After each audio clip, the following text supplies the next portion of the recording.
Mm.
So, right one, right?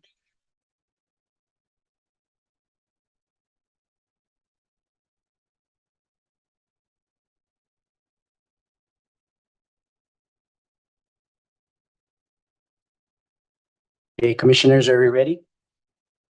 Okay. Yeah, ready? Okay, good morning, everybody. I would like to call the meeting to order.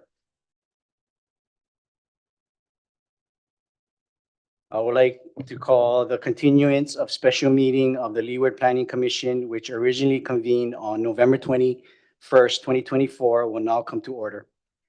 Today is Thursday, January 16th, 2025, and the time is 9:39. And this meeting is being streamed live on YouTube. Is that correct, staff? Okay, thank you. I want to welcome everybody to this very special meeting. And I appreciate everybody in attendance on Zoom, on YouTube, and in person. First of all, I would like to introduce, first of all, my name is Dean. Today is my first meeting as chair for the Leeward Planning Commission. And I want to welcome you and I want to introduce my fellow commissioners. To my left, I have Vice Chair Donna Kiniku Noborikawa, Aloha. Commissioner Barbara DeFranco, Aloha. Commissioner Clement CJ Kanua, Good morning, aloha kakayaka. and Commissioner Mahina Paishan DeWart stepped out for a while and she will be back, and I will note that when she does return. Commissioner Michael Dela Cruz and Commissioner Armando Rodriguez is absent and then excused.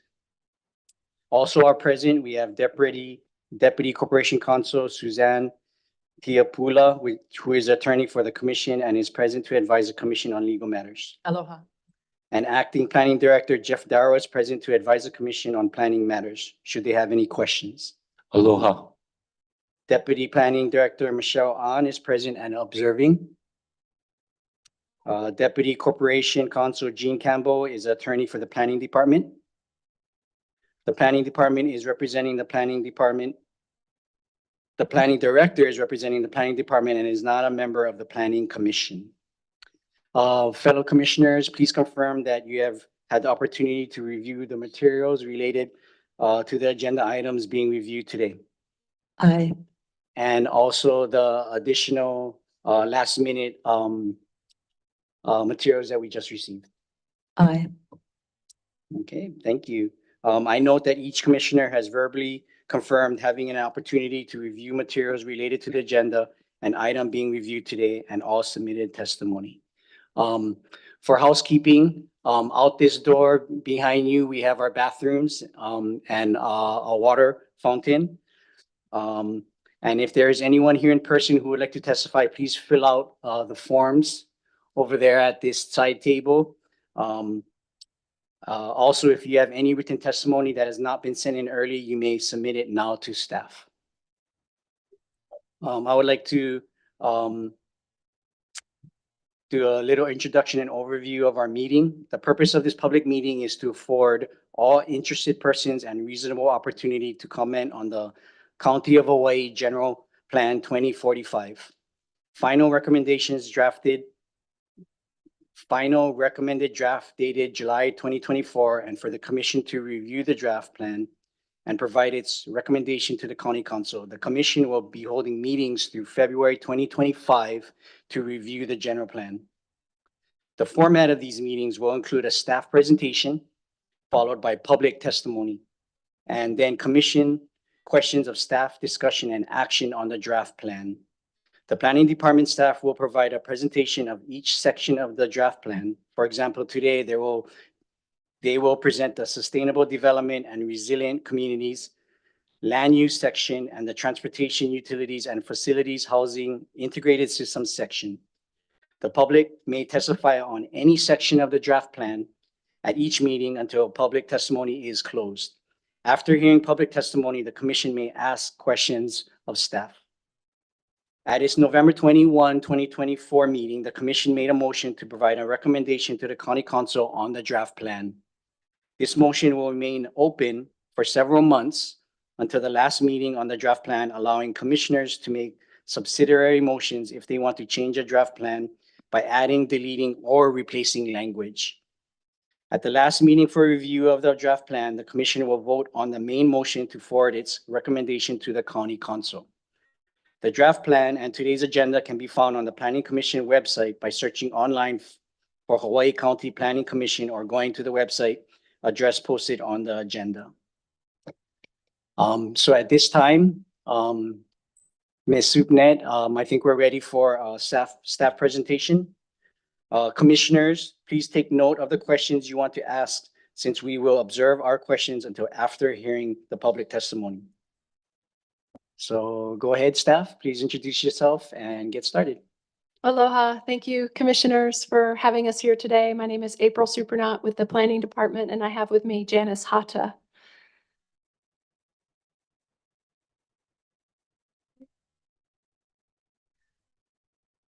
Just share screen.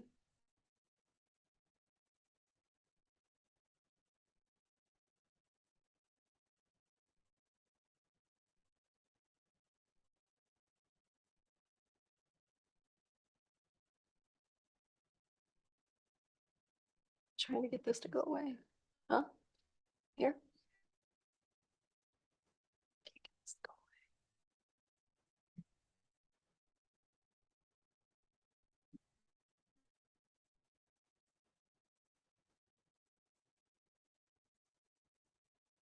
Don't want to. I can't get it. Oh, there we go. Can't get the little thing to go away so I can see the top of my screen, so I apologize. So today we will be presenting, again, we can answer questions and have discussions about any of the sections you all want to, and certainly can finish up with land use. We're not going to re-present the land use section today, but I will present the rest of the sustainable section that is related to other infrastructure and public facilities, housing, and integrated systems. We're also not going to do all of the intro slides that we've been doing. I think we've had enough. Hopefully we've had enough of these meetings and been through those introductory slides, but we have them. So if you want us to go back, I'm happy to pull those up if you have questions or we need further clarification, things like that. So jumping right in, again, we are going to, let me get rid of this thing. We are going to talk about transportation, utilities, public facilities and services, housing, and then integrated systems being related to all of these things together. So to kick us off with transportation and access, the goal that the overarching goal for this section of the plan is that each community is connected by a multimodal and modernized transportation network that provides a system for safe, efficient, and comfortable movement of people and goods. There are a number of objectives under this section because there are a lot of things that are covered under this section, including public access and active living corridors. These active living corridors are things like urban trails, multi-use trails, and things like that, primarily in urban areas that also provide alternative transportation facilities. We'll talk briefly about mass transit, roadways, and then it's also covered, and some of the objectives are cover the transportation terminals like airports and harbors. So, I wonder if I could click.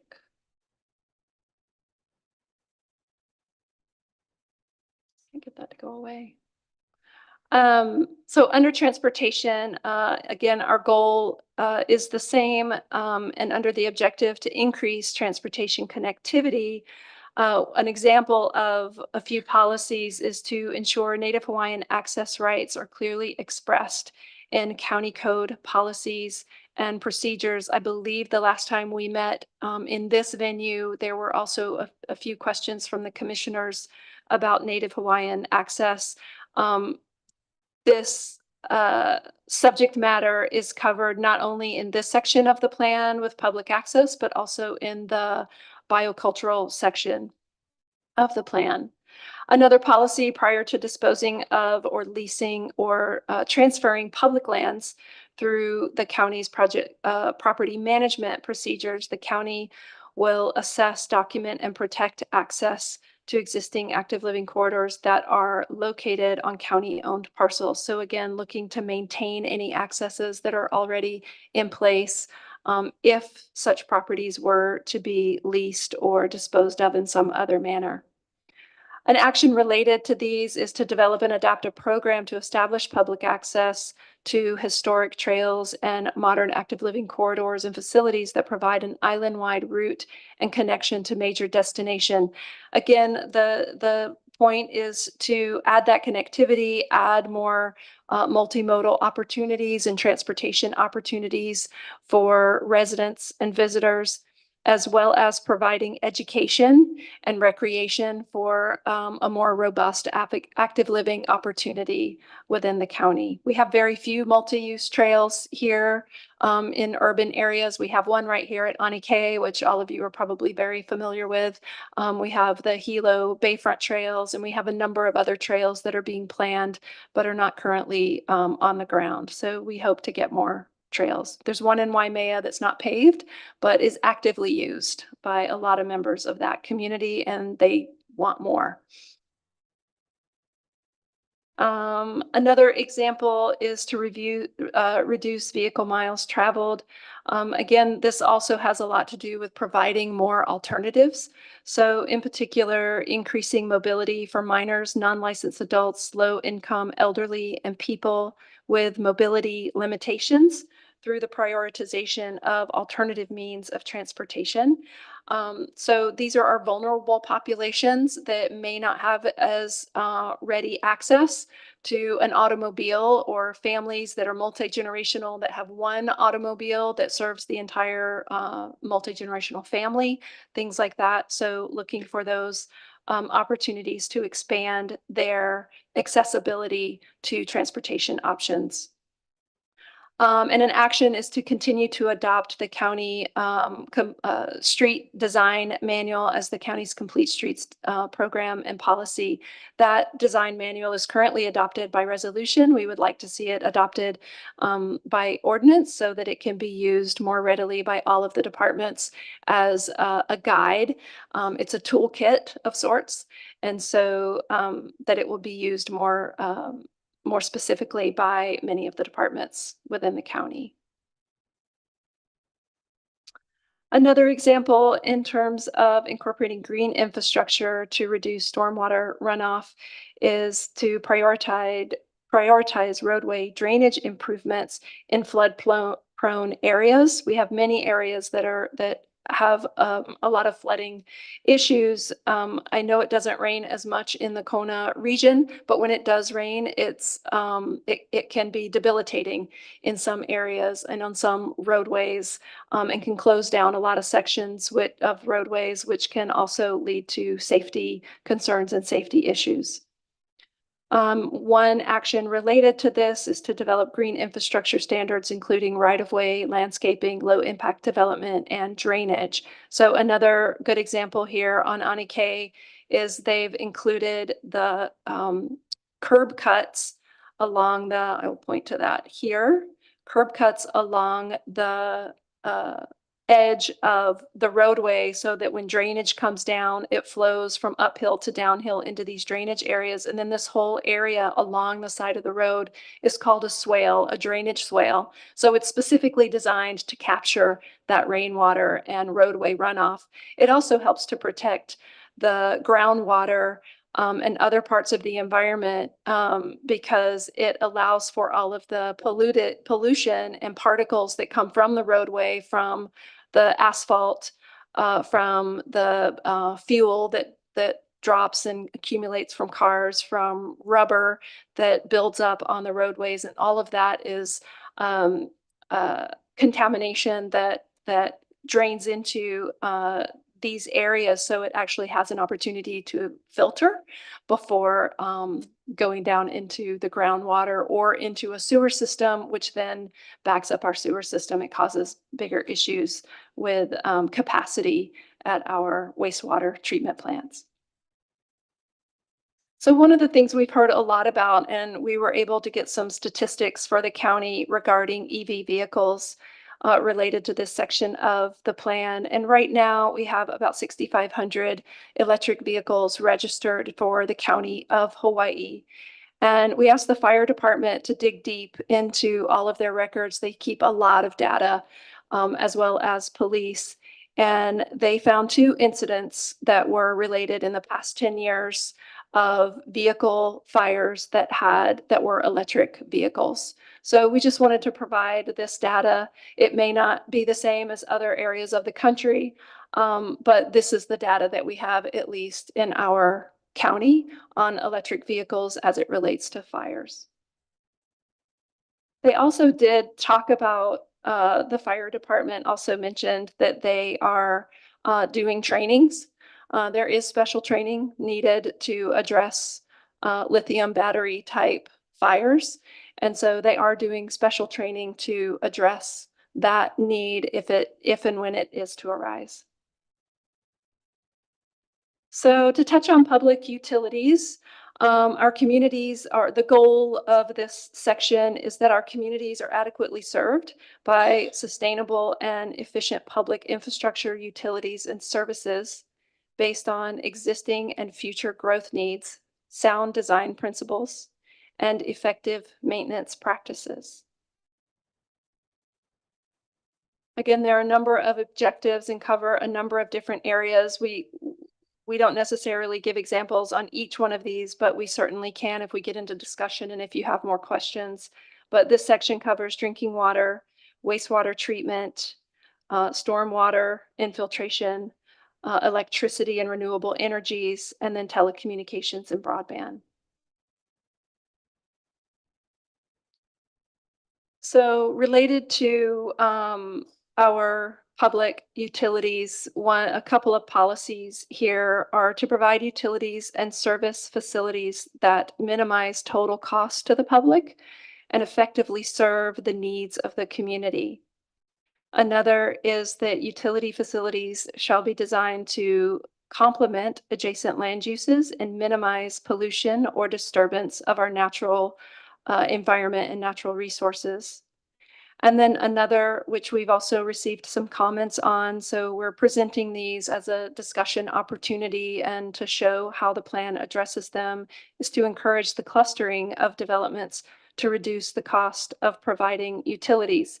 Again, if housing is clustered in some areas, as may be desired by the landowner, It not only helps to preserve it helps them to address density concerns they may have if they do have critical habitat or native forest or other things like that that they really are required to preserve or need or want to preserve on their own. It allows them to have the density that they would normally have, but in a smaller area. Also, because of that, there's a lot less area to cover with the infrastructure. So logically, all of the infrastructure is at a much lower cost if you're covering a shorter distance for those infrastructure. So that's part of the reason why this is here. I do want to reiterate that cluster development has been available to the county for over 30 years. It's already in our code. It's already in our current general plan, just so we're all aware of that. So again, these are to help provide the best utilities and resources for our residents on island, but trying to do our best to look at policies that could help reduce cost and also protect our natural environment. As it relates to telecommunications and broadband, one of the policies is to develop and support a program of free public use broadband services at appropriate county-owned facilities, mass transit facilities, and other community anchor institutions. Again, this is an opportunity to try to provide access to all residents and people who they may live in areas that do not have sufficient cellular service or have any other kind of internet service. And should they want that type of service and not be able to get it at home, the idea is to be able to provide that at all public facilities. An action is to pursue partnerships and funding for broadband initiatives and employments around the county. Again, this is an effort that has been addressed at least in my tenure since I've been here. I'm aware of it. It became very close to happening under Mayor Billy Canoy's administration. And it may have been addressed even earlier than that. So it's not an easy feat, but one that has been on the county's radar and the books for a long time. So to look at public facilities and services, the goals under this section are that our communities are safe and protected and have access to integrated health, education, and social services to support a high quality of life for all residents, and that our communities are adequately served by sustainable and efficient public infrastructure, utilities, and services based on existing and future growth needs, sound design principles, and effective maintenance practices. So again, some of the sections under this part of the plan include protective services such as police and fire, solid waste, education, recreation, and community health and wellness. Under the recreation, one of the objectives is that park facilities are located within 10-minute walk in urban areas and 10-minute drive in rural communities. Again, this is simply to allow for easy access to residents, that they don't have to get in their car if they don't want to. One example of a policy is to facilitate and prioritize the co-location of schools, parks, and senior centers to promote interactivity between community members of all ages, but it's also to help utilize and have joint facilities so that we're not duplicating everything all the time in every community. If there's a park or a playground that the school is not using, for example, on the weekends, then why not have that open, work with the department and the principal of that school and make that playground or park available to the community on the weekends when it's not being used by the school itself.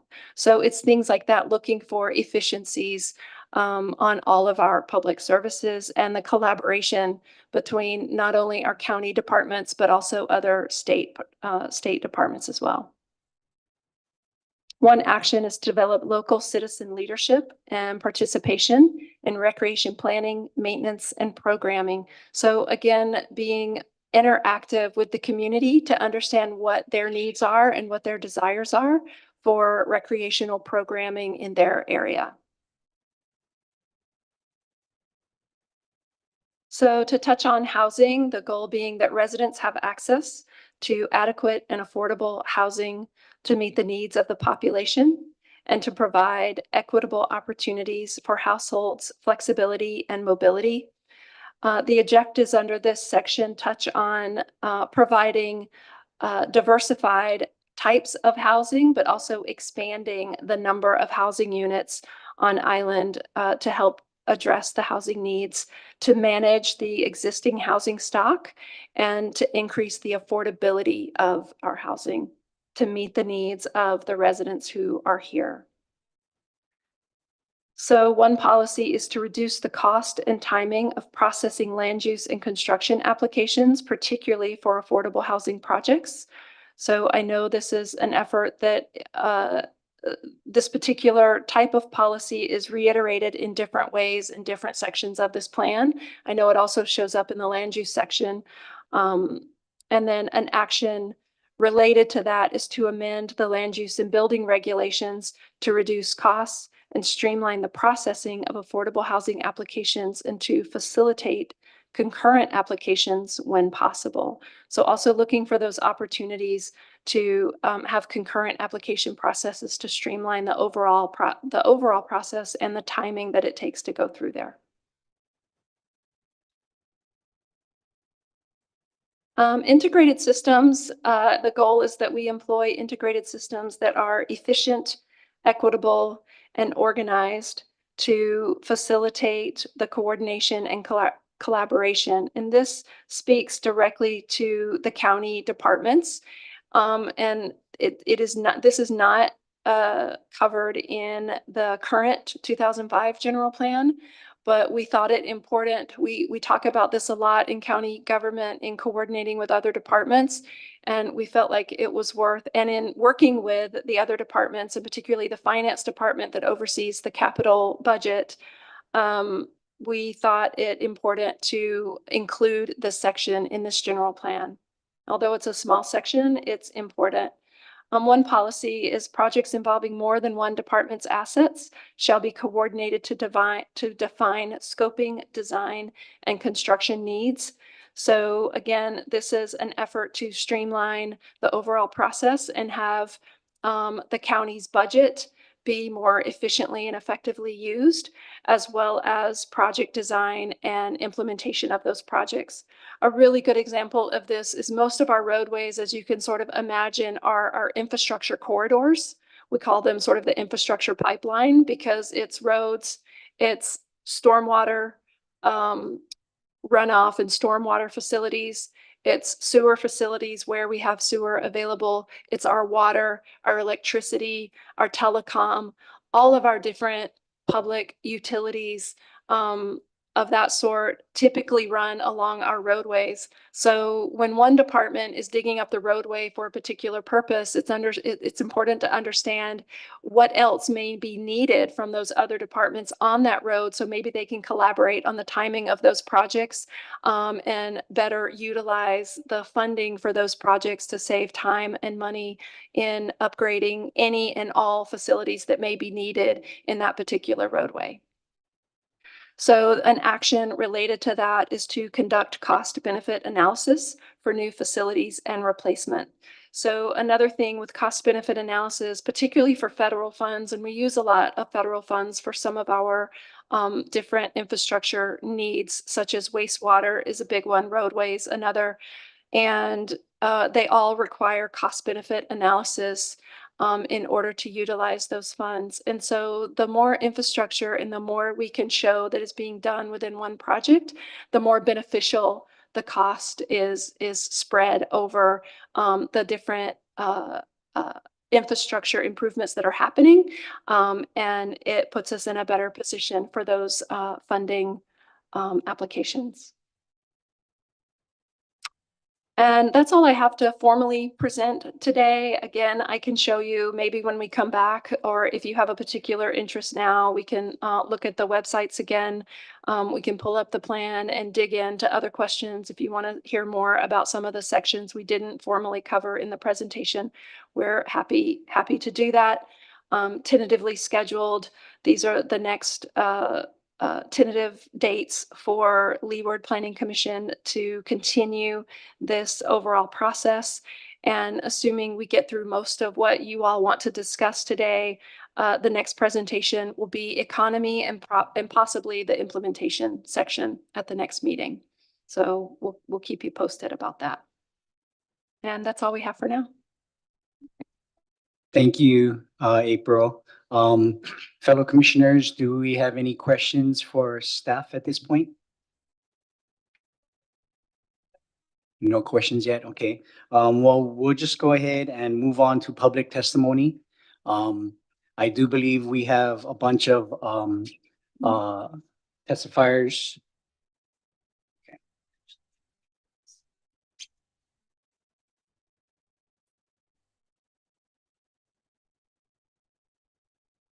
So we will now begin public testimony. First, we will hear from individuals providing in-person testimony. After each speaker, commissioners will have an opportunity to ask questions of the testifiers. Next, we will hear testimony from individuals joining via Zoom. How many testifiers on Zoom do we have? Staff? Aloha, Chair. Sorry, we have 15 Zoom testifiers. Okay, I believe we have over 20 in-person testifiers and at least 15 Zoom testifiers. So we'll take the in-person testifiers first and we'll move on to the Zoom testifiers. I just want the public to understand and know that you may see me or fellow commissioners look down at our laptops or our phones. And the purpose of that is to look at pertinent information on the agenda items and for the testifiers and what they're saying. So don't take it to offense. You know, we are listening to you even though we're not looking at you. So we will proceed with this process until all public testimony has been heard. So staff, let's go ahead and do in-person testimony first. Thank you, Chair. Your first two testifiers are Sydney Fouquet and Greg Ogan. If you could come up to the testifier table, I will swear you in.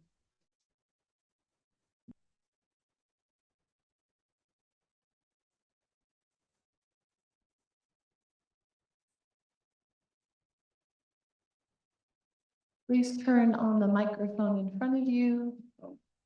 Sure. And raise your right hand. Do you swear or affirm to tell the truth now before the Leeward Planning Commission? I do.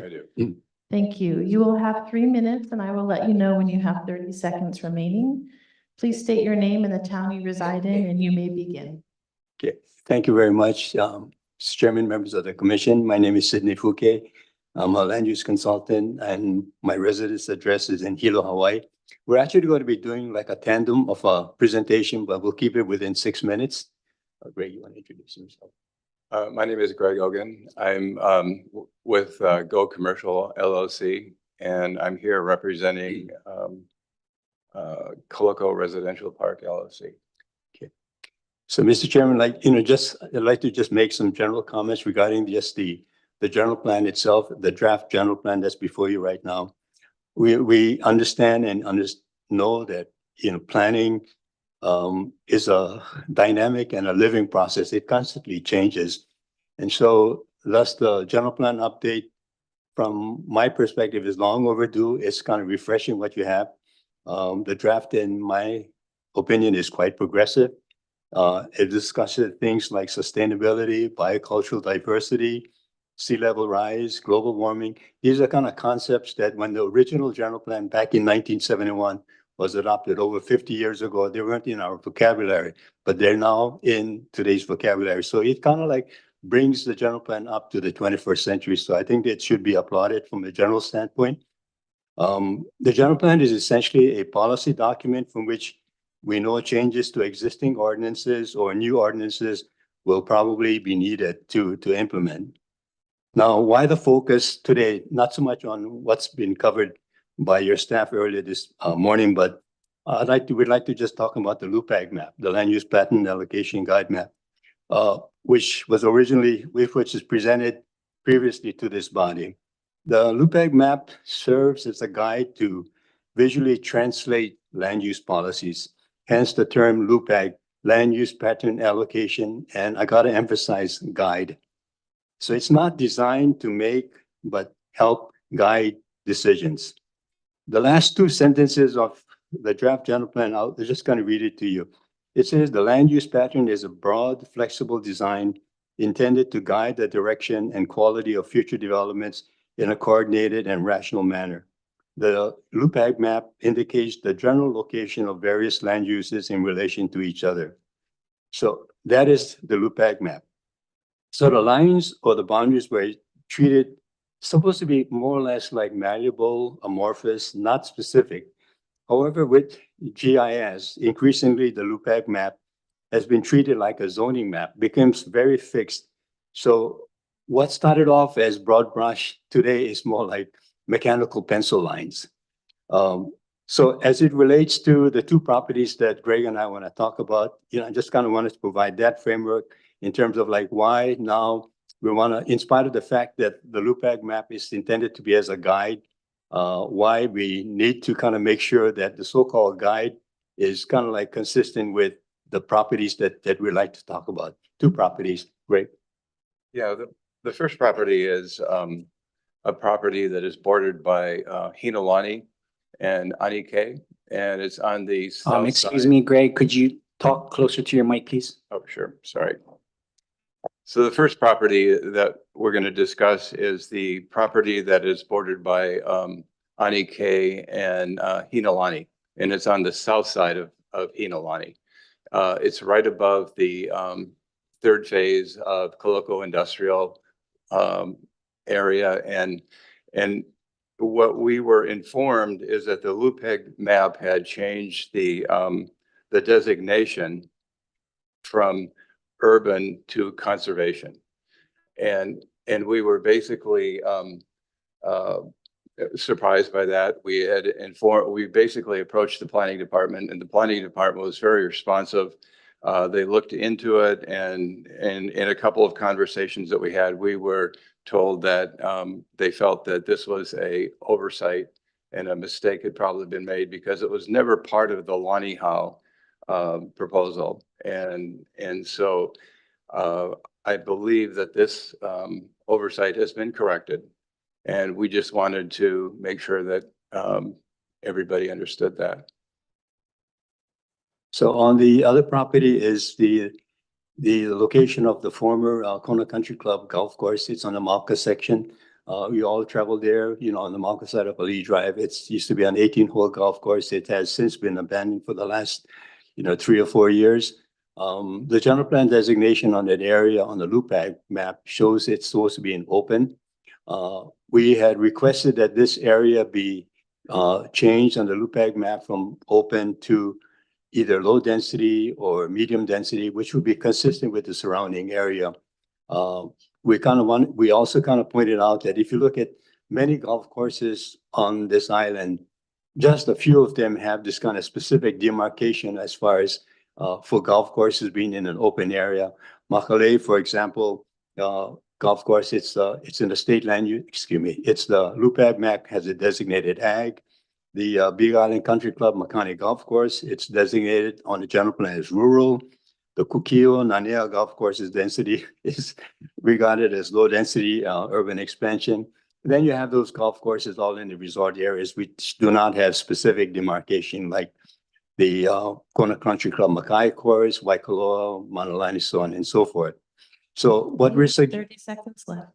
what we're suggesting is that the general plan for this area be changed from urban to low density because this property has no necessarily open intrinsic value such as an archaeological preserve, rainforest, dryland forest, so on and so forth. And over and beyond that, if this designation is approved, should there be a need for subsequent changes, you have to go through this laborious and involved process of rezoning, special management area, at which time Your all 3 the minutes are specific, finished. Thank you for your testimony. thank you, at which time all of these issues will be considered. Thank you very much for your testimony. Commissioner DeFranco has a question for the testifiers. I just wanted to make sure I heard it right, because I thought the first time you talked about the golf course, it was an open. And when you said it the second time, you said urban to low density, but it's open to low density. Is that right? That you're asking? Yeah, It's the right now Mount, in the open. former golf course on the Mount Casada Drive, Okay. on the LUPAC map, it shows open. Open. We're Okay. suggesting that it be changed to low density Low or medium density, consistent with the surrounding area. All right, thank you. Thank you. Any other commissioners have questions for the two testifiers? Planning Director Jeff Darrow has a question for the testifiers. Thank you, Chairman. Mr. Ogen, on your request, you had mentioned the location, and it sounded like you had said that it was previously conservation and that you had discussed it with planning and they had made the change. Is the current designation acceptable, or as I look at the general plan land use pattern allocation guide map currently, the area between the industrial zoning up to Anike is low density urban, medium density, and a portion that's in natural. Are you requesting a change to that, or is that acceptable? We're requesting the change to go back to urban, which is. Urban which is what expansion. it's zoned originally, Okay. right? Yeah. Correct. Thank you. Thank you. So, Sure. Commissioner DeFranco? yes, Go ahead. just so I'm clear on that too. So, Mr. Ogen, the one that you originally saw, the LUPEG map had moved to conservation, right? And so Right. the request is to move it back to its original thing, which was urban. Correct. And you were told it was sort of an oversight that happened. That's correct. And Director Darrow, so that has happened now? It's changed back? Just want to be clear about this. We may need staff to confirm, but what I'm looking at currently is that the designations show low density urban, medium. Don't you do that. Like me. Um, I like to It let- is not Ah, changed back to urban expansion. so bad. It's kind of my understanding, Commissioner DeFranco, that based on correspondences and the discussions that I've had with Mr. Hogan, that the staff originally had it redesignated to conservation, and that redesignation was, upon hindsight, was kind of an error. So Thank you. whether that's been corrected officially, I really don't know, but we're just kind of renewing that request before the commission. Thank you so much. April or Janice, as you guys want to respond to that? Just that, Mr. Fouquet is correct, both Mr. Ogen and Mr. Fouquet are correct, that it was, proposed as low density urban. It did have a strip on one end that was conservation. That came from, in the research that we did on it, came from an old map that was a proposed option many years ago that was never adopted and never put in place by the previous landowner. And we also uncovered that an adjacent property, not represented by Mr. Ogen, had some portions of their land that were supposed to be in a natural state. And so we have made that correction in the maps. So the parcel that Mr. Ogen is referring to is now in urban. Okay, thank you, staff. Any further questions for the testifiers? If not, we're going to move on to the next two testifiers in person. Thank you. Thank you for your testimony. Chair, your next 2 testifiers are Paul Andrade and Burke Matsuyama. If you could please come to the testifier table, I can swear you in. As a point of order for my fellow commissioners and staff, for efficiency purposes, let's stick to the idea of listening to the testifiers, asking the testifiers questions, and if we have staff can chime in and answer some of these questions, and then let's just try and collect our thoughts and collect our questions and ask the testifiers, once or staff once. That way we can be more efficient. Everybody here in the public and on YouTube is volunteering their time here. So everybody is sitting here waiting. So let's just try and keep that in mind. So thank you. Are you Mr. Andrade? No, I'm Mr. Matsuyama. Okay, is Mr. Paul Andrade here? Thank you. If you could please raise your right hand. Do you swear or affirm to tell the truth now before the Leeward Planning Commission? I do. Thank you. You'll have 3 minutes and I will let you know when 30 seconds remain. Please state your name, the town you reside in, and you may begin. Excuse me, Mr. Matsuyama, did you raise your hand? Oh, I'm sorry. Yeah. Do you affirm to tell the truth in front of the Leeward Planning Commission today? I do. Thank you. Mr. Andrade, you can go ahead first. Hi, everybody. Thank you all for representing us as the people of Hawaii. This is very hard for me. I'm not a public speaker and I suffer from severe tinnitus. But I do know that this plan is not read in a way that the common folk can understand. And I consider this body to be the gold standard of what we need on the island. But I also believe that we should create silver bodies for each district where those bodies can talk amongst the people in the district and bring the concerns to you folks and hash out the details. I do a lot of reading because it helps in my tinnitus, and it's to read anything that the planning department has put forward is really difficult because it's not. A lot of the words are open-ended as far as understanding. And I ask anybody here if you understand every word that's up on the board. And I noticed this time around, a lot of the information wasn't there. And when it comes down to this county of Hawaii buying electric vehicles, the footprint from when it's been concepted to when it's disposed is twice as big as an internal combustion engine. And I asked the county, why are we buying electric vehicles? Is it just a feel-good idea that we're doing these things? But I do oppose trying to take the whole island one time and come up with all these regulations and rules because each district has its needs. Why aren't we talking about a lower road in Puna? Everybody knows that we need another road. How's about a road from Pohoa Town that would go up the volcano, so we end up with a triangle up there? How's about a road from North Kulani up to Saddle Road?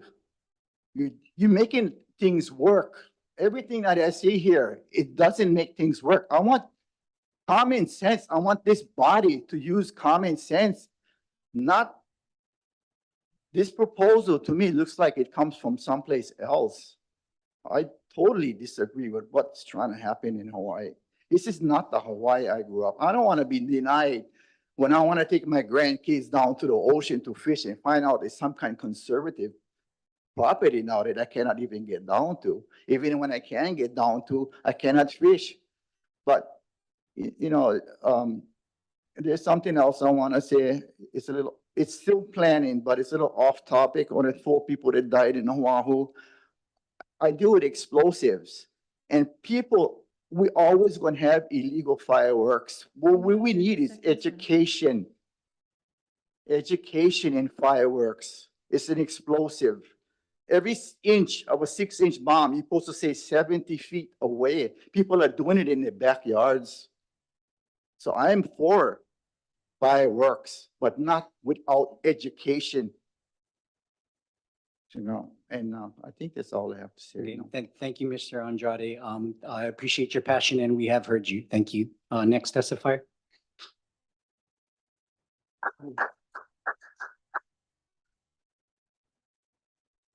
Commissioners, my name is Bert Matsuyama. and I'm here primarily as a landowner. Earlier, I had discussions with Director Darrow. I have a 5-acre commercial parcel at Kohani Iki.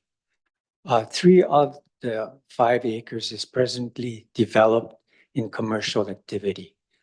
I have a remaining 2-acre parcel that is undeveloped. And in my attempts to develop the remainder of my 5 acres, I've come across a problem regarding water.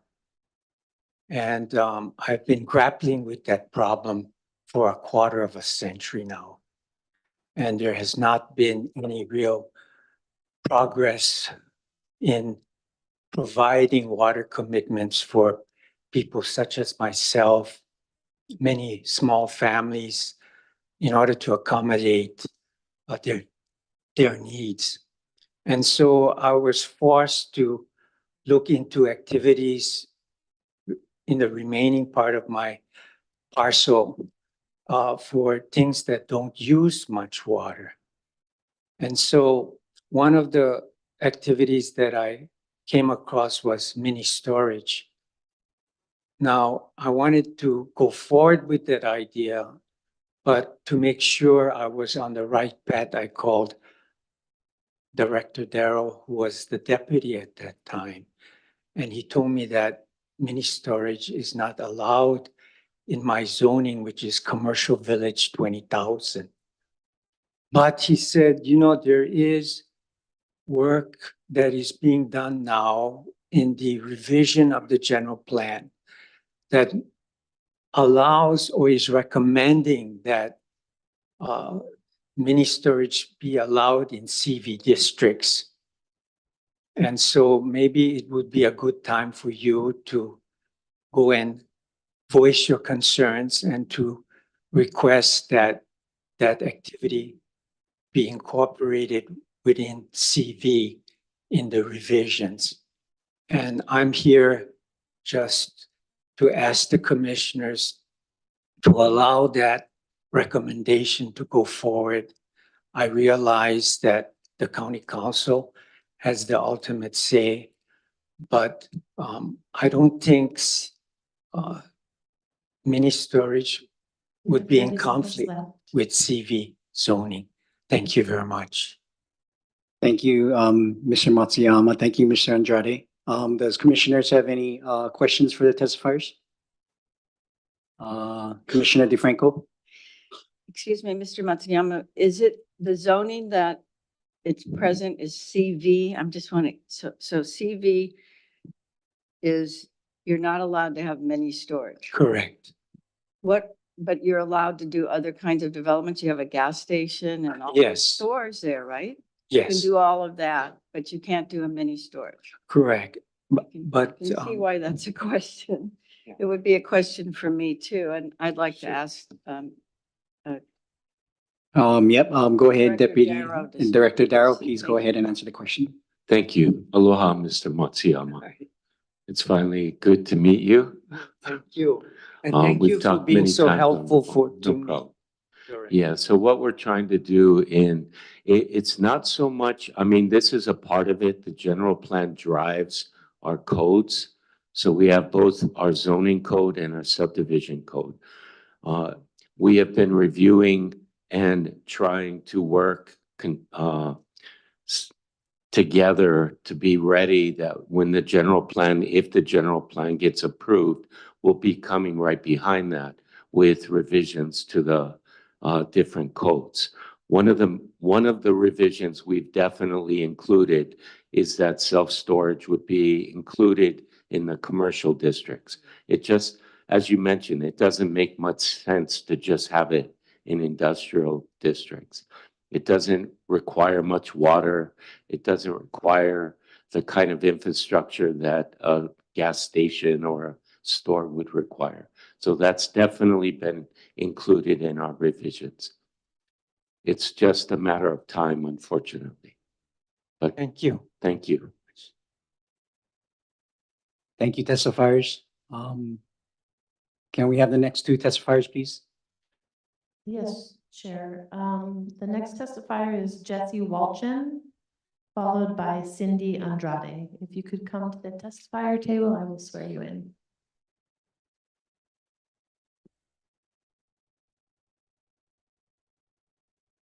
Please raise your right hand. Do you swear to tell the truth now before the the Leeward Planning Commission? I do. I do. Thank you.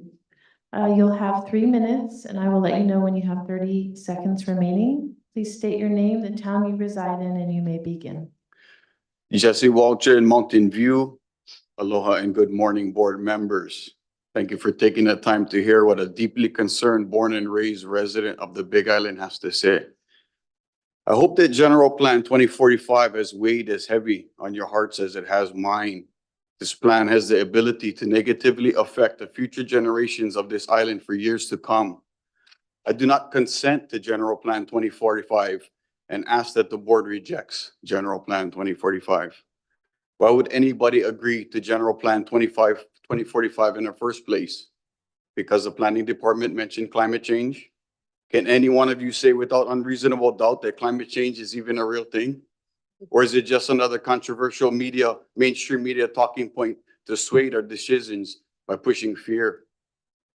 Why would you agree to such a bill? Because the planning department is telling everyone this is the best move for the future of Hawaii?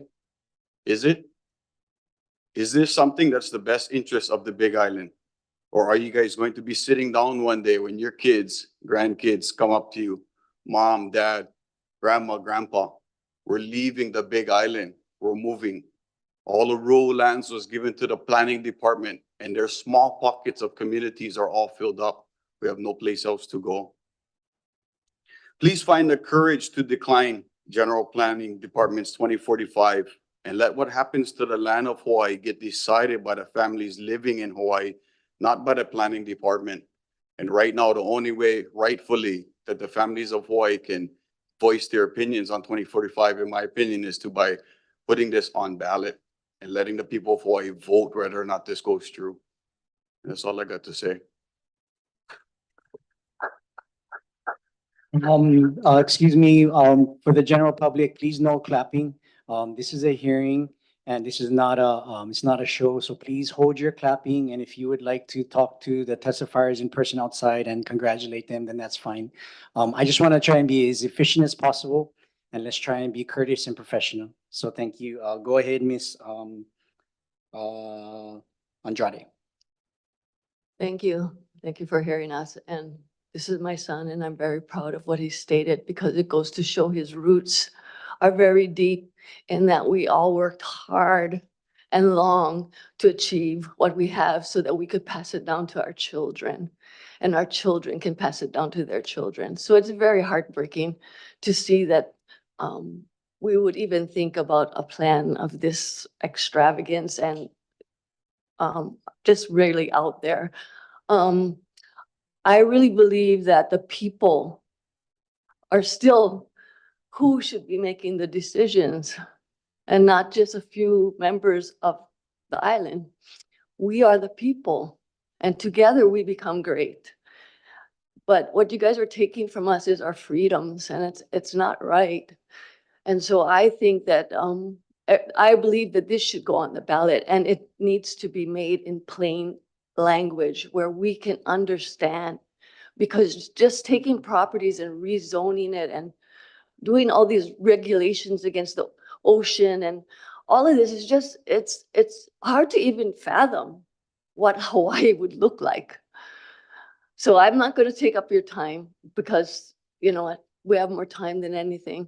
But, you know, life preserved on this island as we know it and love it is something we'll never have again. Thank you. Mahalo. Thank you, mother and son. Very passionate. Appreciate you driving from Hilo. Fellow commissioners, do you guys have any questions for the Hilo testifiers? And mahalo for your time. Could I have the two next testifiers? And again, public, please hold your applause. Let's just try and be efficient and professional and respectful to everybody here. Excuse me, sir. If you want to testify, you can go ahead and testify. And if you're going to be disruptive, you can leave the room. Can I please have the next two testifiers in person? Please. Chair, your next testifiers are Elizabeth Cook and Aloha Lani Hope. If you could come to the testifier table, I will swear you in.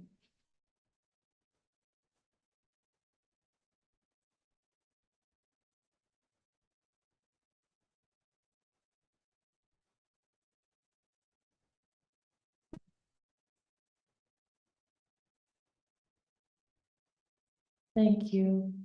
Please raise your right hand. Do you swear or affirm to tell the truth now before the Leeward Planning Commission? I do As so God is affirm. my witness, amen. Thank you. You will have 3 minutes to speak, and I will let you know when 30 seconds remain. Please state your name, the town you reside in, and you may begin. I'm Elizabeth Cook, a living, breathing female human being, beloved child of God and one of the people, residing in North Kohala, County of Hawaii, State of Hawaii. And I don't think we have I don't know, I get my mail at Kapa'au. All right, my first impression of the 2045 general plan for the County of Hawaii is this. This is not organic. That was my first impression. I hadn't even got very far just into the definitions. This is not organic. My second objection is to the multiple use of the word stakeholders. Who holds the stake and who wields the hammer to drive this plan into the heart of the INA? My third objection is the very notion that our elected officials, office holders, public servants would abdicate their responsibility by turning the responsibility and authority to an unelected planning director. This feels like an attempt by an elite class to herd the plebe, the sheeple into line. I object to cluster projects prioritized above organically developed communities where the people take responsibility for their neighbors, their neighborhoods, and their communities. Fourth, I object to the taking and rezoning of private property without the advice and consent of farmers, homeowners, business owners, residents, and locals. Neighbors help neighbors help neighbors. The government, despite best intentions, often and usually shows up late for the emergencies. We, the people, want to plan our own community. We want our elected representative office holder servants to listen to us and to hear us and to act in our interest, not the interest of anyone who has an interest in our diverse communities. I thank you for hearing my testimony and respectfully, I respectfully say mahalo. Except the Lord build the house, the builders, the planners labor in vain. I reject this plan. I request that it be tossed and a new Pono plan be created by the people. It is okay to start over. If we confess our sin, he is faithful and just to forgive us our sin and to cleanse us from all unrighteousness. You have 30 seconds left. Let us start over with a clean slate. Mahalo for your attention. Thank you, Ms. Cook. Please, next testifier, could you please state your name and where you reside? Aloha Commissioners, Aloha Lani Hope Sermel, same area, North Kohala, of which you have one of your commissioners, that we're so happy to have her up there in North Kohala, South Kohala. Kapa'au, where our King Kamehameha statue stays, and we're with the senior club up there, and there's 150 of us seniors, 55 and older, that learned about this general plan through me and didn't have a chance to read it all. The document that I have made for you, copied for you, states 116. Oh gosh, 20 to 11 already. Aloha kako. Speak with North Kohala seniors on Monday. I spoke with them. Auntie Faye Yates, our previous president, Carol M., Patty Kalua U, Ann Coite, Leo, Jason, Kamalita, and our new president, Sandy Cho. When she and those other women and men found out about what's inside here, they thought a lot about their children and their children's children in North Kohala. The words don't mean much to them, but as a layman, in layman's terms, we like to say a new mayor, a new regime. Now, new Pala for 2025, whether you folks started in 2015 or not, or beyond. New planning commissioners, amen to that. New planning director, amen to that. Thank you, Chemo. Not elected, appointed. When Mitch Roth was our mayor and could not deny he had rich, white, racist voters. Excuse me, Ms. Alolani, can you please, let's talk, we're here talking about the general plan. Yeah, that's what I'm stating. No, sir. you're not going there. Please talk about the general plan or I'm gonna have to cut you short. Thank you. I didn't finish the sentence, Chair. Constituents who were Point of order of influencing respect, this please. There's a point of order of respect. for the General. chair. Yes, ma'am. Alolani, please, finish your testimony. That was the and last let's please sentence, Stick to the general Chair. plan. Thank you.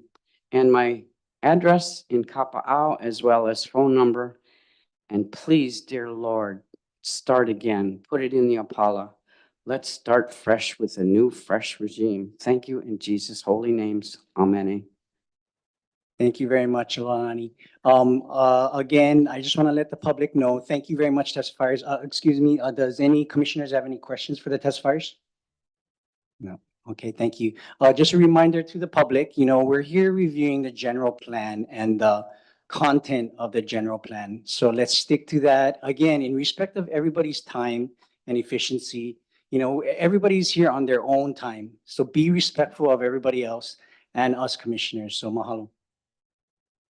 Chair, your next testifiers are Maka Gallinger and Josephine Keleipio.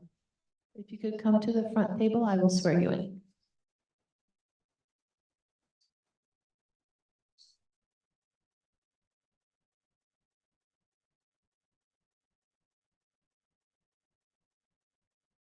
Please raise your right hand.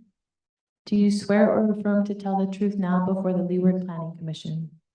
Yes. Yes. Thank you. You'll have 3 minutes and I'll let you know when 30 seconds remain. Please state your name, the town you reside in, and you may begin. Josephine Kiliipio, and I live in Kailua Kona. Do I start now? Okay. Dear Commissioners, at the Leeward Planning Commission meeting held last month, I heard that the Kona Community Development Action Committee had submitted their recommendations to you. Nearly 20 years ago, when that committee was formed, many community members, including myself, got involved and were so excited for Kona's future development plans. In the few meetings that I attended back then, terms such as transit-oriented development, walkable, bicycle-friendly, mixed-use, sustainable development were all used to promote the smart growth concept. That was 20 years ago. Since that time, we have more bike lanes, but walkability is sketchy. Mixed use is not happening, and sustainable development is still 90% dependent on imported goods. And on top of all that, we now have more transplants moving into the non-urban areas, hiking up the cost of homes, driving EVs all over the place, and living an unsustainable westernized lifestyle. Except for a few of us, no one is hanging out their laundry to dry in our hot Kona sun anymore. But where this general plan really fails us in its refusal to address all the many horrific fires and other supposed natural disasters that have been happening on the US continent, globally, and even here on Maui, that have nothing to do with climate change and more to do with curbing the population and forcing everyone into smart 15-minute city lifestyles, where you are tracked, traced, and heavily surveyed, just like the urban centers in communist China. We know this to be true about the outcome of these fires because similar outcomes are planned for other fire-destroyed communities, including Los Angeles, California, where Governor Newsom speaks of the Olympics in 2028 and Smart LA 2028. And even here in Hawaii, where Governor Green himself had already designated Maui and Lahaina specifically to become a smart city example before August 8th, 2023, when Lahaina was burnt to white ash and way more than 102 lives were lost. This kind of smart city setup is not part of our local culture. It does not belong here. If this is where Hawaii County is headed for, then you had better fully disclose those plans in this document and get the consent from the public, especially the 94% or the 195,000 Hawaii County residents that you failed to reach. Mahalo. And one more last thing. The road out here is called Ane Ke'oho Kalole. This road out here. She's the mother of our last reigning queen, Queen Liuokalani. I'm getting sick and tired of you guys, especially you You have 30 non-Hawaiians, seconds left. shortcutting all of this. Queen K, Abe, Anike, stop it already, stop. You learn to pronounce the whole word. This is Hawaii. Thank you, Josephine. Josephine, what was your last name? Keli'ipio. Tio. Okay, mahalo for your testimony. We have heard you and I have heard you, so mahalo. Go ahead, ma'am. Aloha, my name is Maka Gallinger. I'm from Opihihale, South Kona, raised on my ancestral lands, raising my four keiki on that same aina. And this general plan does not benefit me, the people of the aina. It does not benefit my keiki. It further takes away our rights, our land rights, our water rights. I've been on water catchment my whole life. Our Hawaiian state motto is ua mau ke ea o ka aina i ka pono. The life of the land is perpetuated. It continues. It thrives in righteousness. This plan does not perpetuate that. And it further oppresses us and suppresses us. And I say aole, aole. And another thing is there's so many pukas in this plan, and it's hard to, there's just too many, but the overall gist is it doesn't serve us. And the state is supposed to work for the people, for us. And I feel like our voices have not been heard. I have to take my day off of work to be here. And there's no, there's so many other ways that we can spend our money. There's no music in the schools. I volunteer at 5 or 6 different public schools so that they can have some kind of music education. And so we, the people, the community, we need to fill in the gap. And that's why I'm here today, to represent my ohana, my keiki, my community, all of Hawaii. And we say we do not consent. And we mahalo you guys for searching your hearts and looking a little bit deeper. But we have come so far and not in a good way. And we need to stop. We need a huli. Mahalo. Mahalo. Does any commissioners have any questions for the two testifiers? Thank you for your passion. Can I have the two next testifiers, please? Thank you, Mr. Chair. Next two testifiers are Michael Sofranco and Randall Rupar. Please come up to the testifier table so you can be sworn in.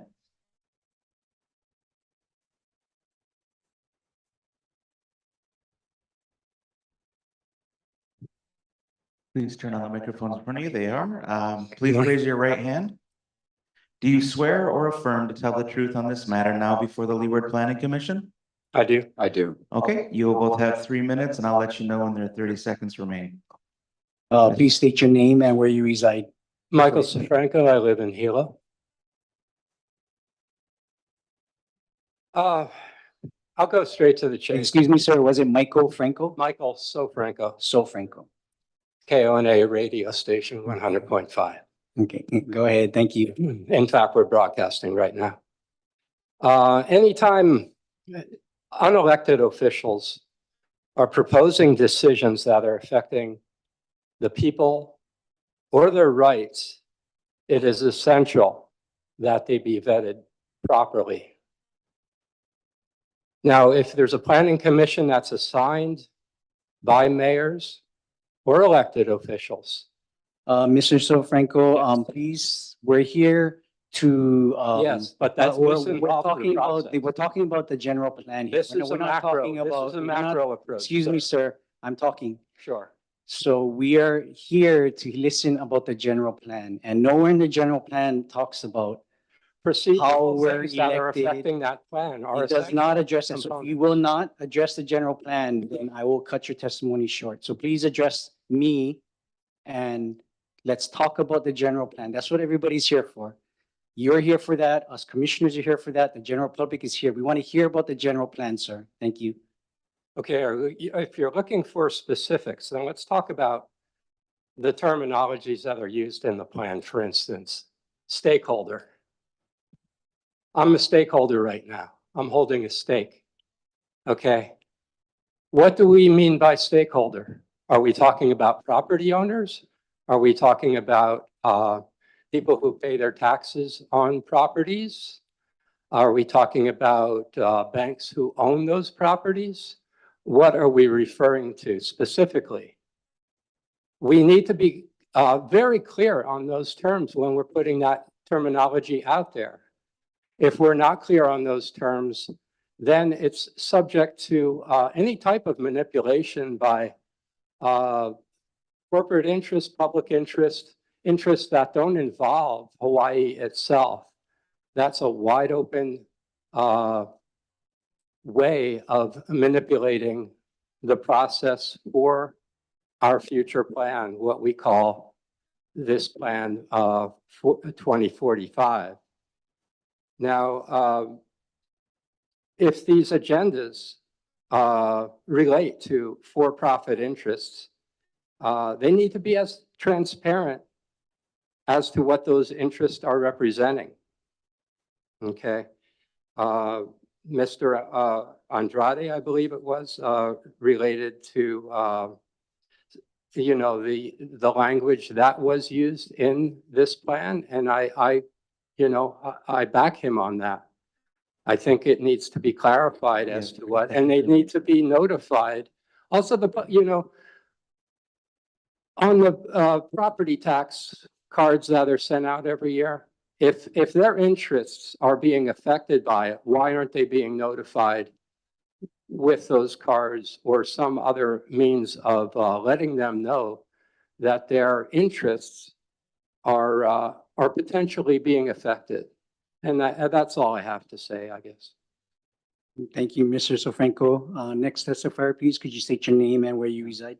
My name is Randall Rupar. I live here in Kailua Kona. And I am also going to address the general plan. I really believe that so many people that I know that are residents on this island have no idea that this plan was going to be coming into the Planning Commission as well as the County Council to be voted on. I do not agree with the plan. I believe that the plan is quite vague in regards to the language that is used. And it's also important that we need to contact the people, because this is something, from my perspective, that is huge for our beloved island. Our island needs to be known for its beauty, for its agriculture, and also for the fact that we do pay taxes here, we are citizens, and that we need to know. And it's just very, very, as I said, it's very vague. It needs to be specific, and we need to know what is going on. So I thank you all for giving your time, your effort, your energy, and this is high on the list for me as a man that lives and loves this island. So thank you. Mahalo. Thank you, Mr. Rapar. Thank you, Mr. Sofranco, for your testimony. We have heard you. And any questions for the two testifiers from fellow commissioners? I just have one question for staff, and just to address kind of what was brought up. A multitude of people addressed this, I think, 3 meetings ago when we first started. Can we get some signs up in front of our county buildings, or even something on the highway to let people know what's going on about the GP 2045, just to have a little bit more education that's there. I know the county has put out a lot of different things in the newspaper, radio, and there's stuff that we've seen, but a lot of people don't know about this. So that's a general concern of our community. I think just to address some of that, maybe we can figure out how we can get that moving forward. Okay, thank you, Commissioner Kanuha. Staff, can you just address that really briefly? Since the last meeting, have we put up more signs or have we reached out any more than we've normally?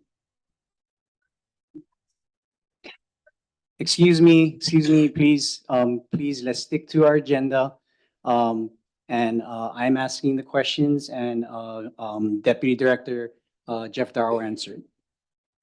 So from the last meeting, we took what you were asking to heart and we reached out to different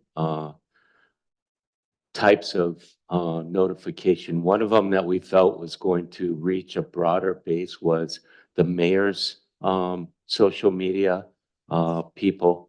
So they've informed us that they have been sending out the media blasts for the meetings for the general plan. We feel like there was requests to put signs on the road and stuff. We looked into that. We cannot do that. That's more like for road work that's being done, unfortunate, but we have consistently been identifying the meetings, the schedule, not just this meeting, but all meetings on our website, which is easily attainable. We've been reaching out to other means of notification and doing that, as well as there's a particular, Janice, what is that service that people can sign up for to be automatically notified? That's our mailing list serve, and I think it's through Granicus. So Right. you can sign up on our website. There's multiple places on our website where you can provide your information and get those emails sent directly to you. Okay, thank you, staff, Thank for you. addressing that. And, let's put more thought into it and maybe we can do a little bit more, but let's move on with our public testimony. And I just want to put on record that Commissioner Mahina Paishan Leeward is present. So please have the minutes reflect that. And the next two testifiers, please. Thank you, Mr. Chair. Next two testifiers are Martha Stevens and John Pelletier. Please come to the testifier table so you both may be sworn in to testify. Great, thank you. Please raise your right hand. Do you swear or affirm to tell the truth on this matter before the Leeward Planning Commission? I do. Swear and affirm. Okay, you'll have 3 minutes. I'll let you know when 30 seconds remain. Please state your name, the town you reside in, and you may begin. I am Martha Stevens. I reside in Kealia, and I spoke with you a month ago. A lot of things have happened since then. I guess now Josh Green is working with LA and helping them figure out how to rezone things, which is kind of him.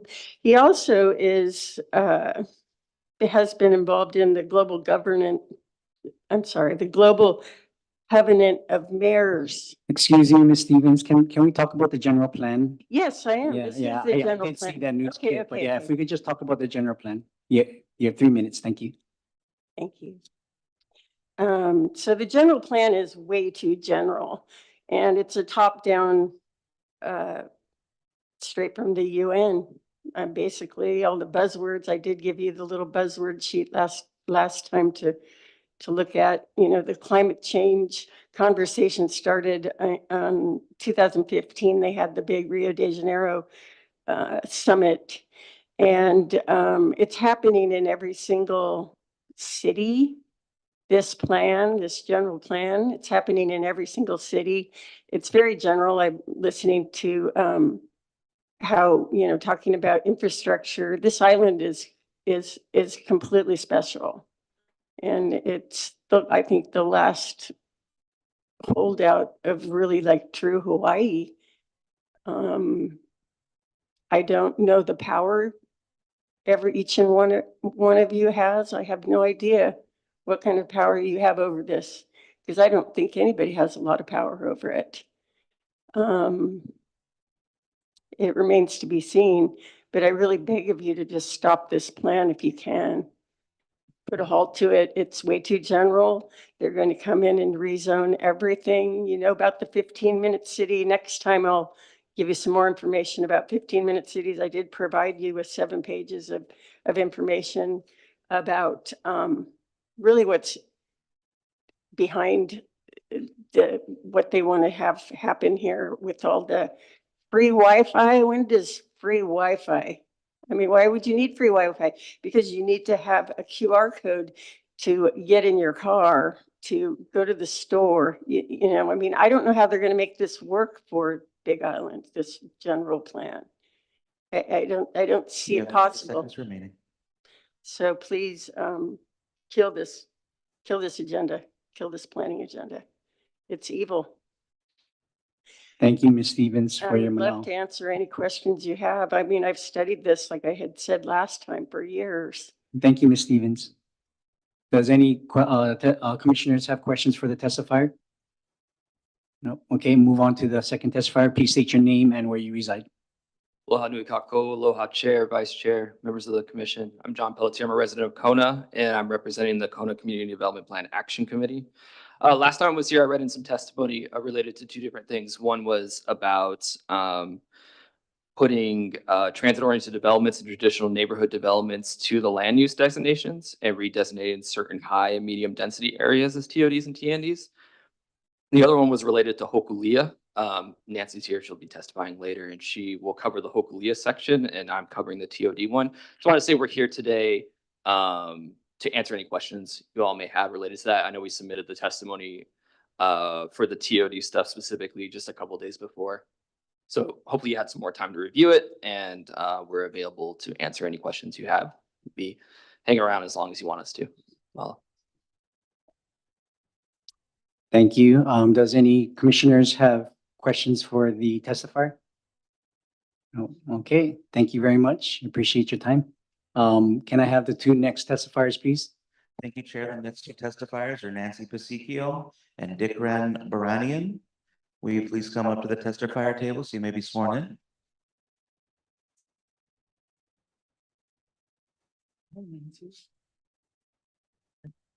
Please raise your right hand. Do you swear or affirm to tell the truth now before the Leeward Planning Commission? I do. Okay, you'll have 3 minutes. I'll let you know when 30 seconds remain. Please state your name, the town you reside in, and you may begin. Good morning. Thank you very much for your service to the community and your time. My name is Nancy Pasicchio. I live in Keaho, and I'm here representing the Kona CDP Action Committee. As John, the previous speaker, mentioned, our testimony was submitted previously, but the portion that John spoke about at the last meeting was only submitted to you when he gave his oral testimony. I wanted to draw your attention to the fact that you should now have the testimony signed by our chairman in writing, and also a map that displays the subject property regarding the Hokule'a remapping from agriculture to rural. I want to point out our concern, the Action Committee's concern primarily about the Hokule'a remapping from agriculture to rural is that it represents a departure from the standard that we're trying to maintain urban growth boundaries or rural village boundaries. And this property already is a private gated subdivision, and it already has the ability for, I think, 665 homes to be developed, with an average price sale of homes on the property of over $4 million. So why is it that we would be considering reclassifying this land to increase the density outside of the urban boundary to accommodate this project? If you have any more questions, I'm here to address it. Thank you. Thank you, Ms. Percipio. Next testifier, please. Please state your name and where you reside. Aloha kako, Dikran Baranian. I'm from Holuola. I've been here since 1990. And during that period of time, have noticed that the amount of development that has gone on has impacted the quality of life of the residents. So my question to you is, how do we measure the effect of development on the quality of life? And I'd like to propose that traffic density and waiting in traffic along Queen Ka'ahumanu, at least on this side, would be a good way to monitor that. And then write within the code that should a certain limit be passed, that no more development is allowed until that is addressed. Secondly, I would like to thank all of you for your time. I know you're volunteers and you're trying to help the community out. Nancy Pasicchio has been working on the Kona Community Plan for over 20 years. And it would be nice that if they are allowed to actually have some input into our general plan, that some footnote is made, that it goes back to the Kona Community Plan, and that's where this comes from. That would help to recognize them and their work. And lastly, yes, I think the language that we see within this document is at times indecipherable for the average human. And so simpler language may be of benefit. And I think that's it. Thank you. Mahalo for your time. I believe Commissioner DeFranco has a question for one of the testifiers. Go ahead, Commissioner DeFranco. Hi, Nancy. Yeah, I just want to thank you so much for all your work on the CDP. Appreciate you and I appreciate the work that you've done. And I just want it because I'm also South Kona, you know, and we went through the whole Hokalia thing before. I just want to clearly understand the feeling that you're having of the impact. If right now where Hokalia is, was designated originally as an ag development, right? And they, can you hear me now? Oh, okay. It was developed as an ag development, Hokalia, right? And so the new maps or something, that I don't think it's a rezoning, but they're calling it what, urban? Is that what you're saying is happening on the map? The map is reclassifying it to rural, which would double the density opportunity. Actually, it would more than double the density opportunity. Right now, as ag, they are allowed 665 home sites, and they also have to produce some agriculture activity as Right, a they do. requirement.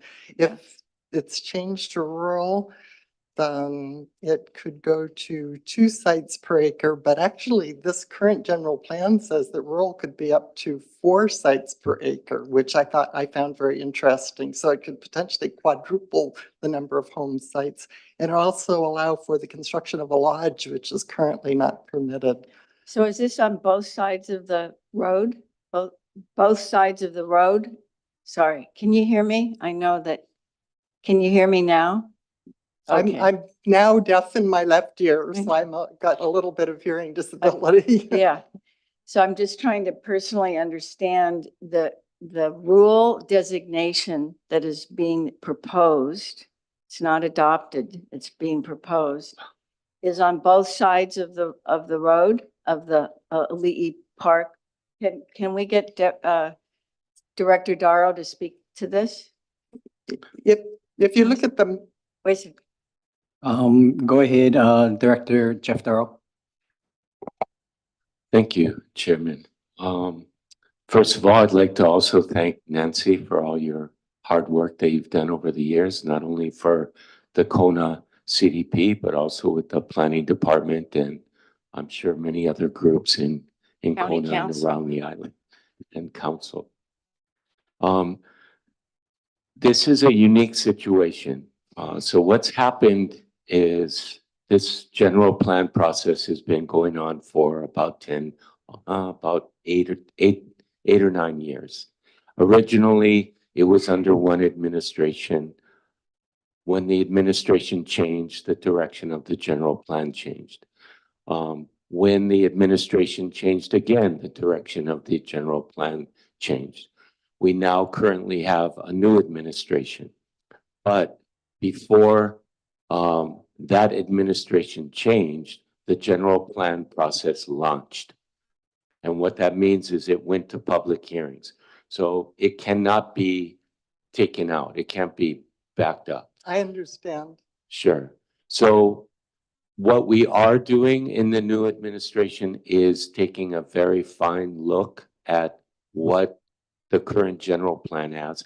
And we've agreed to a process that we will make recommendations to the commission and to the council regarding the different areas in the general plan, as well as the land use pattern allocation guide map. One of those areas is Hokulia. We agree that the rural designation is not appropriate at this time for that development. It really should remain in extensive agriculture. So we're looking at providing that recommendation. It's a significant change because that's quite a large development. So what we will do, just like as what's been happening, people are providing testimony. We're taking a look at the testimony. A lot of the testimony regarding the land use pattern allocation guide maps, we're looking at that to see if those are appropriate requests, and we will provide those recommendations to the commission. But again, that is definitely one of the areas we're looking at. I greatly appreciate that explanation. I suspected that was how this transpired. Yeah, if the developer in the future would like to change that general plan designation to rural, it does require an environmental assessment through Chapter 343. So this was, I can't answer to what happened before, but I can kind of work with it moving forward. Well, that's quite a relief, quite frankly, because it seems like the whole concept was a direct contradiction to what this plan is trying to achieve in terms of, wise land use, excuse me, sustainable planning. Ms. Percipio. Thank you, Mr. Darrow. Thank you, testifiers. Let's move on. I don't want this to get into a conversation. We're here to hear all our testifiers, and we have more testifiers on Zoom. So thank you very much. Does fellow commissioners have any further questions for the two testifiers? I do, Chair. Go ahead, Commissioner Duarte. Yes, thank you. Actually, I have a question for testifier Hoka, as I know him. So my question, so you brought up this idea to measure, one way to measure quality of life would be through minimizing time in traffic, essentially. I'm just summing that up. Is that correct? Did I get that correct? That's correct. In fact, I have a question related to that. It might go to Jeffrey Darrow. Actually, I have a Yeah, question to okay. you first. So my question is, where are you recommending to us as a volunteer commission? Where are you recommending that this recommendation be made? In what chapter? Would it be 4.2 under transportation, access and mobility? Where in this general plan? Where in the general plan would that requirement be? Wherever it's appropriate and simple to institute in a way that makes sense to the people who are reading the document. But to my knowledge, there is no current measurement of quality of life impact by development on the current residents.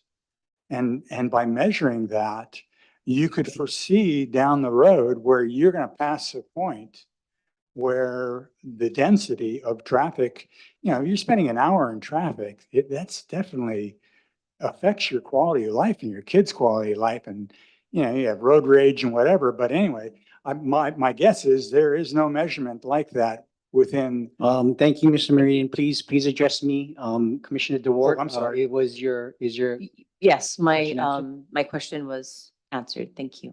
Okay, Thank thank you. you very much, testifiers. Let's move on to the next two testifiers. Thank you. Thank you. Mahalo for your input. Mr. Chair, your next two testifiers are Sherilyn Shields and Michelle Melendez. Will you please come to the testifier table so that we may be sworn in?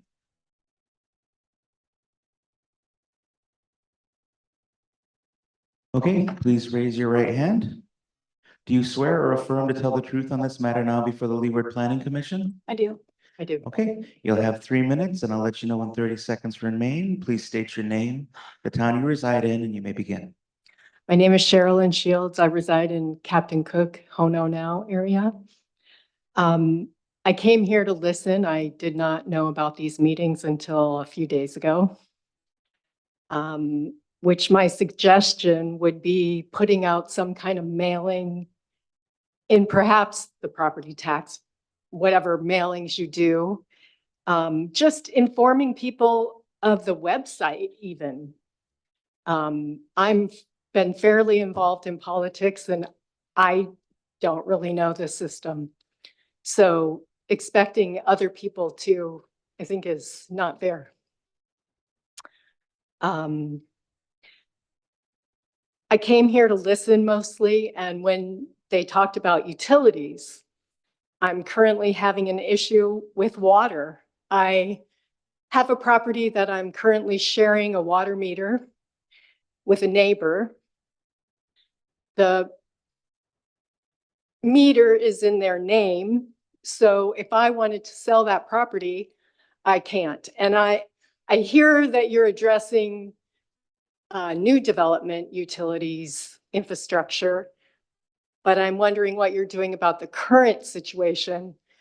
Even I have 2 properties. One is in Captain Cook, one is in Honau now. The Captain Cook property, none of us have water. If you want water in that area, all the meters are taken and people are running their water lines up the road, but the people at the top are unable to get water. So I feel, especially in my Honau now property, I don't know what to do. I cannot sell it without water. And I don't know how that's being addressed in your, I understand your general plan is general and that you will make laws, ordinances, whatever out of that. Also roads are another issue. I live on Captain Cook Road. I am the head of the road association, which I say loosely because it's volunteer. We have 26 house sites on that road and maybe 10 put in to the infrastructure of the road, of maintaining it. We all got together and paved it 30 seconds. 20 years ago. But here we are, fighting to keep the road together. That's already only 1 lane. You talked about access to community services and all that. I live at the very top. And so if I needed rock or any kind of material, I can't get it because I can't get a truck to my house. So I hope that in your, whatever you're doing with the general plan that you do deal with our infrastructure. Thank you, Ms. Joyce, for sharing your manao with us. We're going to go ahead and hear the next testifier, and we're going to take a quick break. So please state your name and where you reside. Aloha, Michelle Melendez, Hakalau. I come here as a friend. The general manager said the source of climate change was given to her by the authority of the state. Nowhere in the general plan does it say that. She said that she has a 3-page document that shows the source of climate change. Again, this 3-page document is not in the general plan. I could not find it. The Hawaii Revised Statute, Chapter 710, outlines criminal offenses related to the use of false statements and entries, including making a false, fictitious, and fraudulent claim is considered a Class C felony. How does the state have more Excuse me, expertise on ma'am. climate change, which is the foundation of the general plan. Climate change is the foundation of the general plan, and she said that she has the source from this authority of. the Excuse me, state. ma'am, you cannot accuse, please do I'm not not accuse accusing staff. anybody. I'm not accusing anybody. I'm Just stating. please go ahead with your This is my- testimony this is my regarding the testimony. general plan. This Thank is you my very testimony, much. Sir, this is my testimony. How does the state Point have of more order, expertise on please. climate change Point than of order, experts in the please. climate field who are saying around the world? Point of order, ma'am. I know you're very passionate and we are all here, we're very passionate, but please keep your accusations on not an staff accusation, that members is a statement. and commissioners. That is not an accusation, So that is a I statement. will of allow fact. you to continue on your testimony, but please, let's address the content of the general plan. That is a fact. And the climate change experts around the world say there's no climate danger. This is a ruse to bring in smart cities and electric vehicles where the renewable energy and electric companies will prosper and at people's expense will increase. Their right of privacy will be eliminated and many freedoms will be taken away. The state has failed to provide evidence of where they get their authority to go over climate experts. Who is the state? Hawaii is not a state. It is a U.S. occupied territory, also known. It's important to the state that the county of Hawaii and the state of Hawaii and the seal above you have Duns and Bradstreet numbers, which means they are a corporation. They are not a state. They are working in commodities for making money, not a government for the people. The planning department has sent letters to homeowners saying their land use will change from residential to recreation. That drops their property value. Show us a superior title where the planning department has superior title over somebody's property. The general plan manager also stated that the land that will be converted to conservation, where does it say that the state owns the land? Because when Queen Lily of Kalani had a gun to her head and she abdicated the throne, I'm pretty sure she didn't sign the document and title to the state. I thought that this land was solely supposed to go back to the Hawaiian people through the Hawaiian Homelands Department. Where in the general plan is it honoring the planning department's contract with the Hawaii Homelands? Because the Hawaii Homelands isn't written in this plan. Hawaii Homelands is written 0 times in this general plan. The only thing you as planning commissioners can do is to recommend that this plan not go 30 through. seconds remaining. Otherwise, you also, you could be held personally reliable. And this is why you're volunteers, because the state doesn't want to be liable for what you guys are doing. You have the power to not put this plan through because you guys are representing the people. And if you put this plan through, you could be liable and the state will not help you out with that. I remember, and then I want to say that I am part of We the People. We do not consent to this plan. This plan is, Your 3 minutes are finished. Thank you. this for your plan is testimony. through commodity. Mahalo, Ms. Melendez, for your testimony. I appreciate your passion. Could we have the next 2 testifiers, please? Mr. Chair, your next 2 testifiers are Shelley Davis and Rebecca Melendez. Oh, excuse me, we're gonna go ahead and take a quick break. And we'll be back in 5 minutes or 10 minutes. So we'll be back at 11:30. Thank you.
Okay, I would like to thank the testifiers on Zoom for hanging in there. But we do plan on going through our in-person testimony.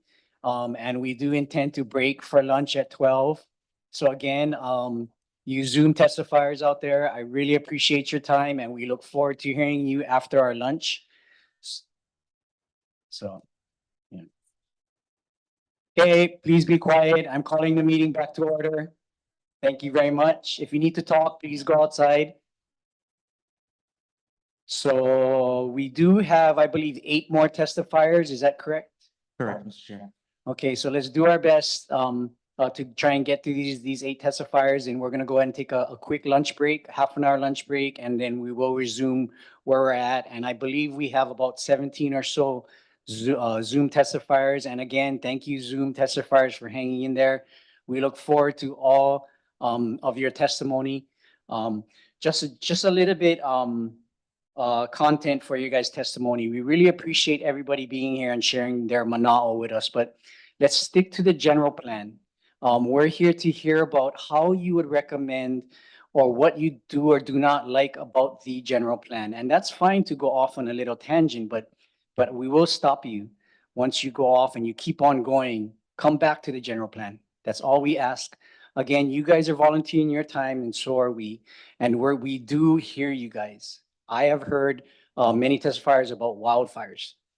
So I hear you and I hear everybody, and so do all the commissioners. And, please be respectful. I know we all want to clap, we all want to speak out. And if you continue to do so, I can't stop you, but let's try and be respectful because I do want to run an efficient meeting. And I want to run a professional meeting. So thank you very much. Next 2 testifiers, please. Mr. Chair, your next 2 testifiers are Shelley Davis and Rebecca Melendez. Will you please come to the testifier table so that we can swear you in? Okay, please raise your right hand. Do you swear or affirm to tell the truth on this matter now before the Leeward Planning Commission? I do. Okay, you'll have 3 minutes. I'll let you know when your 30 seconds remain. Please state your name, the town you reside in, and you may begin. Aloha, I'm Rebecca Melendez, Keho. And I sent you a long email with regards to my research because this general plan is so vague. I also have all that research on my website, bigislandsupport.com, the GP testimonial page. And I want to tell you that this general plan talks about master plans. They don't explain master plans. Ordinances, they don't explain them. The TDR program, the PUD, they don't explain this. I actually researched them. So pages 80, 82, 87 talk about a TDR program. On 9.F, it says achieve density to remain consistent with the land use pattern in accordance with the general plan land use maps, which they have changed many of the land use titles. Okay, what I've researched to find out what the TDR program is, because they never explain it, is by moving the right to build from location where development is prohibited for environmental reasons. Now that goes into the county council will be able to, or the state would be able to, would be able to decide what environmental reasons are to prohibit development on that property.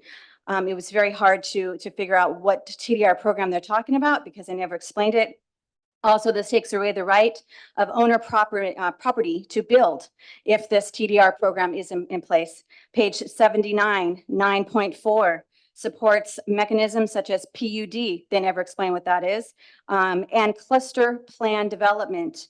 So PDU, I found out on Forbes.com, is a planned unit development, or PUD is a community of single homes where every homeowner belongs to a homeowners association. So this looks like the county wants people to live in their units to collect a HOA fee and have control where people live through the TDR program, because they don't explain any of this. They just put this out there. Page 149, page 150, it talks about 30.12, plan for broadband infrastructure to support smart grid development. They don't explain this. I had to research it. Broadband is actually 5G. And 30.5, they say the underground sitting of electrical and telecommunications. They don't explain what underground sitting means. I had to research it. So basically, a smart grid is what they're saying will allow them to have more control through remote monitoring, which will fully take away our privacy. And also in order to have smart grid You have and 50 seconds remaining. and broadband, it talks about sitting cables, which will take up, they're going to sit cables under the ground. We have serious traffic and they want to sit these cables underneath the ground. They also talk about they're not talking anything about the traffic and trying to resolve things. Page 89, they talk about golf courses and resorts, having more developments for golf courses and resorts, but yet they don't acknowledge the landfill issues, the water issues, the HELCO issues. So they're not resolving our resource issues. Thank you. Thank you, Ms. Melendez, for referring to page numbers. Very, very helpful. You're addressing exactly what we need to hear. And I really appreciate that. So we did hear you. Next testifier, please. Me? Oh, hi. My name is Shelley Davis and I live in Kona. Okay. First of all, I would really appreciate that you guys would put the property owners and the landowners' rights first, because this plan is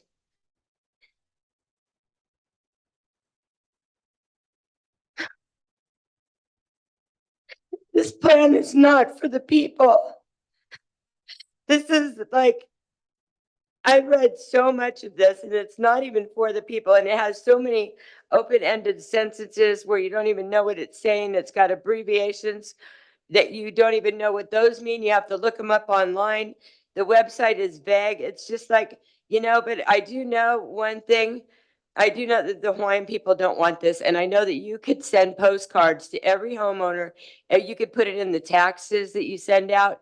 It could be, let the people know and let the people of Hawaii decide what to do with the general plan. This is Hawaii. This is about love and aloha. Everybody has their home that they've been working so hard for their lives, for their families, to grow food and eat their own food and share with their neighbors. This is not about, we don't want smart cities in Hawaii. I don't know any Hawaiian who would want a smart city, and who cares about the Wi-Fi?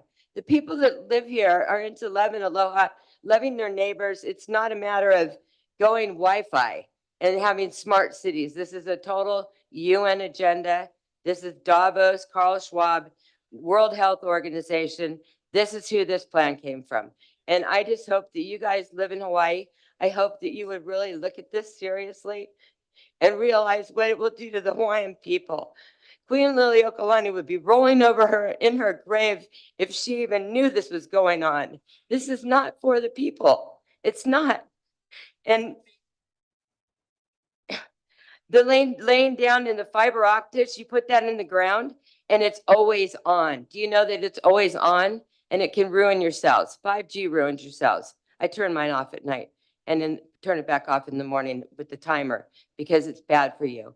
And anyway, they have, they took ultrasounds of kids' brains where it's turning red because when the phone's next to them. I mean, everybody knows 5G is horrible. And let's see. So to me, this is what the general plan sounds like. It sounds like instead of burning down the big island or all the other islands like they want to, this plan is trying to take our properties by changing the zoning. Did any of you guys really read everything in here? Because it's a lot and you have to look everything up. Are you willing to do this to the Hawaiian people? God's not mocked. You're going to reap what you sow. And I'm against this. I'm totally against this plan. Thank you, Ms. Thank you Davis. Thank you, Ms. Melendez, for for your volunteering. passionate testimony. Thank you very much. Can I have the next two testifiers? Oh, sorry, commissioners, do you have any questions for the two testifiers? No? Thank you, ladies. Mahalo. Next two testifiers, please. Thank you, Mr. Chair. Your next two testifiers are Thaddeus Pitts and Robert Gay. Will you please come up to the testifier table so we may swear you in?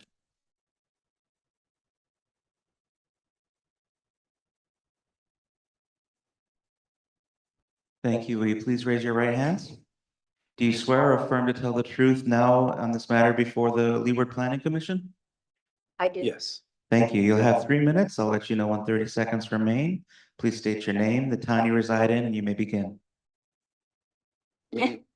My name is Thaddeus Pitts, and I reside in Honolulu.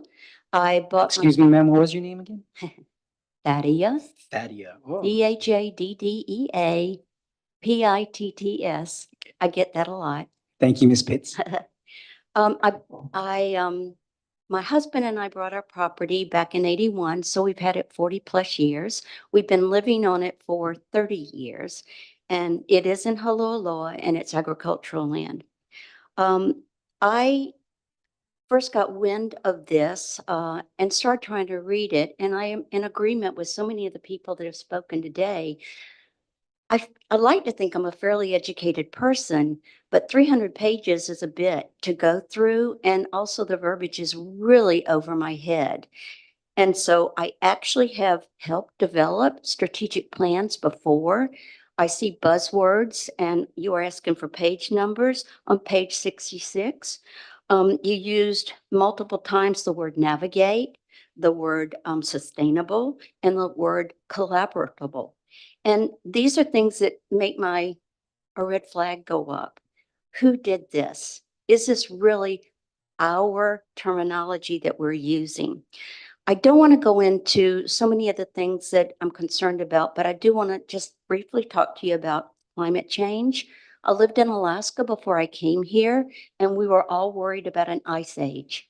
So it seems like this goes on and off.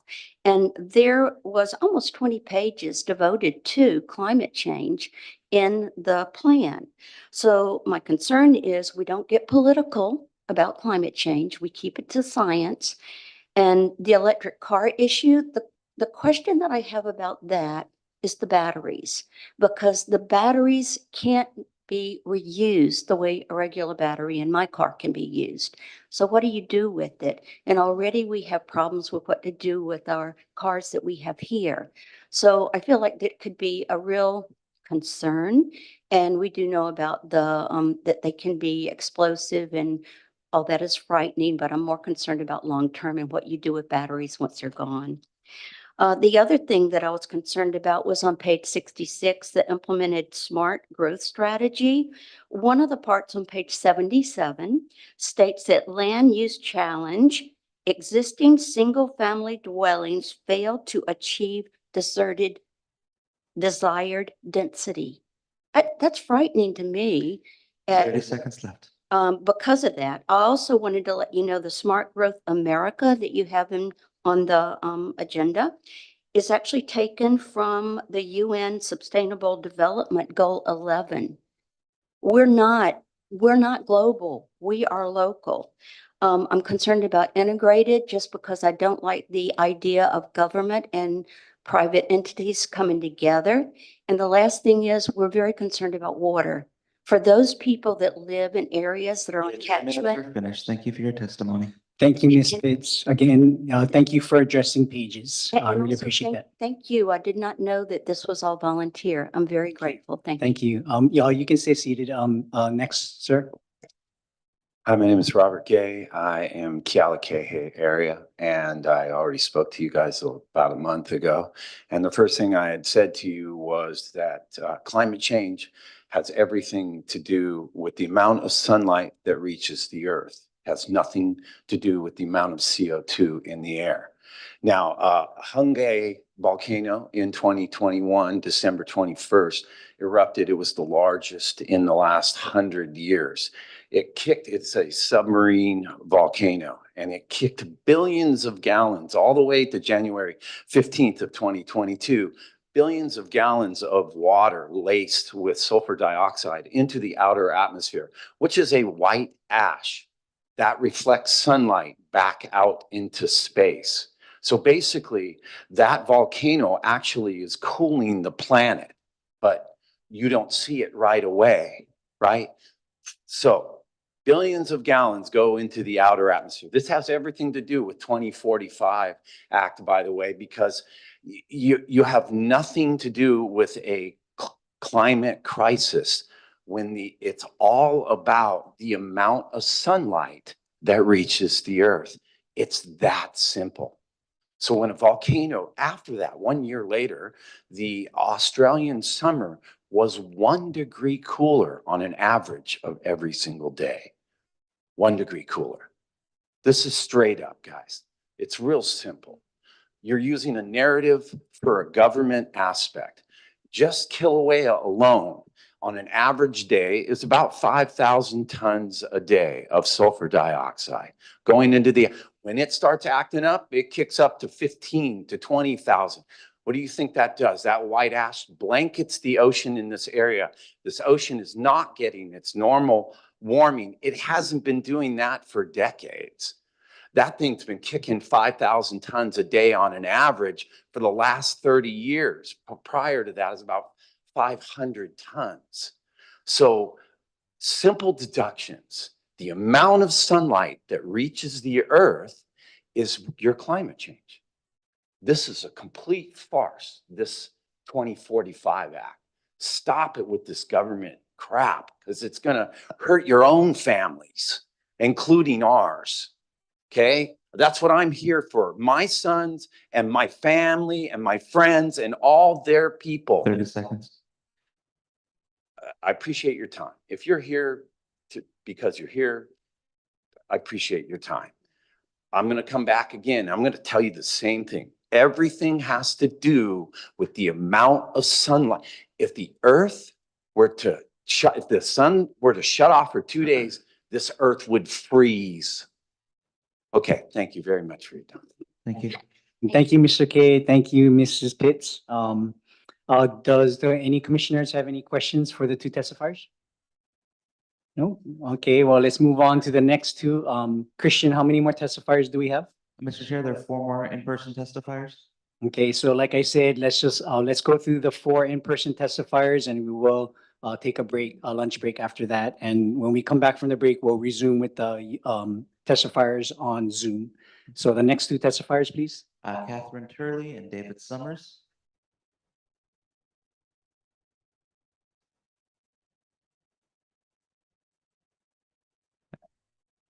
Mr. Summers, are you still in the room? If not, Marion Garushat.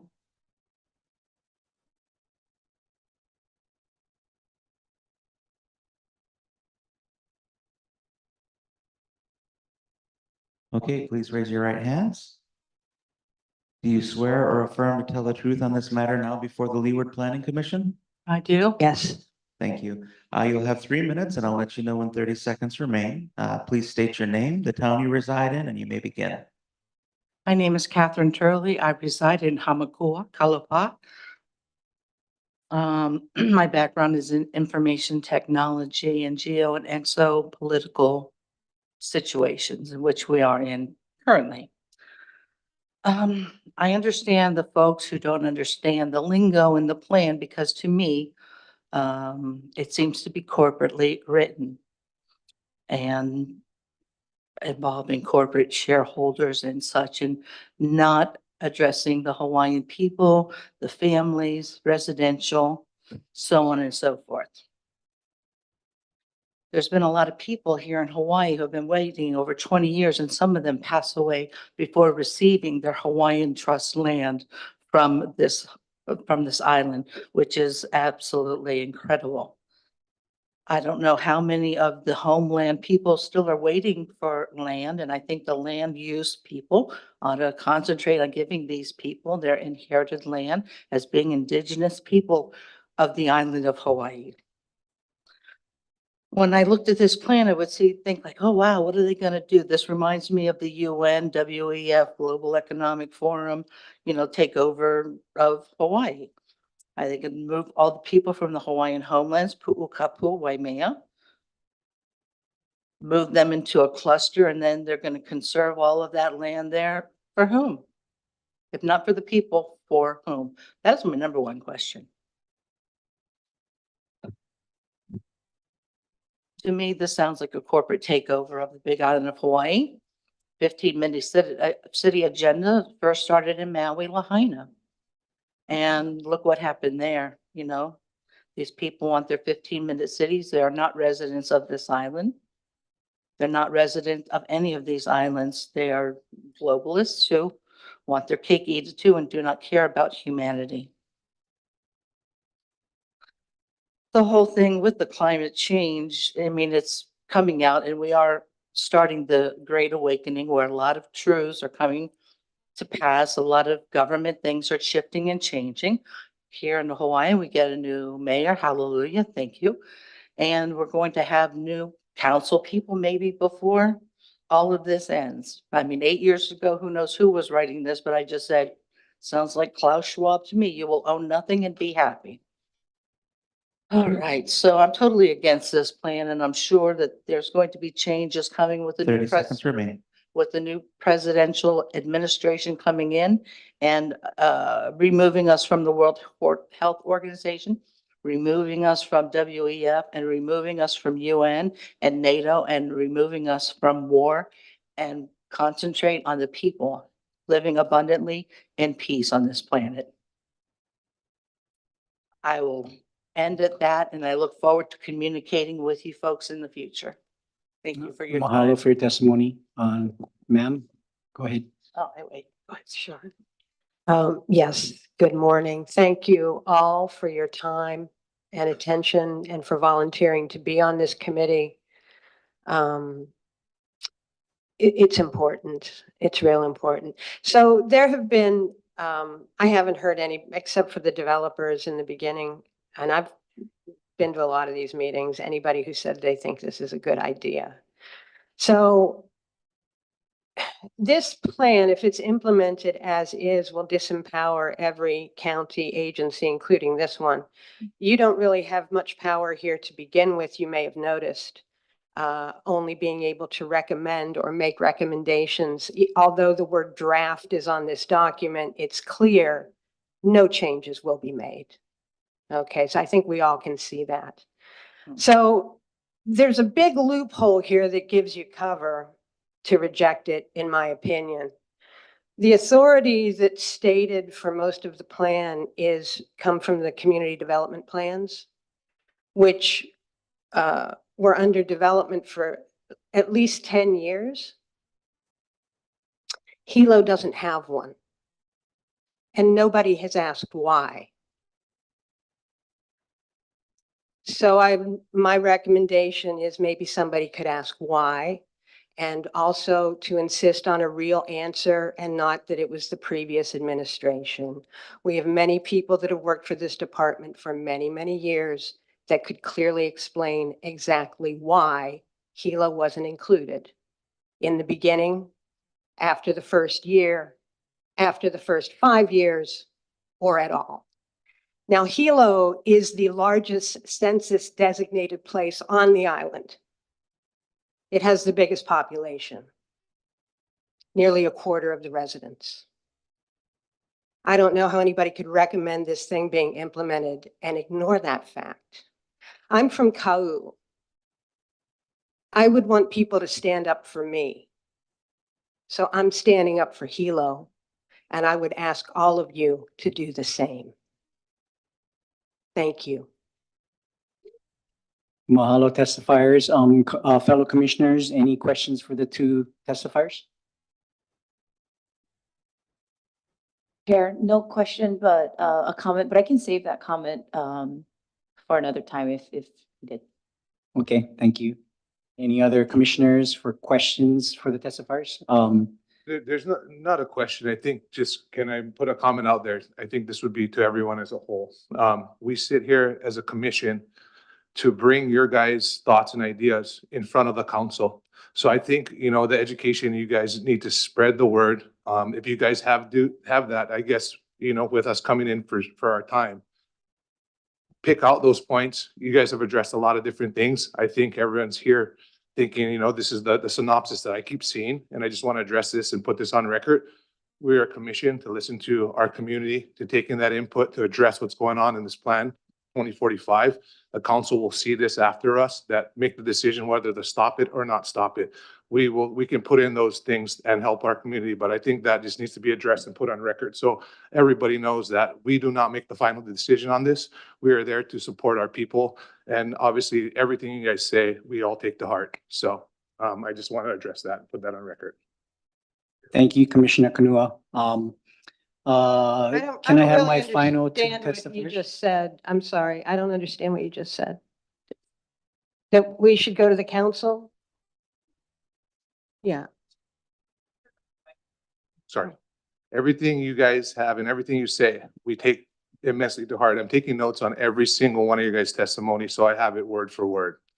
On the back end, your guys' recommendations to this, whether you like it or not, that's always good, but such as other people come 2045, can we change this? Can we take that? We can put those amendments in for the county council to look at. And we will take in everything that you guys have said, and we will, we'll try to put as many things. So you in. can recommend that it not be passed because Hilo was excluded? 100%. Okay, great. Thank you. Can I have the final two testifiers, please? Mr. Chair, your last testifier in person is David Paul.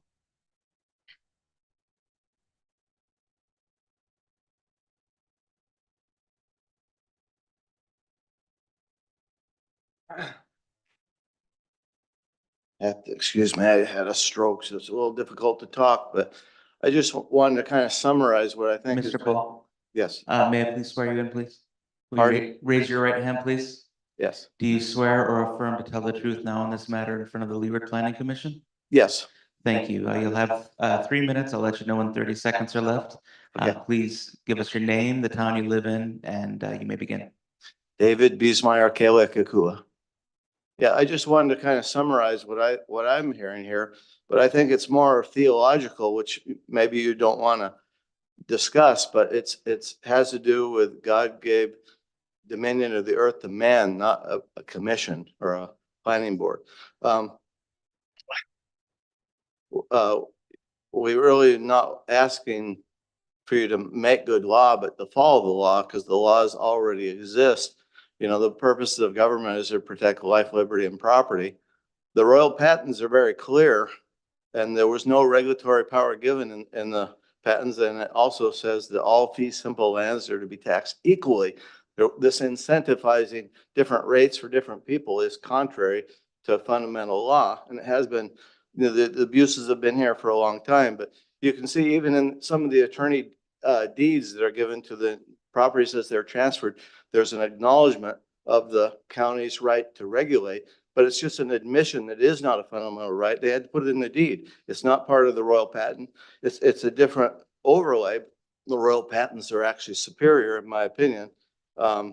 Anyway, I believe that historically the owners have always been best qualified to determine highest and best use of property. So this commission does have authority, in my not so humble opinion. The state of Alaska, or excuse me, state of Hawaii was given 1.5 million acres of land at statehood. That's where your regulatory power is. That's where you actually have authority. So basically, I think just to summarize, we're asking you to just get back on your own land. Thank you, Mr. Paul. Thank you. Thank you. Mahalo. Mr. K, do we have any in-person testifiers? Chair, there are no more in-person testifiers. Okay, I just want to thank all the testifiers in person. Mahalo for your manao and giving us pertinent information that we can work with. We will break for lunch. You're all welcome to stay and come back and hear the 17 plus Zoom testifiers with us. And we do intend to have a thorough discussion after the Zoom testifiers. Thank you very much. And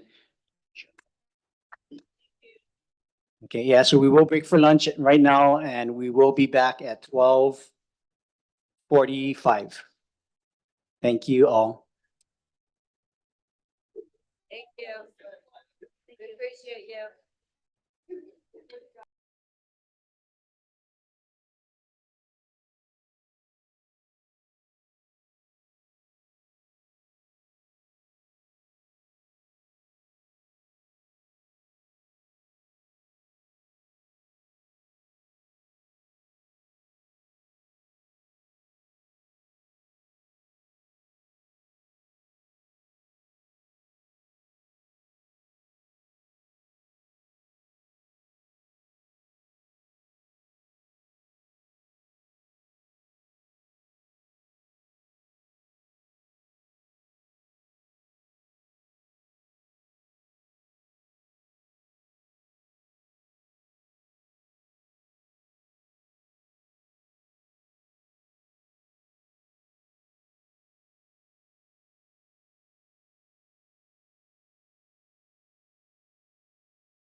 I'd like to call the Leeward Planning Commission January 16th meeting back to order. I want to make a note that Commissioner Paishan DeWart has stepped out for a while and she will come back. And we do have quorum. And welcome back, everybody. Thank you, Zoom testifiers, for hanging in there. We have completed our in-person testifying and now we will resume with our YouTube testifiers. Christian, are we ready? Or Kelsey, who's running the Zoom today? Aloha, Chair.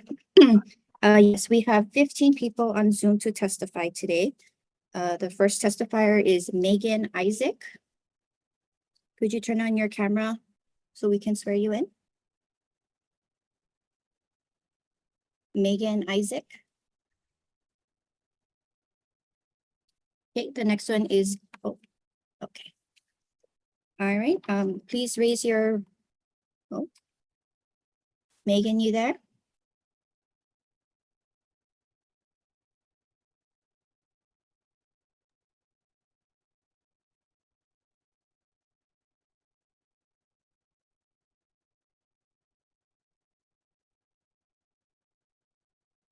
Okay, Megan, I'm gonna swear you in. Please raise your right hand.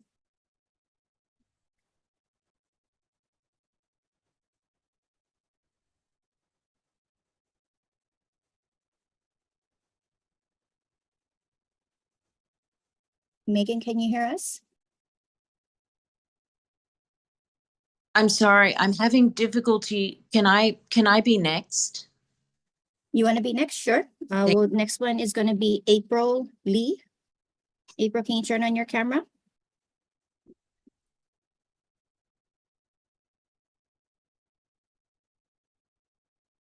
April Lee.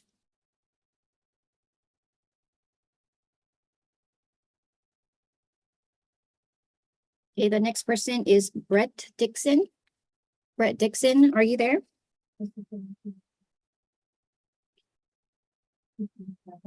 Can I go ahead and swear you in? Yes. Okay, please raise your right hand. Do you swear or affirm to tell the truth on this matter now before the Leeward Planning Commission? Yes. Okay, you will have 3 minutes and I'll let you know when your 30 seconds remain. State your name, the town you reside in, and you may begin. Brett Dixon, reside in Mountain View. And so I just moved to the island. I came from California and I never wanted to leave there. I grew up in an agricultural town that was actually self-sustaining and sufficient, unlike the sufficient meaning of the word that they have in this general plan. And I never wanted to leave, but California had kind of been destroyed by these same policies. So the Big Island was the only place in the States that I could find where it was actually, you know, eco-friendly and growing your own food. And then I come to find out about this plan and I'm like, oh my God, California followed me here. And, you know, these are the policies that led to what is happening in Los Angeles right now. The plan is filled with a lot of magic, tricky, feel-good words, equity, sustainability, green this, green that, throw in sea level rise due to climate change. I want to ask everybody here, how much has that sea level risen here in the last 100 years, or in San Diego, where I'm from? I lived in a beach town that was 2 feet above sea level, and it's still 2 feet above sea level. So just want to warn everybody, what is happening in Southern California, what is happening in Maui is due to these policies. If you want to address housing, I know that it's talking about providing homes for everybody. If you incentivized landowners to be able to build small unit rental housings for their grandma or for new residents that are coming here to try to start a life, or for your children on that committee, your grandma and your children that get out of school and are trying to get a start at life, well, that would provide them with nice, affordable, cheap housing in a nice environment in neighborhoods for neighbors who are growing food. But what this plan is, it wants to do this, what would they call it, condensed living. They want to build North Korean style block homes and jam everybody in there. So let me ask everybody, where do you want your grandma to live? Where do you want your kids to live? when they can no longer sustain or upkeep their property or afford it. You want them in a North Korean style block house of condensed housing, overregulated, or do you want them in a nice neighborhood? And, you know, I've heard a lot of people say this, and this can't be emphasized enough. How is it possible in the United States of America that a few people You have 30 seconds can left. determine the destiny of hundreds of thousands of people? How is that democracy? We hear a lot about democracy. This is not democracy. This is the World Economic Forum, Bill Gates, land grab, UN agenda. That's all it is. So ask yourselves what you want. And this needs to be voted on by the people. Can't take people's land without it being on the ballot. There's no way. That's it. Thank you for listening. Mahalo, Mr. Dickinson, for your testimony. Commissioners, do you have any questions for the testifier? None. Ashley, can we have the next testifier, please? Sure. The next, Megan, are you ready? If not, we can come back to you. Megan Isaac.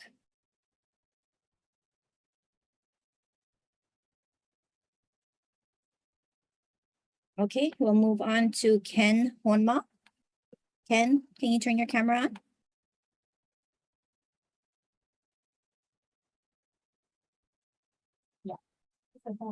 Ken Honma. Okay. Okay, All right, I'm gonna go ahead and swear you in. Please raise your right hand. Do you swear or affirm to tell the truth on this matter now before the Leeward Planning Commission? yes. You will have 3 minutes and I'll let you know when 30 seconds remain. State your name, the town you reside in, and you may begin. My name is Ken Honma. I live in Curtistown. And this is for the commission members. I want to thank you for giving me the opportunity to speak. Michelle Melendez and her associates have more than adequately critiqued the general plan 2045. They have spent countless uncompensated hours in studying the words and concepts in the plan. I concur with their conclusions that this plan must not be forwarded to the county council without a severely needed rewrite. Otherwise, it should be declined. The main problem is there appears to be a lack of sound and proven scientifically based hypotheses and much less scientific laws on which the recommendations made through this document are based on. As a substitute for this lack, an attempt at the use of mind control language similar to a technique called a hypnotic jump described in some neuro-linguistics programming training is used. I will cite one example so that you can see how it works. For example, making policy decisions based on ideas rather than proven scientific facts, such as the idea that man-made carbon dioxide is the cause of global warming, is a hypnotic jump. Here, the idea that man-made greenhouse gas causes climate change is an idea only, not a proven fact. But because of mind control, mind jumps over and ignores this critical fact and goes through and focuses on the provided solutions, such as we need electric cars, or we need to control how many miles you can drive your car, or cluster planning for people so that they do not move around so much, or incentivizing people rezoning their land to conservation so no people can live there. This is just one example. But as Michelle's written edits show, there are many such hypnotic jumps. They are everywhere in this document. Especially pay attention to where there is a lack of data or lack of detailed citations of proven scientific facts. If you read carefully, you will see that associated with an idea without facts, there is also a hypnotic jump that proposes what the mind interprets as a reasonable response to ameliorate each issue. The language in this plan is actually hypnotic language.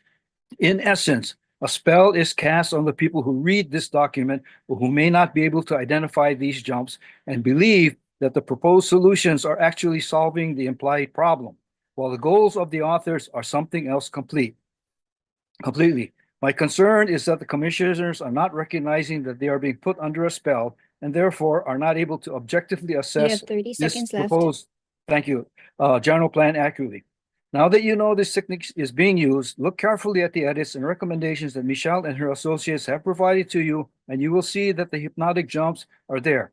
Michelle and her associates have also provided citations and links to credible scientific sources to help the commissioners conduct the necessary discussions in order to get the facts straightened out and to help the commissioners understand how misleading this document is. So, in closing, This document, as stated, should be not recommended by this committee unless it's going to be rewritten. Thank you.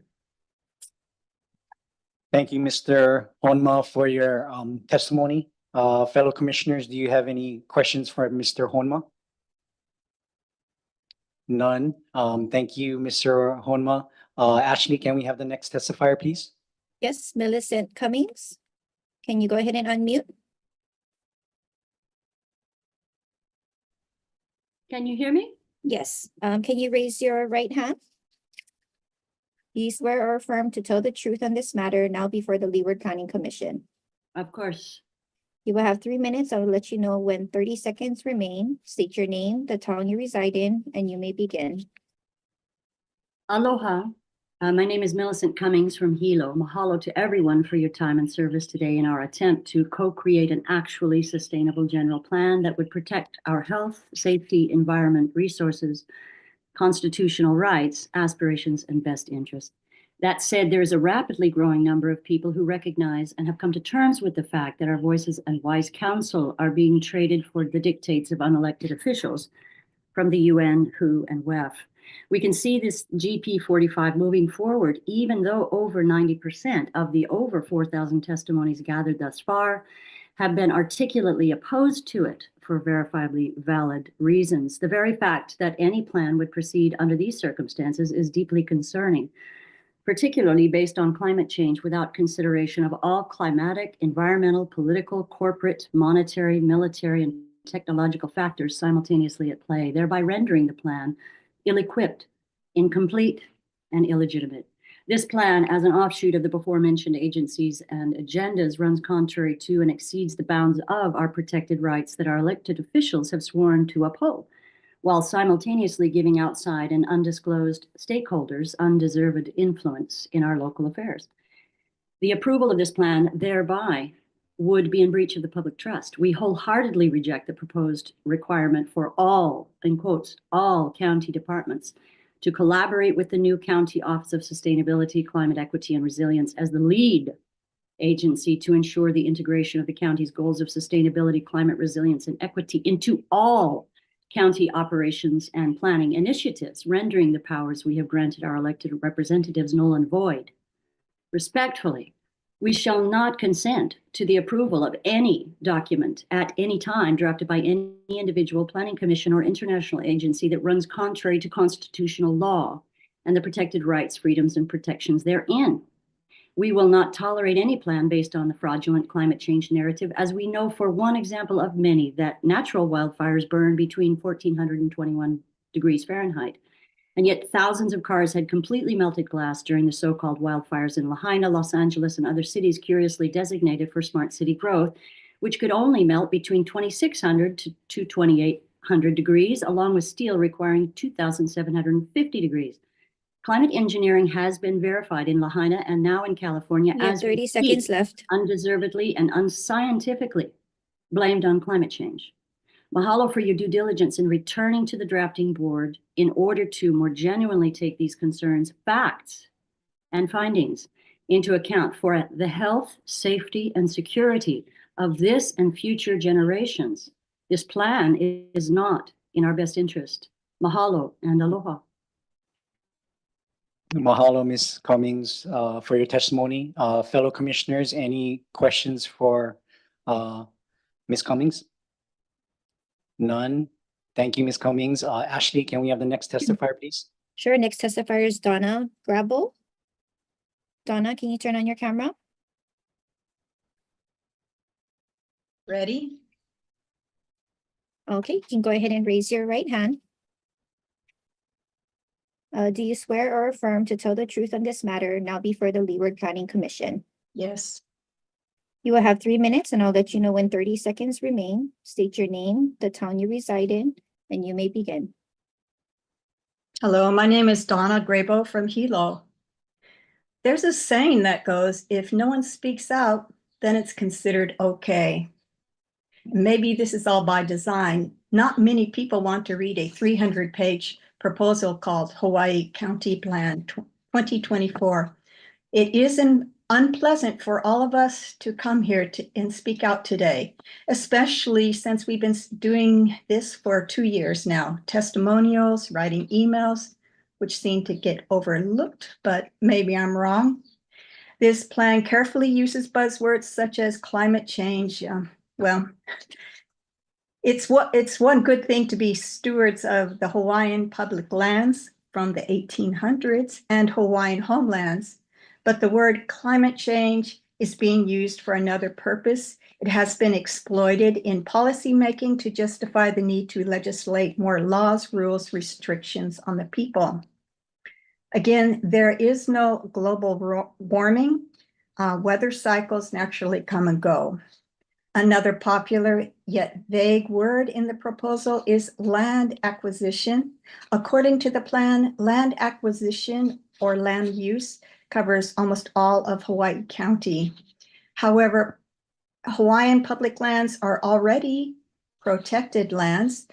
There are already parks and recreational lands being enjoyed by the public. The globalist 2045 plan extends to taking private property of owners, homeowners, and farmers. There are so many homes that are already vacant because of high interest loans.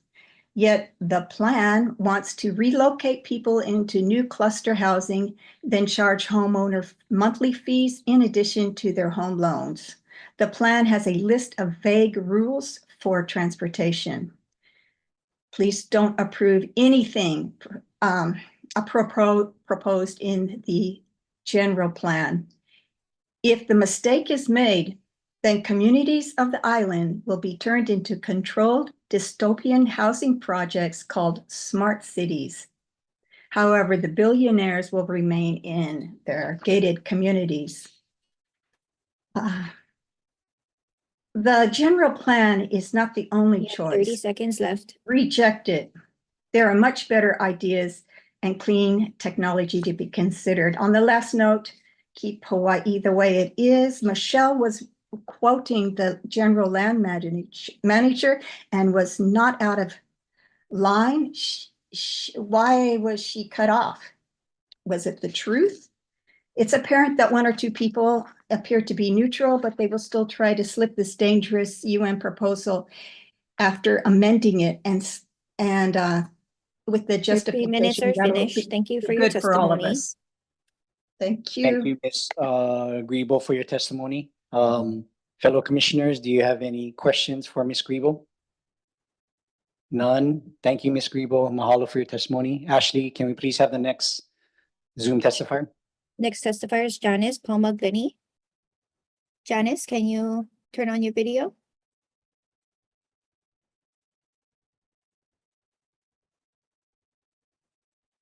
All right, can you unmute yourself? Okay, All right. can you hear me? Yes, we can.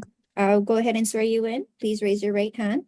Okay, I'm having trouble hearing you guys. Okay. Oh, wait. My before- name, yes. Yes. Do you swear or affirm to tell the truth on this matter now before the Leeward Planning Commission? I do. All right, you will have 3 minutes and I'll let you know when your 30 seconds remain. State your name, the town you reside in, and you may begin. Janice Palma-Glenny, Kailua Kona. Aloha commissioners. The public is palpably upset about this plan, and some of the things they're upset about don't seem to be the details in it. Some of their angst seems partly due to a lack of understanding of the plan's roots and what it takes to create a critical legal document. But the feeling of being left out seems a major stumbling block. I don't mind being a broken record, saying that inclusive public meetings similar to charrettes have been asked for and remain lacking since 2015.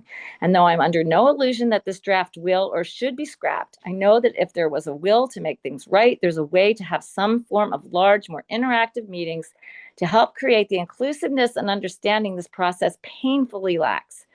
Planning leaders need to set a process right that hasn't worked to the point of too much of the public attacking decent and honest planners because of feeling sidelined from the start.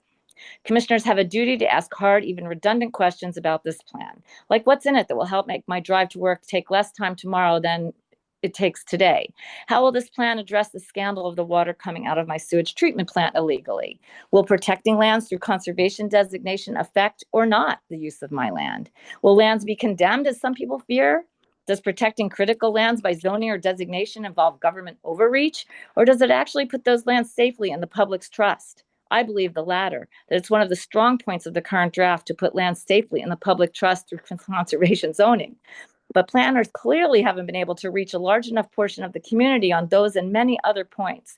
And like the Kona CDP, which is in fact a smart growth community-driven ordinance that included the motto of thousands of public participants, planners need to share details of how smarter growth can help meet our challenges and how the general plan should in fact emphasize smart growth components like infrastructure concurrency that can help prevent traffic jams, sprawl, and disasters like those created in Maui and Los Angeles by people being stuck in vehicles on roads that will never be enough because of the lack of better, smarter land use planning as enshrined in the CDPs. I don't think it's up to our planners to explain legalese to where every community member understands it. But having said that, the air is filled with conspiratorial anti-government distraction and propaganda. So it's even more incumbent upon planners to ensure transparency. And by the way, not allowing testifiers to mention culpable government leaders who have been making land use decisions related to the general plan for years and decades unnecessarily feeds into that conspiratorial mindset. Again, it's not too late for more interactive You have shred-style 30 public seconds left. meetings if planners let go of some of their learned paradigms to reach the public where they live. It might not be done for exactly the same purpose as real charrettes, but by making that effort and including the public in that type of venue, they could allay many doubts through group participation, and we could continue as a village, making sure that the other hard questions surrounding the detail of the plan are hashed out in a Pono way. Mahalo for your time and your effort and understanding and continuing to stay open to ways to stop conspiratorial thinking around this plan and to make it a better plan for everyone. Mahalo, Ms. Palma Glenny. Fellow commissioners, any questions for Ms. Glenny? None? Commissioner Yeah. DeFranco? I just wanted to thank you for that, Janice. I appreciate that. It was very well put. Thank you. Oh, okay. Thanks, Barbara. Mahalo, Ms. Palma Glenny. Ashley, can we have the next testifier, please? Next testifier is Eugene Elmer. Eugene, can you turn your camera on? Can you hear us? Yes. All right, I'll go ahead and swear you in. Please raise your right hand. Do you swear or affirm to tell the truth on this matter now before the Leeward Planning Commission? Yes. All right, you will have 3 minutes and I will let you know when 30 seconds remain. State your name, the town you reside in, and you may begin. My name's Eugene Elmer, and I am in the Captain Cook area. I'm going to start off by saying I've moved here in 1977. That's almost 50 years ago. In your general plan, you talk about climate change. Well, in the last almost 50 years, I haven't noticed it. And neither have anybody that I know. We don't have climate change here. That's a farce. This agenda that is going on, this plan that you have, is actually a United Nations agenda, as many other people have mentioned. And there's no, it's not a hidden fact that that is what's going on. If you don't know, which I strongly doubt that you do, I strongly feel you do know. If you don't, you should look into it.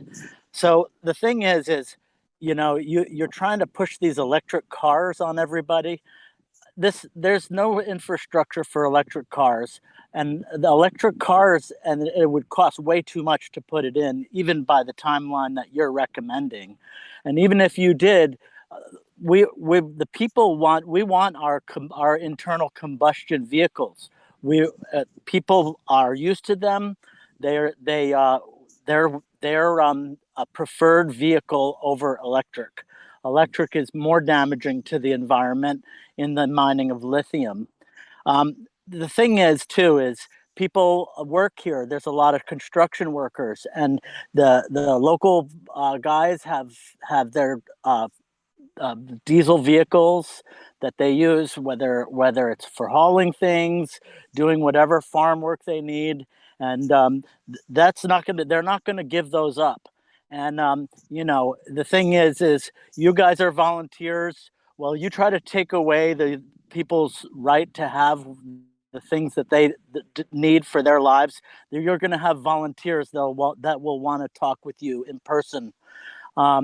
This also, the thing about it is that this town is you know, I'm sitting on an organic farm right here right now, and I have a feeling that your stakeholders that I would like you to answer the question at the end of who they are at the end of my testimony. I have a feeling that your stakeholders, You have 30 seconds left. are Monsanto and very rich entities, and you know, we're not gonna let this thing fly where we're gonna have special interest people trying to mandate and dictate how we're gonna live our lives here, whether it's private ownership of land, access to the beach, or any other rights that we have that are, by the way, given to us by our Creator. Thank you for rejecting this proposal, because I will be sharing your names with everybody on social media. This is going out big. I have thousands of friends. Thank you. Mahalo, Mr. Elmer, for your testimony. Fellow commissioners, do you have any questions for Mr. Elmer? None? What about the stakeholder? Thank you very much, Mr. Elmer. Ashley, can we please have the next testifier? Next testifier is going to be Excuse me, Khalid. Ashley. Yes. Sorry, Ashley. I'll put this on record just because the stakeholder has come up a multitude of times. On page 19 of the GP 45, just go take a look at what the stakeholder is in reference to the words, and it's on there. If you wanted to participate, it's any individual, group, or organization that has any interest or concern in a particular project, decision, or activity and can be affected by its outcome. Stakeholders can include a wide range of entities such as employees, customers, suppliers, investors, government agencies, community members, and non-governmental organizations. They can influence or be influenced by objectives, policies, and performance of an organization or project. Effective stakeholder engagement and management are crucial for the success and sustainability of any initiative, as it helps ensure the diverse perspectives and interests are considered. Just to put that on the record, just so it's there. So I know this word stakeholder keeps coming up to everyone, and just for some light education, that was in there. We're going through the 2045 plan and I saw it. So I'm not sure if everybody realized what that stakeholder meaning means in this GP 2045, but that's what it is. And I just wanted to address that and put that on record. Thank you, Commissioner Kanuha, for addressing page 19 under the definition of stakeholders. I want to make it on record that Commissioner Paishan Leeward is back. Sorry for cutting you off, Ashley. Ashley, please go ahead with the next testifier. Next testifier is Kale Kailikini. Can you turn your camera on?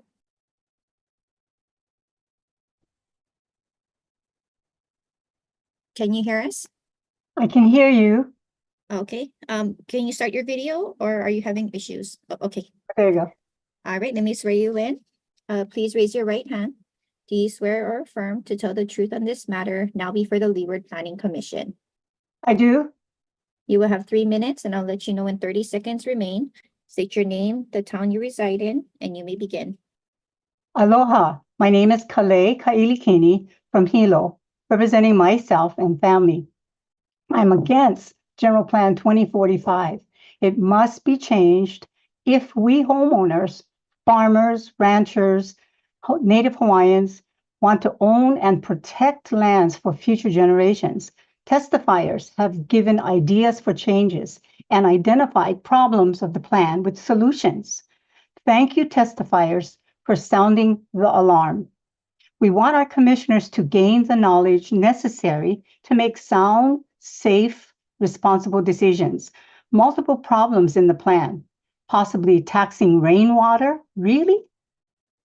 Not mentioning Hawaii Island has 5 water aquifers. The largest is on Mauna Kea.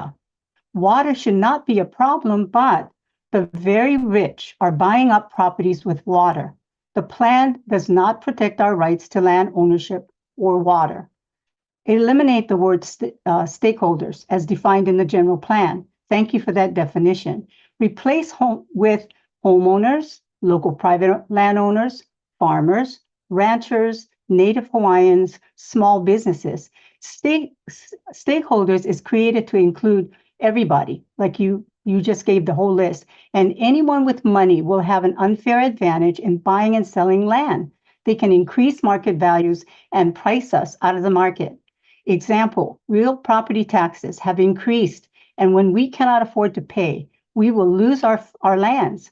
Government is responsible, and they have no excuse for pricing its citizens out of their homes and creating more homeless. Under the land use trends, challenges, opportunities, it states visitor increasing, yet government passes laws to stop short-term rentals. The plan states the government making decisions, regulations, taxing, yet the government has a track record of failures that needs to stop now. The people must be involved in all decisions and be included in the plan. Reduce the threat to life and property from natural hazards and disasters. How do we do that? With the existence of weather machines. Yes, weather altering technology has existed as early as the 1900s. Please be concerned. The book Angels Don't Play This 30 Harp seconds left. by Dr. Nick Begich. HARP stands for High Frequency Active Auroral Research Program. It is weather alternating. And so now Lahaina and the LA fires share the same similarities, possibly relating to weather machines. Therefore, these fires must be investigated. If not, the fires will continue and no accountability. Absolutely criminal. Mahalo and thank you so much. Mahalo, Ms. Kailahini, for your testimony. We have heard you. Thank you very much. Fellow commissioners, do you have any questions for the testifier? Not a question, just one more. That replace homeowners, ranchers, Native Hawaiians. Can you go down that list? I'm just taking notes and I just want to have that in there. Yeah, I have homeowners, farmers, ranchers, Native Hawaiians, small businesses, local landowners. Pretty much that's what it is. Hawaii residents, Hawaii Island residents. Mahalo nui. Mahalo nui to you too. Any other questions for the testifier from commissioners? All right, mahalo testifier. Thank you very much. Ashley, please put on the next testifier. Next testifier is Kevin Hill. Kevin, can you turn on your camera? Kevin Hill. Okay, we'll go to the next one. Kate Kenneth. Oh, there you are. Okay. Can you hear us? I hear you. Can you hear me okay? All right. Yes. Okay, let me go ahead and swear you in. Please raise your right hand. Do you swear or affirm to tell the truth on this matter now before the Leeward Planning Commission? The best of my ability, yes. You will have 3 minutes and I'll let you know when 30 seconds remain. State your name, the town you reside in, and you may begin. Thank you. Yes, my name is Kevin Hill. I live in Hakalau. I'm grateful for the opportunity to speak, and I just want to affirm, all you planners who are there and volunteering, just like we're coming to volunteer to speak out on something that's really important. I'm actually really quite inspired to be more involved. I realize that there's really important conversations that happen in these, and they're tedious and time consuming and can be frustrating to participate in. And so I honor your presence, and I think we just need more of this. And so I'm just celebrating this process. But it goes along with the frustration, and that is that most of us, and you'll agree, even as a part of the Planning Commission, that most of us don't feel like we're heard. So I appreciate the demeanor and the just the way that these are being conducted, this particular testimony period. But if we're heard, then we're listened to and it has impact. And Jeff Darrow mentioned earlier today that the process of approval of this has already started, and that it can't be stopped, or something to that extent. And I don't quite understand the limitations on the Planning Commission, why this process, now that it's started. Just want to note and remind everybody that most of this plan creation happened during a time when there was severe restriction on mobility very difficult for people to participate in anything that was going on. And now that it's in a final document, final form where we can actually give really serious thought to it and review the document. Now, I've been testifying for 3 or 4 months, and I've heard hundreds of testimonies. I probably 150 to 200 testimonies. And I can only think of 1 or 2 that have been positive about the plan. And I quite like April and her presentation of the plan. I think she does a great job. She's a very competent person. I just don't like the plan. I want her to represent a different plan, entirely different plan. And if we consider that your guys' role, we're all sworn in, right? So your guys' role as a planning commission, I want to empower you to do what lawful governance is that which is closest to the people, has the most power. And what I feel like is most of us don't feel heard, like generally, like epidemically, we don't feel heard. Like how many of us voted to have cameras above every stoplight in our towns? How many of us want to be marching towards a surveillance society? I doubt very many of us would agree that that's what we want, and yet that's what we're getting. I feel the same way about the plan. And I don't know what Jeff meant by the fact that You have 30 seconds left. That Jeff meant about the fact that it can't be stopped. I think it can be stopped. I think it must be stopped, at least to be revised and to deal with the systemic issues that have been so well. I just wanted to mahalo several of the testifiers. There's some awesome testifiers.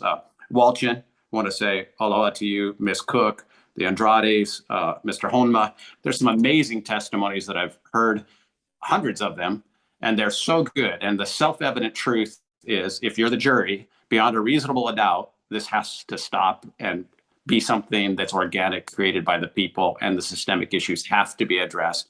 And whatever the pressures are for this steamroller to Your force 3 you and minutes are compel you, finished.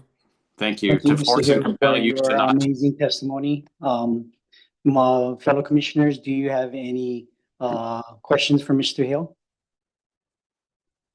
None? Okay, thank you, Mr. Hill. Thank you for your testimony. Ashley, can we please have the next testifier? Next testifier is Kate Kennedy. Kate, can you turn on your camera? Can you hear us? I can. All right, I'll go ahead and swear you in. So please raise your right hand. Do you swear or affirm to tell the truth on this matter now before the Leeward Planning Commission? Yes, I do. You will have 3 minutes, and I'll let you know when 30 seconds remain. State your name, the town you reside in, and you may begin. Aloha and greetings, commissioners, and all that are on this meeting. I thank you for this opportunity to speak with you today and echo the sentiments of everybody that's spoken previously in terms of the effort that this is taking from everyone. My name is Kate Kennedy, and I am actually grateful every day for the privilege of rising in Paul. I'm speaking on behalf of myself as well as friends. Excuse me, Kim, I'm just gonna call order. We can't hear you. I can't hear her clearly. Can you guys understand? Ms. Kennedy, can you possibly maybe put your speaker next to your mouth, or are you on a, do you have a speaker that you're connected to? Better? Any better? Yes. it's Yes, better. Thank we you. can hear you. Apologies. So I am speaking on behalf of myself as well as friends and neighbors who have been shocked to hear. I'm sure they're tired of hearing from a lot of us about this proposal, but so far I haven't met a man or woman in this area that seems to support it. Again, in the interest of time, I'll try and keep this brief. The whole plan seems to have an underpinning based in climate change. It was a rough go reading it. I can't say that I completed the entire thing. I read through a lot. I also read portions of a number of other plans that are pretty easy to find if you just research 2025 plans from all over the US mainland, and there's a significant similarity regarding the movement and potential annexation of land in each one with modifications made to the local areas.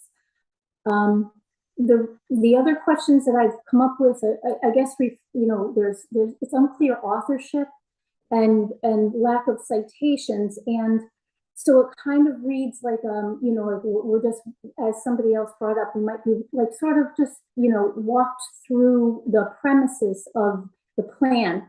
And it made me think a lot about, this happened in the 70s with oil shortages, in the 80s with acid rain, and the 90s with the ozone layer, and in the 2000s with the mainland coasts that were going to be underwater. And none of those things came to fruition. And while they raised our consciousness and highlighted areas that could be improved, again, by You have 30 seconds left.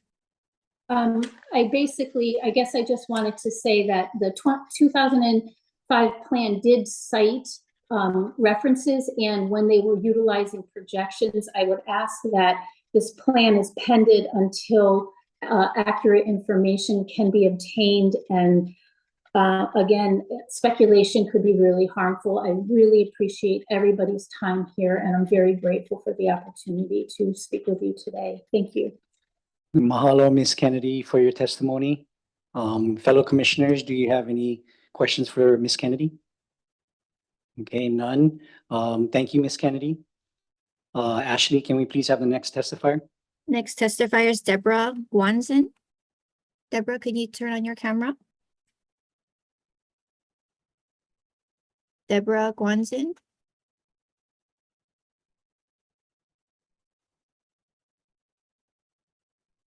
Okay, we'll move on to the next person. Next person is Chuck Flaherty. Chuck, can you turn on your camera?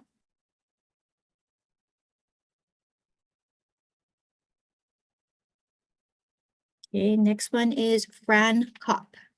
Fran, can you turn on your camera?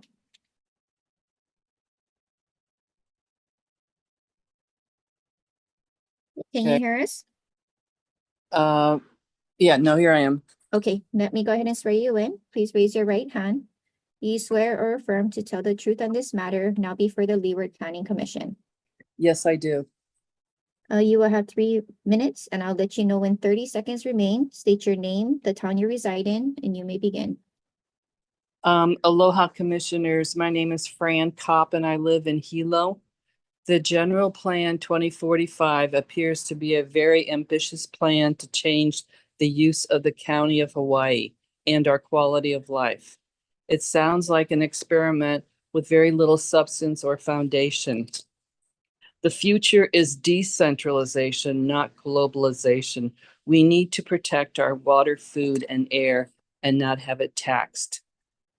Look at the failure in Oahu with the rail system. The basis of this county plan would severely impact the environment with the increased need for electricity for a 5G network and possible use of Wi-Fi and electric vehicles.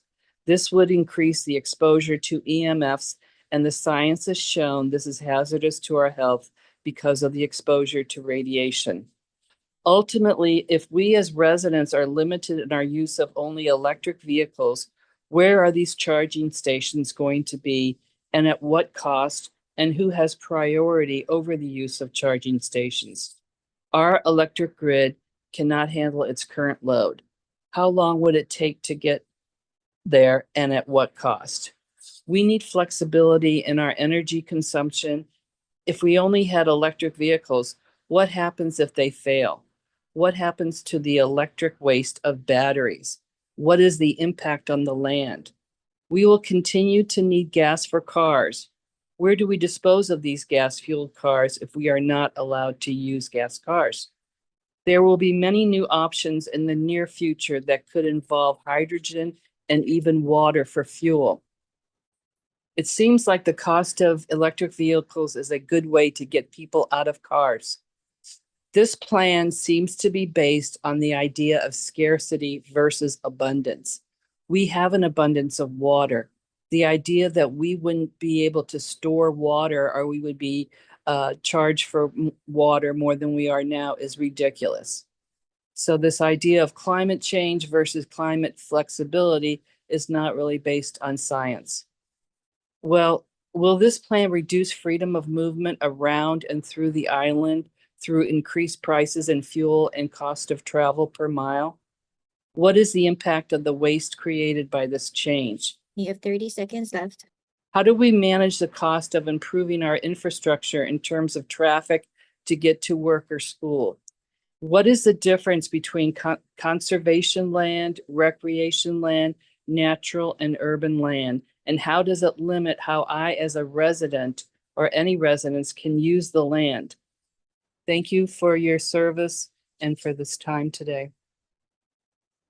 Mahalo, Ms. Kopp, for your testimony. Fellow commissioners, do you have any questions for Ms. Kopp? Okay, none. Thank you, Ms. Kopp, for your testimony. Ashley, can we please have the next testifier, please? Next testifier is Kim Magoon. Kim, can you turn on your camera? I am just here to observe. Oh, okay. All right, next person is going to be Davina Mar. Can you turn on your camera? Davina Mar. Okay, we will go back to Megan Isaac. Megan, can you turn on your camera? Can you hear us? Yes. Okay, I'll go ahead and swear you in. you. Please raise your right hand. Can you raise your right hand? Right hand. Okay. Do you swear or affirm to tell the truth on this matter now before the Leeward Planning Commission? I do. You will have 3 minutes and I'll let you know when 30 seconds remain. State your name, the town you reside in, and you may begin.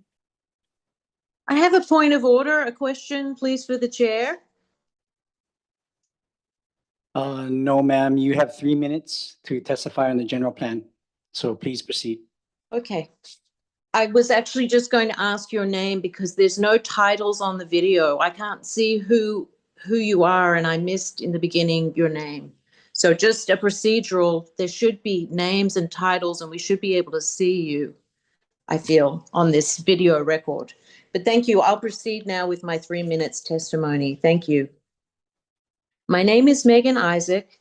I live in Hilo, and I hope to address troubling actions by this chair today, and I apologize, I don't know your name, and the previous chair, Barbara DeFranco, in censoring public testimony. At a previous meeting on December 19, I was cut off and prevented from entering critical information into the public record. I was interrupted twice and my mic was muted before I could finish my opening statement. This premature intervention undermines the public's right to testify as guaranteed by HRS 92-3. By silencing individuals preemptively, it violates not just procedural norms, but also constitutional rights. Both the Hawaii State Constitution, Article 1, Section 4, and the First Amendment of the U.S. Constitution safeguard our right to free speech. Furthermore, the requirement for testifiers to swear an oath before speaking limits the need for intervention, making these actions even more concerning. Today, the chair, and again, I don't know your name, has interpreted testimony as irrelevant, even suggesting that some testifiers might be excluded based on that judgment. And I just, again, say I don't believe that's correct or procedural, since your responsibility is to evaluate this planning document with the widest perspective, prioritizing public safety. Moving on, at the previous, this is what I now wish to enter into the record. At the previous meeting, I was censored when I tried to enter into information into the public record on the matter of smart city partnership with Fortaleza, Brazil, which was created just 18 days after the Lahaina fires in 2023. On August 24th, 2023, Mayor Roth and a senior executive from the Research and Development Department publicly denied knowledge of smart cities just 2 days before announcing an agreement with Fortaleza, Brazil, a city with over 2.2 million people and an active smart city development agenda. Fortaleza is a well-known smart city with 2 newly constructed smart cities developed by Planet Smart City. That's the name of the company. This key detail was not disclosed to the public at the time of the announcement. The failure of these officials to disclose true facts alongside their denials raises serious concerns about transparency and the intentions behind these agreements. You have 30 seconds left. Thank you. It casts doubt on the real purpose of the plan, and all of the elements are in the plan for smart cities. We have high density rezoning, carbon monitoring, broadband grids, movement restrictions and the centralization of all water resources on the island. And these raise serious questions as to the public trust that appears to have been breached. And I do hope this commission will look into this and please investigate. All of these facts are easily findable on the internet. Your 3 minutes are finished. I thank you. Mahalo, Ms. Isaac, for your testimony. Fellow commissioners, do you have any questions for Ms. Isaac? None. Thank you, Ms. Isaac. Ashley, next testifier, please. Next testifier is April Lee. April, can you turn on your camera?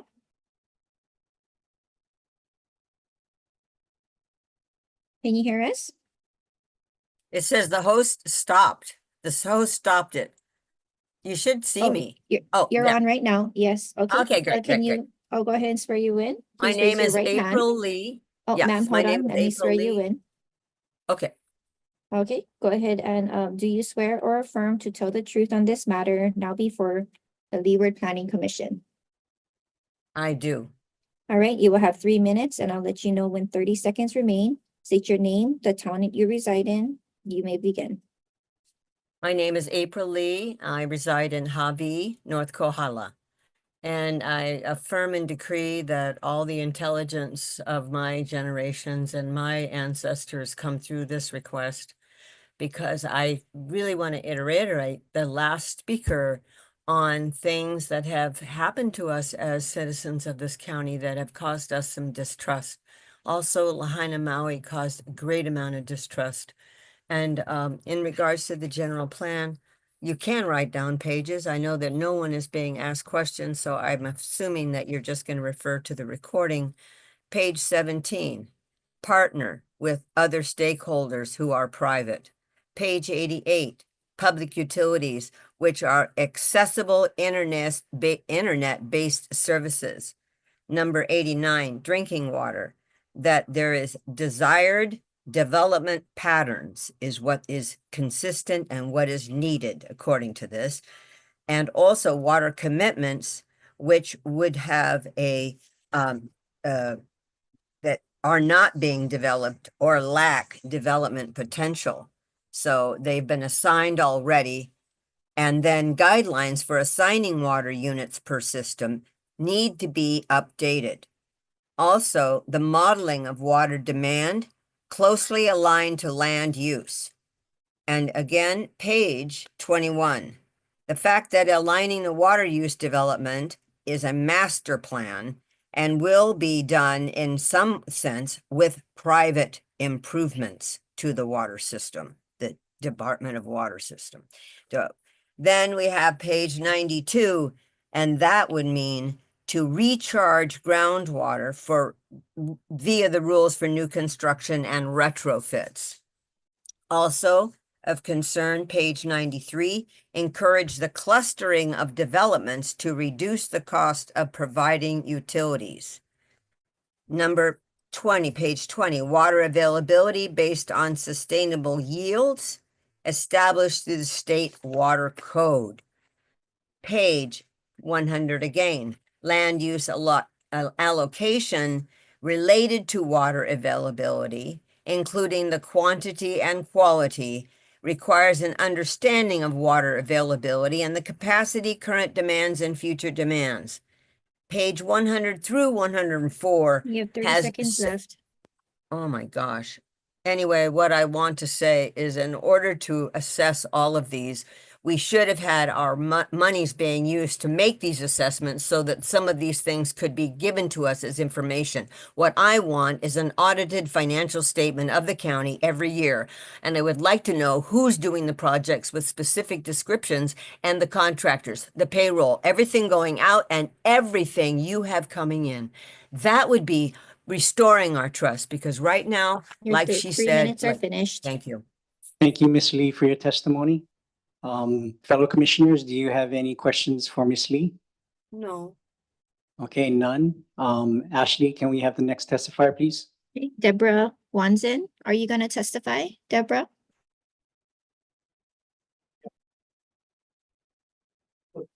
Okay, the last person will be Chuck Flaherty.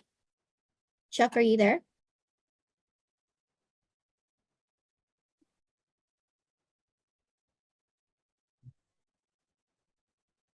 Yes, my computer is struggling with Zoom for some reason. I There it's, apologize. you're on. Okay, thank you very much. Okay, let me go ahead and swear you in. Could you raise your right hand? Do you swear or affirm to tell the truth on this matter now before the Leeward Planning Commission? I do. Okay, you will have 3 minutes and I'll let you know when 30 seconds remain. State your name, the town you reside in, and you may begin. Yes, my name is Chuck Flaherty. My residence is in Captain Cook, and I'm testifying on behalf of the Sierra Club of Hawaii Island Group. We'd like to make recommendations for amendments to the draft general plan as follows. I apologize, but there was late written testimony submitted, so you may not have had a chance to read this. So my apologies to you and the group. So the first is with regard to standards. I brought this matter up before. So when we looked at the general plan 2040, you'll see that there are standards that are listed at each of the beginnings of within each of the 13 elements of the general plan, such as public utilities, energy, economic, etc. However, with GB 2045, if you do a keyword search for standard, you'll find that there are only standards listed in 5 tables, which our written testimony provides the 5 page numbers for those tables. And the only other standards that are listed are roadway standards on page 120, as well as street standards on the same page, and the county street design manuals referred to as a standard on page 118. Other than that, the way in which standard appears in GP 2045 is develop standards, meet standards, create standards, establish standards, set standards, maintain standards, adopt standards, identify standards, prepare standards. These are not statements of standards. Nor do they reference any specific standards. So in order to comply with the county charter, we would recommend the commission and the planning department work together to develop recommended amendments to provide a statement of standards as required in the charter. With regard to trails, public access, and recreation, our written testimony provides a listing of the 15 policies and 18 actions under the general plan 2040 that was presented in 2019. It actually has a whole separate section addressing these. It's very detailed, a really well written, well thought out, well organized. But if for GP You have 30 seconds left. For GP 2045, the only way to find public access is to do a keyword search, and you'll find there are only 11 policies and 3 actions. Important matter is Pu'uhau, who provided written testimony with regard to Pu'uhau. It is a burial site, and there were supposed to be 2 areas placed in the conservation district. The written testimony will provide the detail as to why those should be moved in the land use map into the conservation. We'll be providing wastewater treatment testimony. Your 3 minutes are finished. Thank you. Thank you, Mr. Flaherty, for your testimony. Fellow commissioners, do you have any questions for Mr. Flaherty? None. Commissioner DeFranco. Hi, Mr. Flaherty, it's Barbara. The part about the trails, the public trails and access, Yes, ma'am. can you run me through that again? You said in the 2040 plan, it was very detailed. And then in the 2045, it's been removed. Can you? Okay, so in the 2040 plan, there's a section called Promoting Active Living Through Recreation, Trails, and Public Access. And there's a public access and trails section. And it lists sustainability objectives, a number of policies, and a large number of actions. If you look at the 2045 plan and go in online to the Conveo website and you do a keyword search for public access and trails, you'll find that it's just scattered throughout. It's not brought together in a comprehensive, organized way in which it really presents as a plan.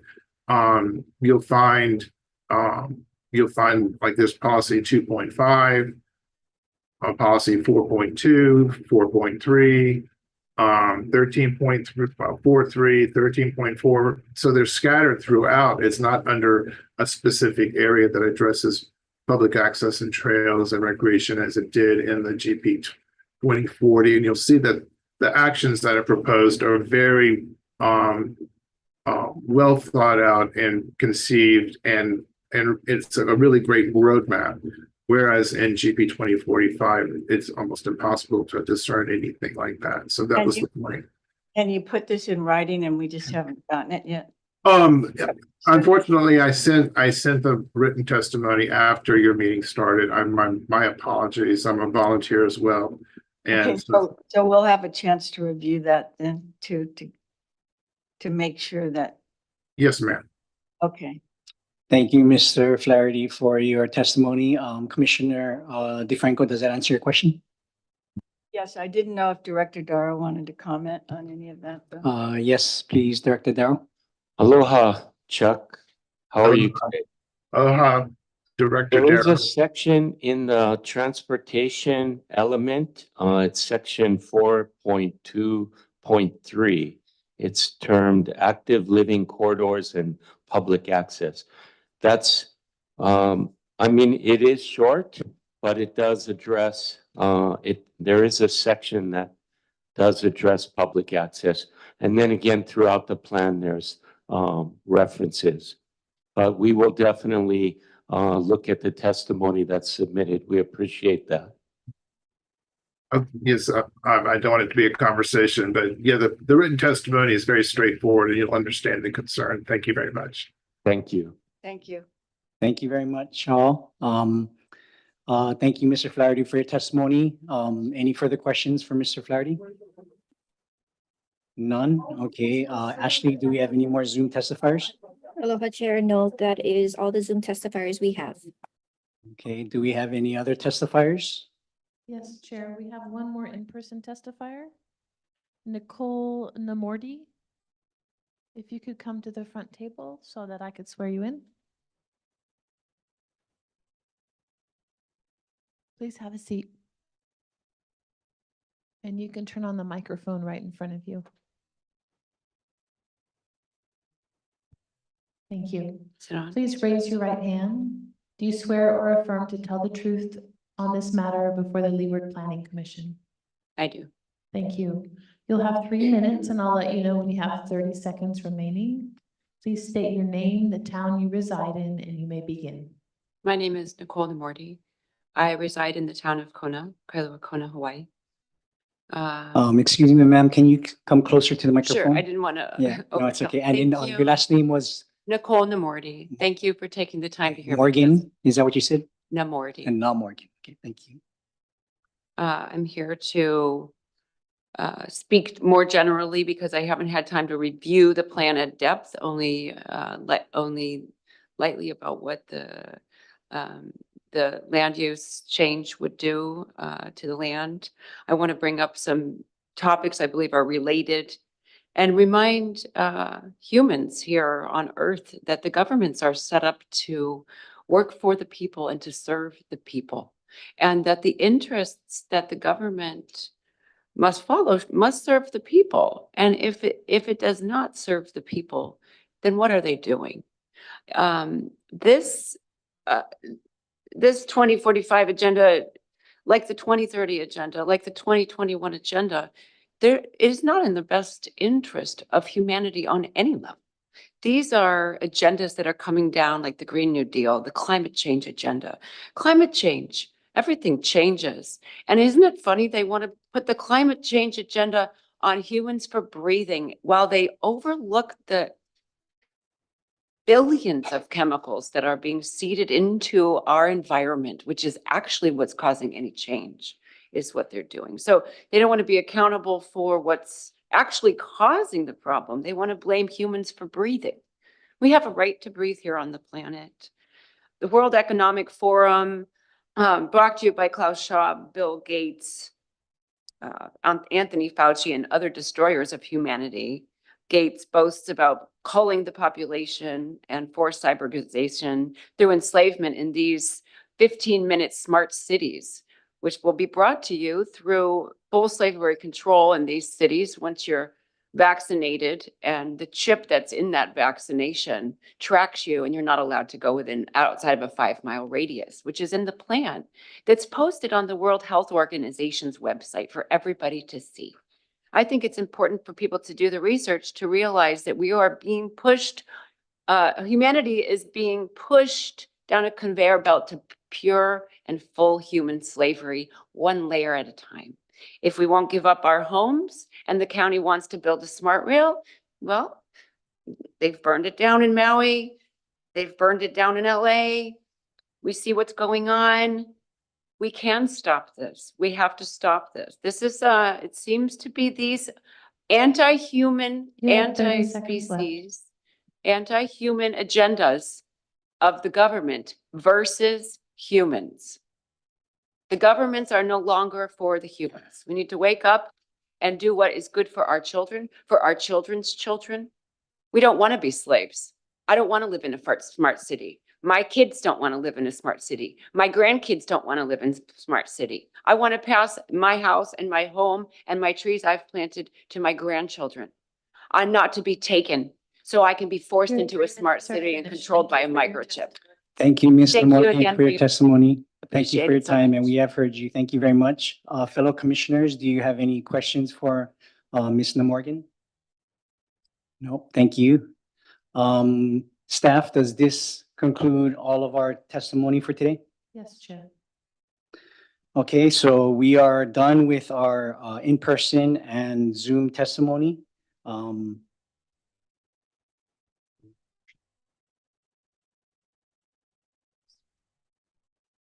Okay, so testimony is now closed. At this time, I want to open up the floor to my fellow commissioners to ask the director or staff if you have any questions for them. Okay, if there's no question, go ahead, Commissioner DeFranco. Yeah, Janice and April, please come to the table. I think that Director Darrow could, oh, sorry, April also. Okay. So the CDP was represented here today. Oh, it's up. The CDP was here today, you know, with Nancy Pasicchio, and they had submitted written testimony regarding the final recommendations for the draft. And this had to do with the general, can you pull that up so you can look at it a little bit? It was about TODs and TNDs and that language being added to table 6. Is this the December testimony? Yes. Okay, I have it pulled up. Right. And so maybe this has already been dealt with. I'm thinking that it maybe has already been added. I just wanted to clarify to them that you did receive this and that maybe you have incorporated it in there. And also there was a proposed, that was the first one. And then there's a proposed amendment to table 6 about a land use amendment so that the TODs have been identified because it had to do with the CDP plan. These are their maps and their plan for Kona. It's under Pelletier, or no, it's under Charlie Young. Their chair sent this in. Yes, ma'am. Thank you, Okay. Commissioner. So I think what they're calling table 6 is what is in this draft, table 19, just so everyone's on the same page, and that's on page 84. And so that is a list of it has the colors, and that is the list of the land use designations that are noted in the document and the colors that are used in the land use maps. And so,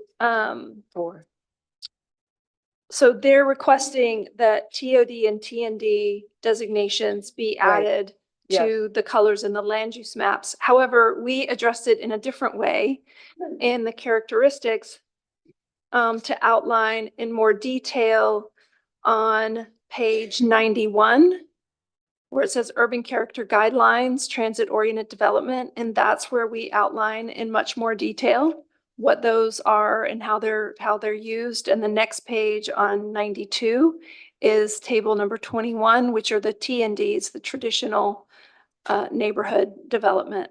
So that's where they're addressed in this plan in specific detail. Let me scooch down to. And then there was the proposed amendment to the land use map 3. So that included the TODs because there's. So they wanted the layer of the circles included on the land use map. And we did not add those, although we did include, as when we went through the land use section the last time we were here with you all, we did show how the some of the areas and some of the urban nodes go from higher density to medium density to lower and lower density, which is also the intent of those TODs. But we felt like the level of detail for TODs and TNDs lived more at the CDP community development level. And so they are spelled out. The other areas of the island do have what by definition of TOD and TND, they do have them, such as downtown Hilo, for example. It has a transit hub, it has residential uses, it has recreational and business and retail type uses. It's mixed use development in a higher density area. And so those are just not identified in other plans the same way they're identified in the Kona CDP. And so we felt like it was more representative of the island as a whole to be consistent throughout the general plan document, and that those can still live at the CDP level. And because they brought up that there's the Maka'eo Village Regional Center, it's a major retail center that's going in near the airport. What is it? No, it's right here. Maka'eo. Okay. And TOD. So I just want to make sure that because the CDP is really what so many people have worked on here in Kona, and that they're speaking out, and I just want to make sure that this has been included and that they've been heard. So yes, ma'am, we greatly appreciate that. And that area of the plan is noted as high density, and then there's a zone of medium density. So it does fit with the land use designations fit with the TOD as outlined in the community development plan. And that's what we strove to do. Thank you, April. Of course. Okay. Thank you, April. Strove is a word. Any other questions for staff? If not, then we'll move on to the next portion of our meeting, which is discussion and deliberation. So we can go ahead and make motions and discuss it, or at this time, we can just kind of go back and forth with staff, like how we just did with Commissioner DeFranco, ask them questions. So however way you commissioners want to proceed, go ahead. Anybody want to go first? I do. Commissioner DeFranco? I wanted to make a motion to look, I'm still back in the old glossary and looking at the definition of stakeholders. I'm just thinking that we should have a discussion of maybe adding a few words or trying to. So Commissioner DeFranco, can we go ahead and make a motion and then we'll make making a motion to amend in the glossary on page 19, the definition of stakeholders. Do I have a second? Second. So Okay, motion was made by Commissioner DeFranco and seconded by Commissioner Bashan DeWart.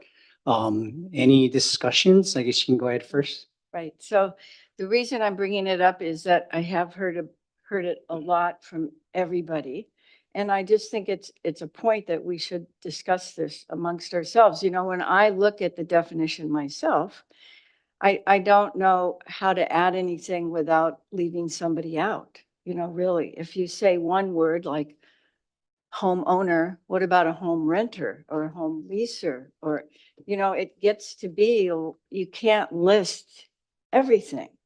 But maybe there's a way, if we look at it creatively, that we could add a couple of words that would help. So I wanted to discuss that with you guys and hear what you had to say about it. Commissioner Paishon Leeward, would you like to go first at it? Yes, I agree that it's a slippery slope, that once we start to enumerate and describe that, we run the risk of omitting someone. Right, so. I wonder, however, may I ask a question to staff? Is that okay, Chair? Yeah. Yes, go ahead. Okay. Before we ask that question to staff, I would like to just give my manal first before we go into further discussion about this issue. I feel it addresses everybody. Look at the first word, individual. Individual means everybody in this county, every living human in the county of Hawaii, whether you're an organization, a group, and Commissioner Kanuha read that entire definition. If we want to be specific, we can go ahead. So I would really appreciate it if you put in landowners or put in specific language. I would like to see the motion to look as such, but I believe that word individual means every single living human being in the county of Hawaii.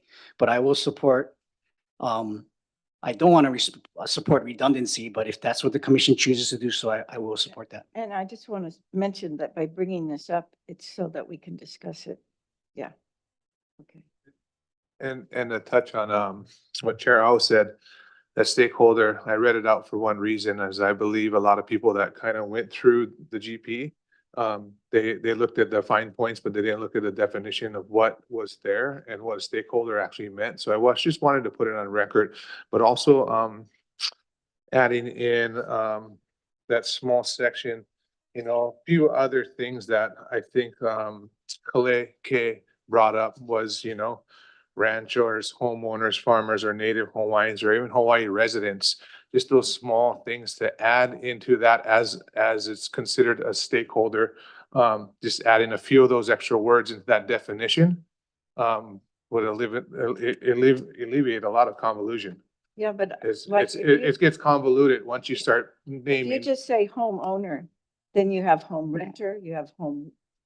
Yeah, but stakeholder, as we just discussed, as Dean discussed, if you read through it, Excuse me, fellow commissioners, can we just for minutes taking sake, let's just go one at a time and let me address you. That way, when staff transcripts this, then they know who's talking.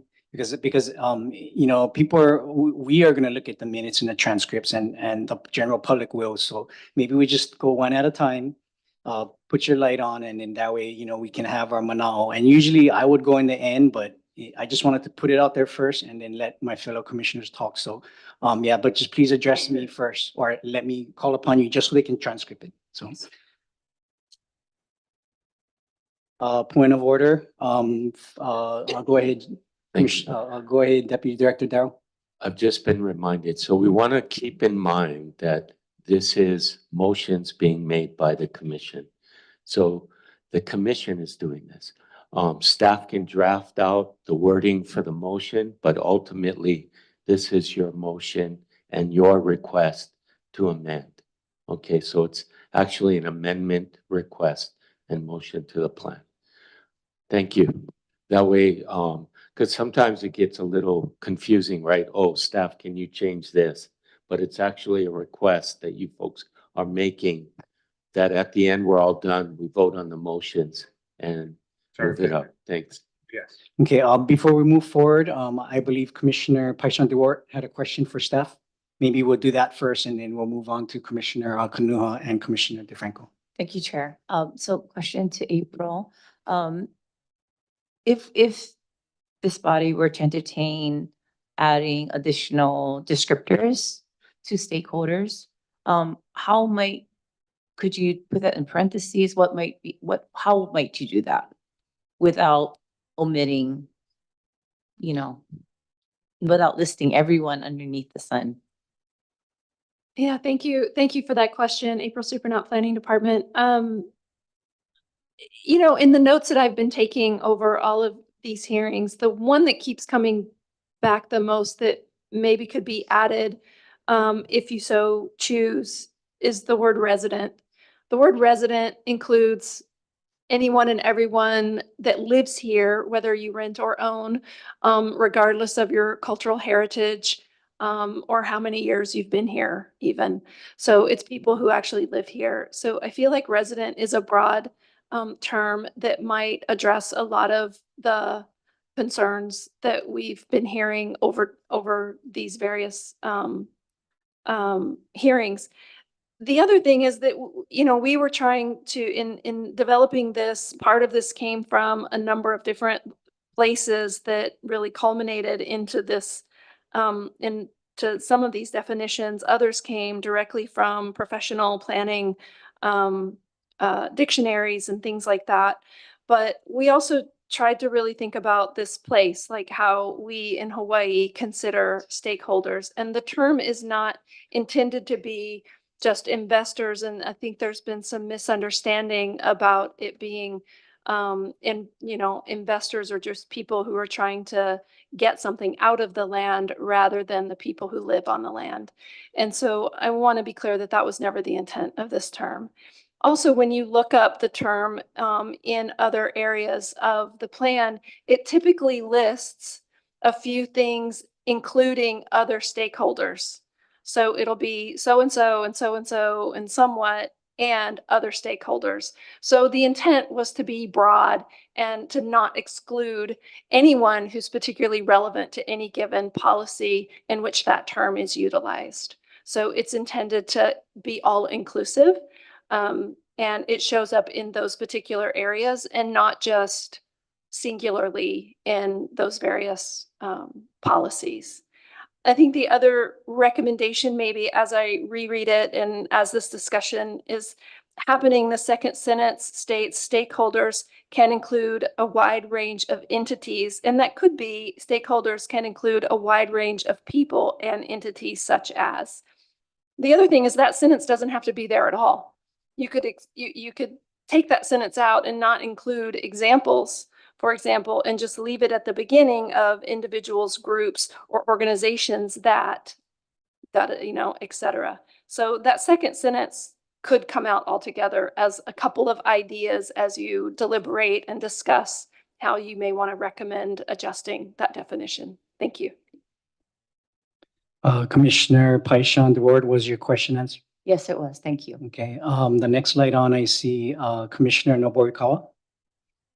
So when I read this definition, to me, that first sentence says everything and is all inclusive because you're talking about any individual, group, or organization. So that's this first group here that has an interest or concern in a particular project, decision, or activity. So that's a number of different types of things that are occurring, or they can be affected by its outcomes. That seems to cover everyone in my mind. And I think when I look at the stakeholder, the second sentence, it could go away and it would still not affect the first sentence. And then my other question or comment would be, if we're adding the word resident, does that mean we're excluding people who are not residents? That would be the other side of the coin, basically. Thank you. So thank you for your comment, Commissioner Noborikawa. Are we ready to maybe amend the motion? How would the motion makers like to proceed? I want to discuss it. Okay. All right. Yeah. Well, let's go ahead and discuss it. Go ahead, Commissioner DeFranco. This is Commissioner DeFranco, and I like the first sentence a lot. I think the next sentence is what's difficult for people because it triggers all these entities the idea of this. So I very much like that suggestion, April. I don't know what the other commissioners think. And then I like the way Commissioner Naborikara is sort of pulling it apart sentence by sentence. So we're really looking at it, because then you go on and then you come to the next sentence. So maybe we should pull it apart a little bit. This is a question to the commissioners. Commissioner Kanua? Everybody has their own opinion. In my eyes, it's pretty straight, loud and clear. You know how to read a definition. They did a pretty good job. Like you said, we can nitpick a word of residence, but if that first sentence, as everyone just said, it's pretty straightforward. And I think that's just the education that needs to be put out there, that everyone needs to know that you are all included. Our community is as much as anyone else. So. Chair. Commissioner DeFranco? Commissioner DeFranco here. So the second sentence, Commissioner Kanuha,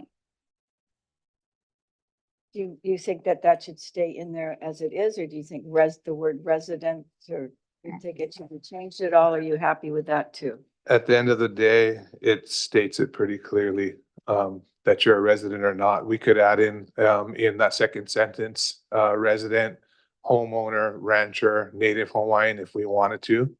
But if you read through that definition, it's pretty clear. But why add? No, I said if we wanted to, and that's why we're in discussion right now. To me, I feel like that definition is pretty clear. That's why I brought it up, just so everybody could understand what the stakeholder meant. Thank you, commissioners. I have a suggestion to the motion makers. I suggest we take out that second sentence. We delete it from that definition, and we add either Hawaii resident or maybe Hawaii County resident to the first sentence.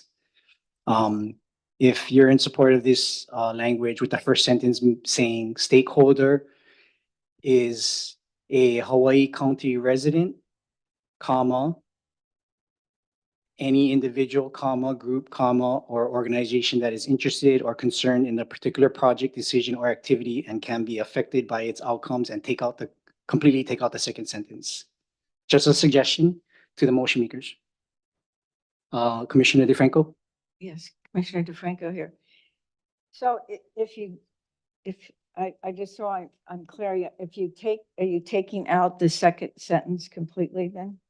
That's what I would suggest. Take out completely the second sentence, and in the first sentence, add, to be specific, Hawaii County resident, because maybe whoever is reading it might be like resident, a Oahu resident. So I'm just thinking, would that be more specific? And a Hawaii County resident would address I think that's everybody. too limiting. Oops. You have to comment. Yeah, go ahead, Commissioner DeFranco. I think that's too limiting, because people have, homes here and they're a resident of someplace else too, but they have investments here and businesses here. And I don't know that you can do that. Chair. Commissioner Paishan-Dewar? Yes, I actually am in favor of the revised language that you put forth, Chair. I think this statement will clearly prioritize. It doesn't mean to exclude, but it's prioritizing who this plan is intended for. And I will plainly state that I do think that this plan should prioritize County of Hawaii residents. I know that there's some complications with that. As you pointed out, there might be an Oahu resident that has a home here and lives here part-time. I understand that, but I would consider them also Hawaii Island residents as well. So I'm in favor of the amendment that you put forward. Yeah. Commissioner Kanua? And I'll back that as well, just because if you look at that, I just read through it a couple times. That first sentence is basically saying the same thing in the second sentence. If you read what the first sentence, it just breaks it down. So by adding in a Hawaii County resident would be amazing. Even if we could add in Native Hawaiians, would be, a Hawaiian community, even though we haven't had DHHL. I'm not sure what that would mean, but I'm in favor of Chair Au's decision of adding in that as the first sentence, Hawaii County resident. Thank you, Commissioner Kanua. for Commissioner DeFranco, just for discussion's sakes, and would you agree with me that the word individual would cover a TMK landowner? Yeah, yes, and I support your change to the amendment, but if we're gonna do the whole thing, I think we have to look at the other couple sentences in this. Did you want to discuss any other sentences in this definition? Yes, you're welcome to discuss it, and I think the next couple of sentences are fine to stay in there, but if you would like to pick it apart, please do so and propose it to us so we can think about it. I just want to make sure, oops. You have to call me. Commissioner DeFranco, sorry.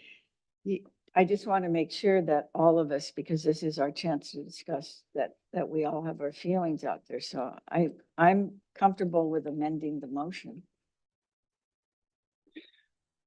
Okay, so Okay. would you like to read the motion or would you like me to read it for you? I'm going to let you read it since. Okay, you're so the motion on the floor by Commissioner.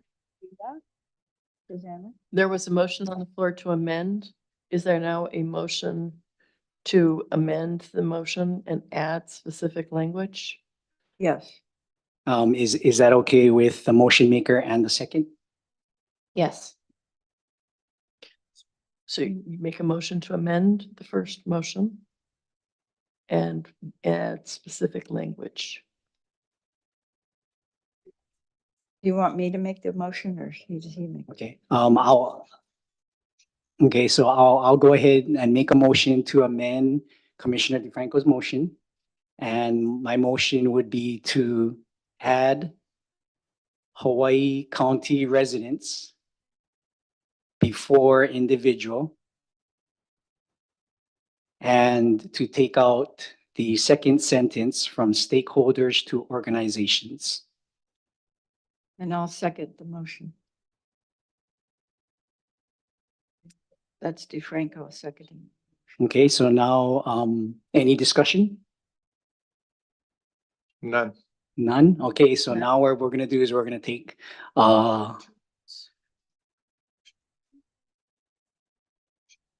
okay, so we're gonna go ahead and take two, we're gonna take two votes. One vote to vote on the main motion and another vote to vote on the amended motion. Amended motion first. Thank you, Chair. So the amended motion was to remove the second sentence and add Hawaii County residents to the first part of the first sentence so that it reads stakeholder is a Hawaii County resident, or I'm sorry, stakeholder is any Hawaii County resident, comma, individual, comma, group, and so on. Okay, with that, Chair Al. Aye. Commissioner DeFranco. Aye. Commissioner Kanuha. Aye. Vice Chair Noborikawa. Aye. And Commissioner Paishan Dwart. Aye. The motion carries 5-0. Okay, thank you. Thank you, Maya. Motion has passed. And now we're going to take a vote on a motion to amend the definition of stakeholders. Thank you, Chair. Motion is to amend the definition of stakeholders. Commissioner DeFranco. Aye. Commissioner Paishan Dwart. Aye. Commissioner Kanuha. Aye. Vice Chair Noborikawa. Aye.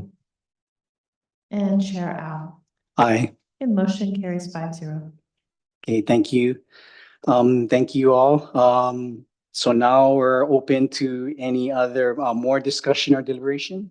Does anybody have anything? If not, I do have something that might require extensive discussion, or would you guys like to take a break really quick?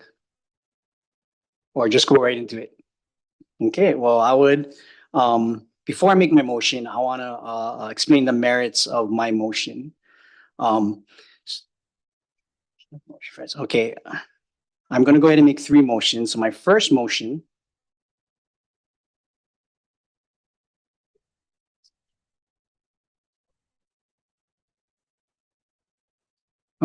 Okay, so we're just gonna do one motion at a time, but they're all relevant to the issue that I have. So bear with me. So I thought a lot about this, and I just wanted to get the words right. So I'm gonna read it verbatim, word for word. Okay, so I move to amend our motion for a favorable recommendation of the general plan with additional recommendations that action 32.V on page 159.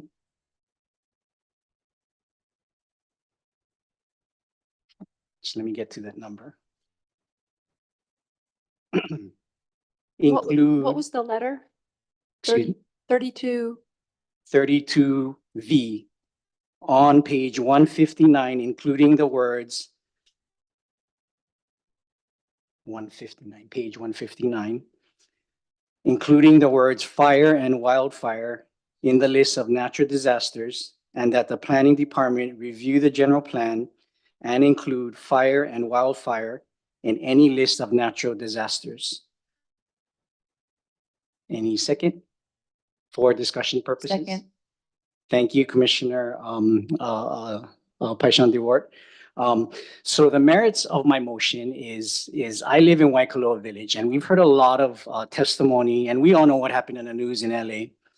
And it's not a matter of if there's a wildfire. It's a matter of when we have another wildfire somewhere in our community.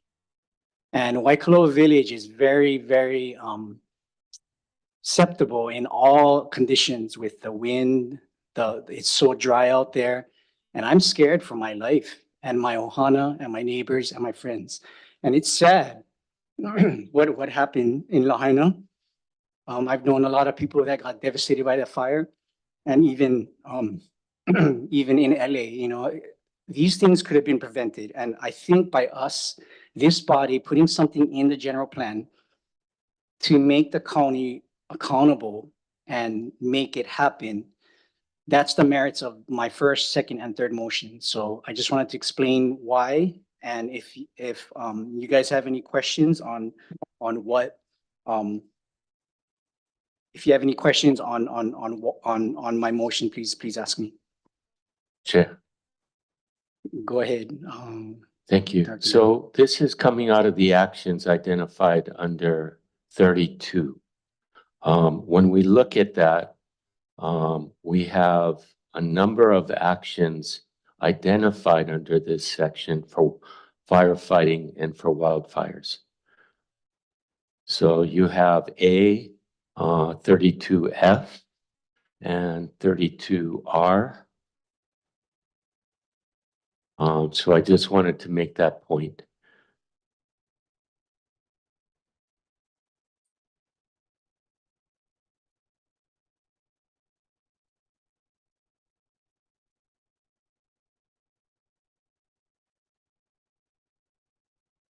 Go ahead, Commissioner DeFranco.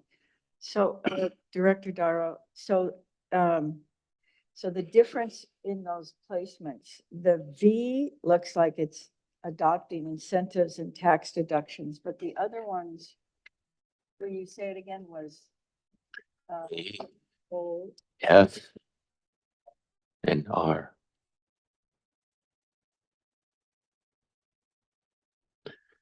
But I understand what you're saying. Under that particular section V, it's relative to incentives such as tax deductions. So it's using an example, encouraging retrofitting of existing structures. So it would have to entail some sort of retrofitting for resilience against fire or wildfire for a structure.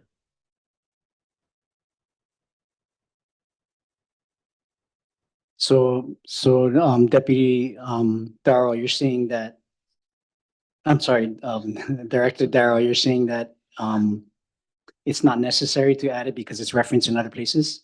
No, it seemed that maybe I just wanted to bring to your attention in this particular section, there was references to wildfire protection. That's all. Okay, But well, if the intention is to go through all of the different areas in the plan that address, these types of climate change activities such as earthquakes, hurricanes, tsunamis, and floods, and to include wildfires and fires. That's what it also sounded like, correct? yes, In the motion. so that's actually my intentions. Right. This discussion. Yes, go ahead, Commissioner Yeah. Kanoa. Yeah, Chair, with that thinking, as you said, is it for all natural disaster you wanted to add wildfire into there? Well, the motion would be for the planning department to review it in the general plan and see if it's appropriate. But first, I would like to get the 3 words, fire and wildfire in 32V. 32V? Yeah, so I guess, maybe let me clarify my motion and exactly what I wanted to see. I want 32V to say adopt incentives such as tax deductions, to encourage retrofitting of existing structures for resilience against earthquakes, hurricane, tsunamis, floods, fire, and wildfire. Period. So that's my motion. Motion number 1.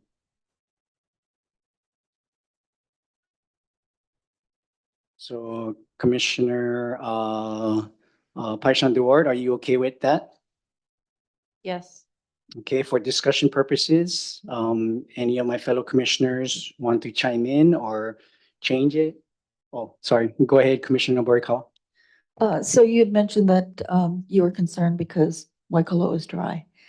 I can tell you there's a concern in North Kohala as well, because when a wildfire starts or a fire starts and there's that wind condition, it doesn't just go with the vegetation and the vegetation that's dry. It goes from house to house. So in areas where you have houses relatively close together, it's still going to go up, even though it's on a quote wetter side of the island. So I support adding those words in there. Thank you. Thank you, commissioners. And this is a really sensitive issue, especially what happened in Lahaina and LA. So I'm glad that you're in support of it, and let's see what the county council says. We do have to vote on this motion, but if there's no other discussions, can we go ahead and take a vote? Okay, staff. Thank you, Chair Al. Can I just ask for a clarification? Is this first motion just focused on action 32V? Yes. Okay, great, thank you. So that was to amend 32V on page 159 to add fire and wildfires after the word floods. I'm sorry, Chair Al. Aye. Commissioner Paishan Leeward. Aye. Commissioner DeFranco. Aye. Commissioner Kanuha. Aye. Vice Chair Noborikawa. Aye. Chair, you have 5 ayes. The motion passes. Thank you, staff. Thank you, commissioners, for supporting the motion. Can I go ahead with another motion? Okay, my second motion is I move to amend our motion for favorable recommendation of the general plan with additional recommendation that action 32Q on page 159 include the words fire and wildfire in the list of hazards, and that the planning department review the general plan and include fire and wildfire in any list of its natural disasters or hazards.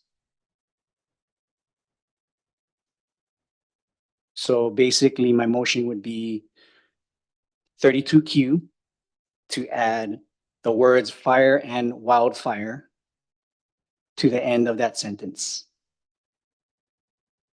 Can I get a second? Second. Okay, so a discussion. Any fellow commissioners want to discuss? So the intentions of my motion is basically the same concept. It's not a matter of if, it's a matter of when there is a wildfire, and not only in Waikoloa Village, in all our other rural communities that only have limited ingress and egress into their communities. So that's the intentions of my motion. So any discussion? Happy to discuss it. Yes, Chair. Yeah. Commissioner Paishan-Dewart? So I'm in favor of your motion. My only caution, or I guess what I want to say is, and it's stated well in many other sections of the plan, but I think some of the best strategies to mitigate, right, wildfire situations is through integrated ecosystem management, right? Protecting our watersheds and making sure that we're continuing to restore our biocultural environments, which is, again, well stated. So that's basically what I want to say is that this cannot, that wildfire mitigation should not only be focused on funding and incentives, that we need to take a comprehensive approach. And again, I'm just stating it just so that we don't get so singularly focused on one particular tactic. Thank you. Thank you, Commissioner Paishan-Dewart.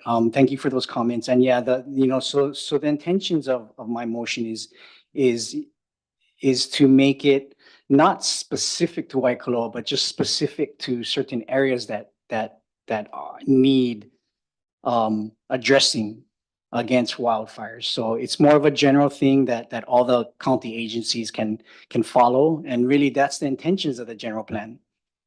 So I appreciate those comments, and thank you, Vice Chair, for seconding my motion. Any further discussion? If not, we can go ahead and take a roll call vote on the motion. Thank you, Chair.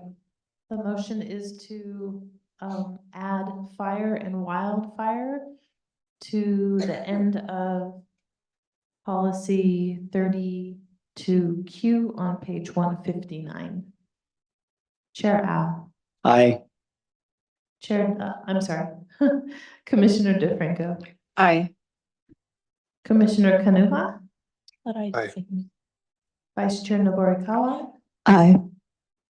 And Commissioner Paishan-Dewart. Aye. Okay, the motion carries 5-0. Thank you, Ms. Jackson. So I'm ready to make another motion, my third motion, with similar intentions to my first and second motion. So I move to amend our motion for a favorable recommendation of the general plan with the additional recommendation that mapping, creating and maintaining emergency evacuation routes be prioritized over all other planning activities, and that this priority be reflected in the general plan, including policies 32H and 32K. And I'll go ahead and read exactly what I wanted to say. So for 32, well, first let's go ahead and get them, let's get it seconded, and then I can elaborate on that. Second. Thank you, Commissioner Paishan-Dewart. So again, my intentions are for the same reasons my first and second motion is, wildfires, and this one more specifically about evacuation routes, right? Because if and when a wildfire happens in communities like Waikoloa and Kohala and Hawi and other small subdivisions, there needs to be priority over evacuation routes or secondary road accesses. And maybe it'll put more pressure on the developers to pencil it in their projects, or the county or the state, to have these either evacuation routes or secondary egress and ingress into these communities. A lot of our communities are all different sizes. Waikoloa has 3,000 landowners. You times that by 2, there's at least 6,000 people in Waikoloa Village at any given time, with one way in and one way out. and with an emergency access road that will only be open in a natural disaster. But there's other communities that are in similar situations with less people, but they're still in the same predicament as Waikoloa Village. So I think by putting in this motion, it'll address the urgencies and it'll make the county accountable. So any discussions? Yes. Commissioner DeFranco? So I agree with you. I'm looking again back in the glossary with the definition of high hazard areas. And that's on page 14. So, I mean, because this is what they're addressing in that on 32H for high risk hazard areas. I didn't know if you wanted to add something in your definition page. I mean, of what a high hazard area is.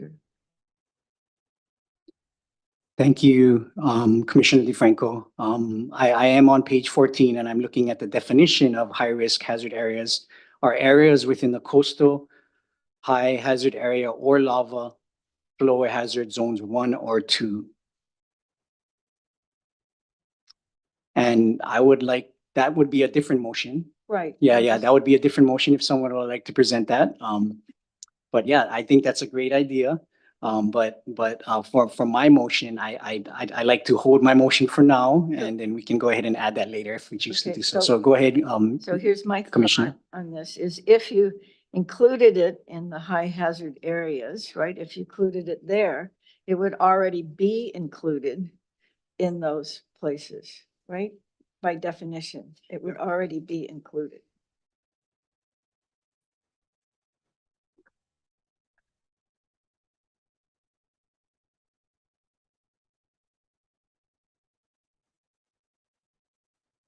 Yes, I would agree with you, Commissioner, that for 32H, because it does say a high-risk hazard area, and if we address it on page 14, under the definition of high-risk hazard areas, yeah, I think that'll achieve what my motion, the intentions of my motion.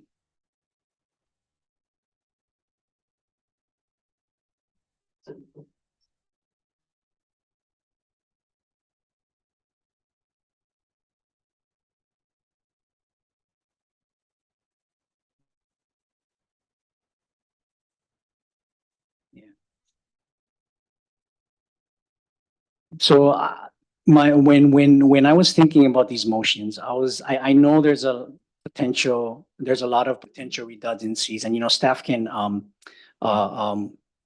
comment on this.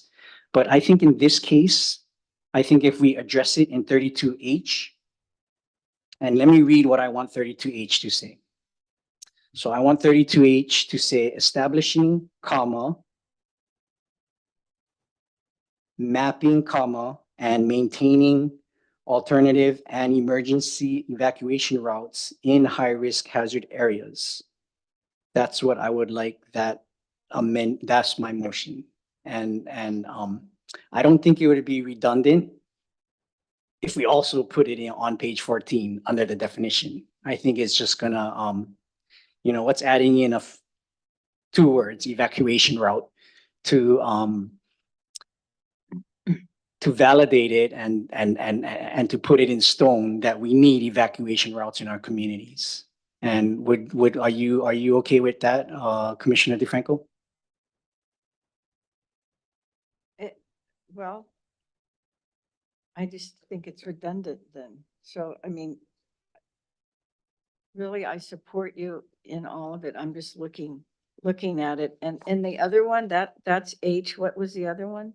Was H and one more? The second one would be 32K. And K.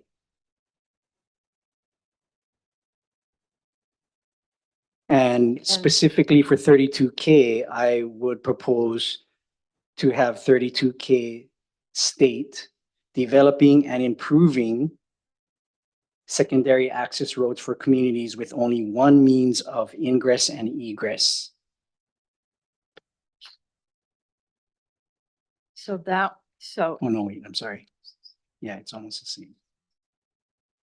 So I'm just a little bit confused. So the K doesn't say fire and wildfires. The K just says it has an ing after developing or.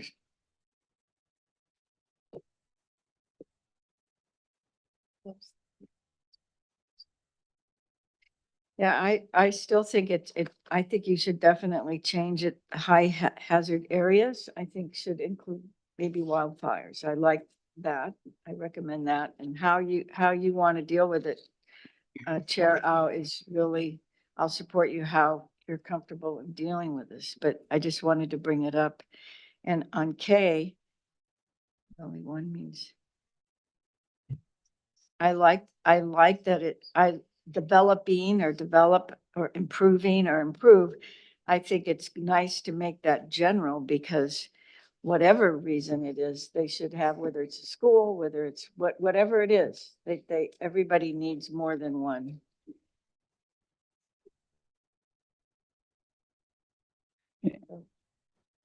Is that both on the same motion? K? Yes, it's on the same motion. Staff, April, do you have any comments? I have a question.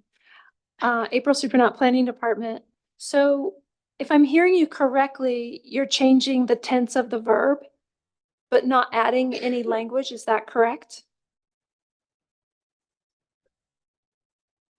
Establishing, mapping, and maintaining. Am I hearing you correctly? Yes, maintaining and emergency evacuation routes be prioritized, right? That prioritize over all other planning activities, and this priority be reflected in the general plan.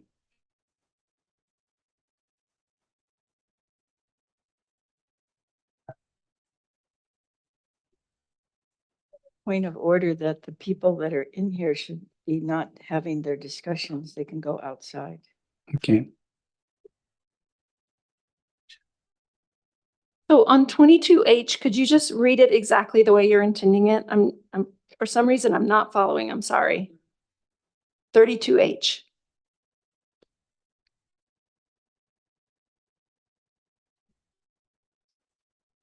Okay, can I request that we get a 5-minute recess so we can discuss it with Corporation Counsel? And request executive session? Is that what we would ask? If that's the motion for executive session, yes. Can I get a second for executive session? Second. All in favor? Aye. Aye. Aye.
into order at 3:06 p.m. So we just came out of executive session to consult with our corporation counsel. And give you the time, right, Kelsey? And I would like to clarify my motion. Who was it that made the second on my motion? Okay, so Commissioner Paishan DeWart seconded me. So just to clarify my motion is more of a directive. I'm not giving specific language for the planning department. It's just a directive to prioritize. So let me read my motion again. I move to amend our motion for a favorable recommendation of the general plan with the additional recommendation that mapping, creating, and maintaining emergency evacuation routes be prioritized over all other planning activities, and that this priority be reflected in the general plan. As an example, policy 32H and 32K. So that's my motion.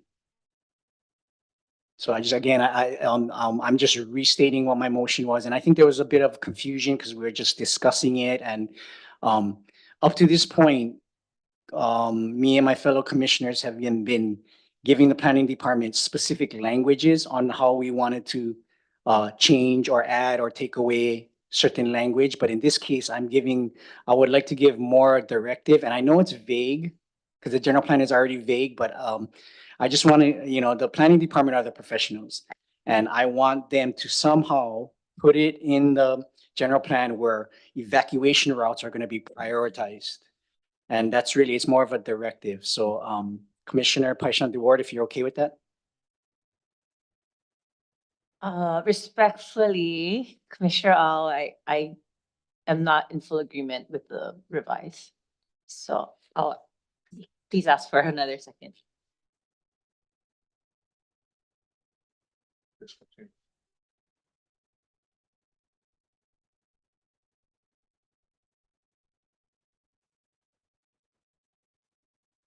I can state one. Yeah, well, I think what we need to, I'm gonna second, Chair Al, so we can get into discussion. okay, thank you, Commissioner Kanua. Discussion, Commissioner Paishan DeWard. Yes, so I am in favor of prioritizing wildfire mitigation, evacuation, planning, and so forth. But not at the expense of some other important planning initiatives, such as affordable housing, such as looking at availability of water management. So for me, there are other important planning directions that also bear, great gravity or great weight. So for me, I do not, I would not like to singularly prioritize evacuation planning over all other planning efforts.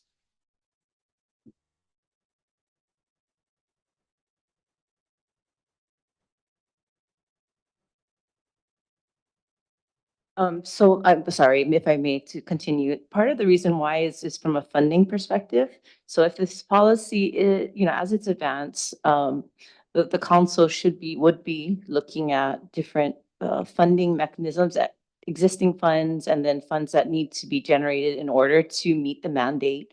And so one of my concerns is if there's a lot to be done around this really important matter that you are bringing up and we all share interest in. However, millions, billions of dollars could be sucked in just this one init planning area alone. And my fear is that all, these other important initiatives such as affordable housing will not, there might not be enough resource to address these other priority areas. For discussion purposes, would it make sense, I guess to my fellow commissioners, would it make sense to add that into the definition of high hazard area and high risk hazard area? Just to include, because it already includes volcano risk, high lava, historic lava flow, killer rate eruption, high risk wildfire areas. Or even on the high risk hazard area, coastal high hazard area, lava flow hazard area, or wildfire hazard areas. Commissioner DeFranco? My thoughts just got derailed a little bit there, but, I think life should be prioritized. So I support you in that, but I'm hoping that we could come up with a different verbiage.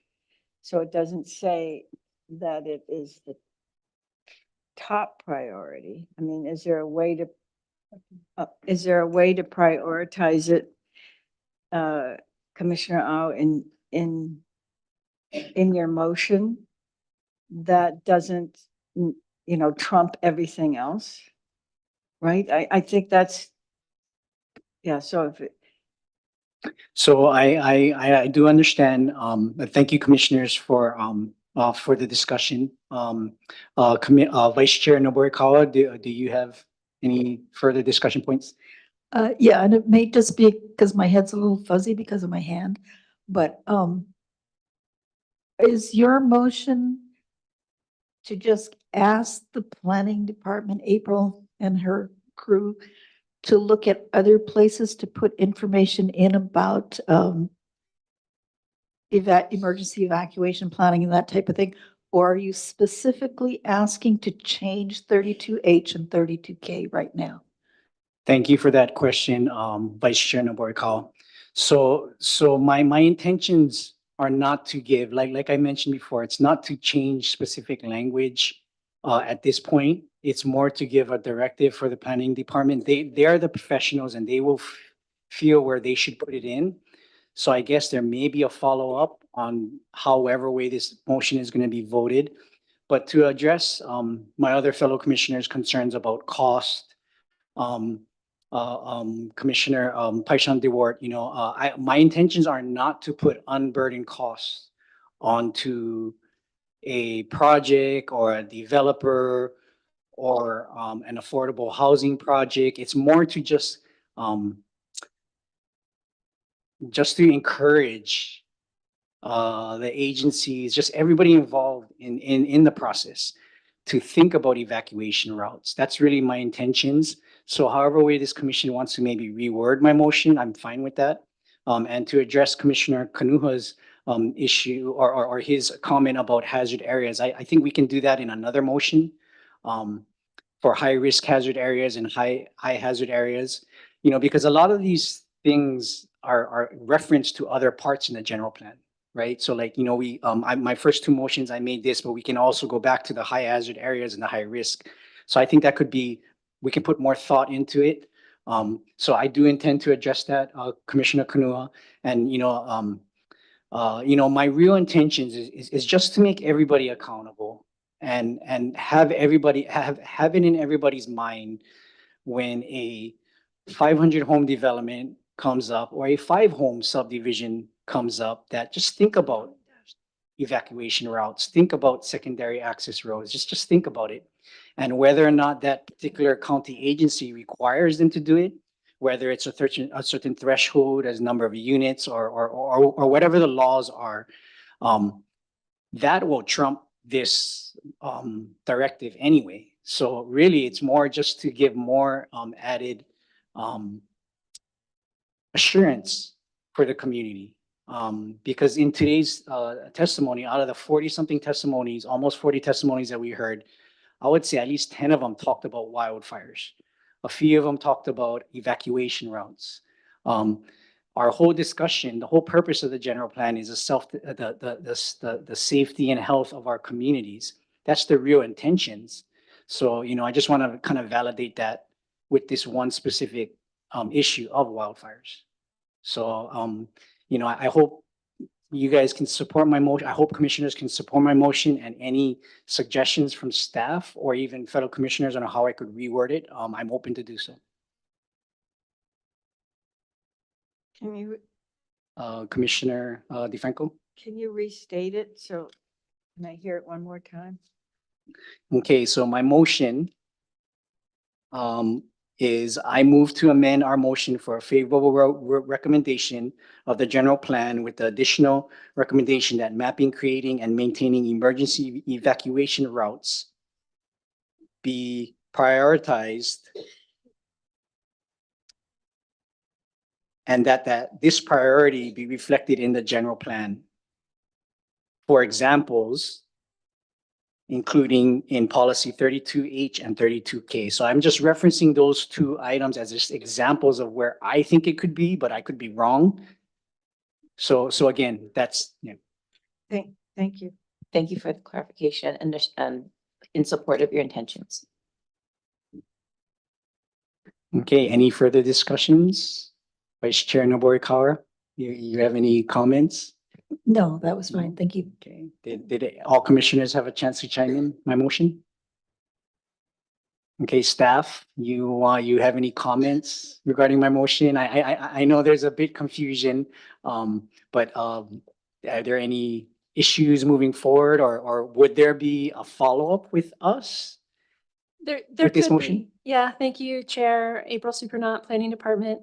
I think there could be some follow-up, but I think it'll be good. I mean, part of what I wrote down in listening to the discussion among you all was something along the lines of encourage and prioritize implementation of alternative and evacuation routes in high-risk hazard areas, or something to the like, a policy like that. But we've also been doing some quick searches, and there are some other policies related to evacuation routes in other places, as well as actions. So I think if we take a more global look at everything and then come back with a recommendation, that might be helpful to address what it sounds like you're trying to address. Okay, thank you. Okay, well, let's call for the vote. If there's no more discussions or comments by fellow commissioners. So the Commissioner DeFranco? So just to be clear, so we're going to vote on this to go forward. So then she's going to come back with a recommendation, right? That's what we're voting. So the motion, let me read my motion again, because from the very first time I made the motion, I changed the wording. I took out some wording. So let me read the motion again. Okay. So I move to amend our motion for a favorable recommendation of the general plan with the additional recommendation that mapping, creating, and maintaining emergency evacuation routes be prioritized, and that this priority be reflected in the general plan as examples in policies 32H and 32K. So answer to Commissioner DeFranco's question is, there could possibly be a follow-up, but more this is just a directive to the planning department to change wording. But now that I think about it, it needs to come through our commission to add in wording. Is that correct? Yes. Well, it depends on how you want to address it, but it could come from Acting Director Darrow's recommendations with edits that he's going to also bring forward. So it could just be giving the directive to the department could then be included in the overall edits that the director brings forth. That's a possibility, I think. Okay, so I understand that. So Commissioner DeFranco, do you understand that answer? So it's a yes and a no. They could come back to us and it could not, but at least it's a directive to the planning department. Are you comfortable with that? Yeah. Commissioner Kanua? I think I'm going to make a motion to defer this until the following meeting, until there's some clarification on this amendment, and you guys can get back to us with more information. And I think with that, then, Chair Al, I love what he brought in front of us, but I think there will be some clarity, especially for everyone that's sitting here, in order to prioritize this. Okay, so I would like to defer my motion for the next meeting, for everybody to put more thought into it. Is the secondary person of the motion Yes. okay with that? Second. Okay, so we're gonna vote on.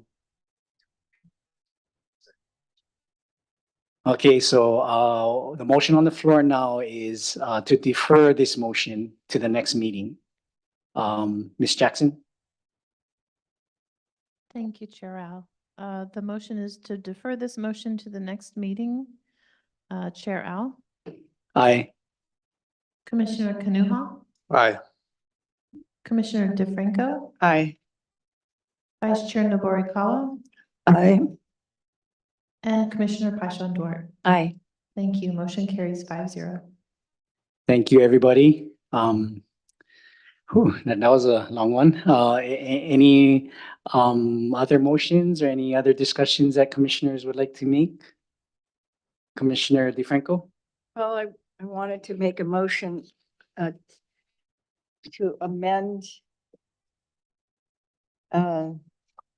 definition of hazard on page 14. It's page 14. There's high hazard areas and high risk areas. So I make a motion to delete the one that says high hazard areas and expand the one that says high risk hazard areas to include the list of tsunamis, wildfires. You can maybe help me with this, Dean. We had a list going.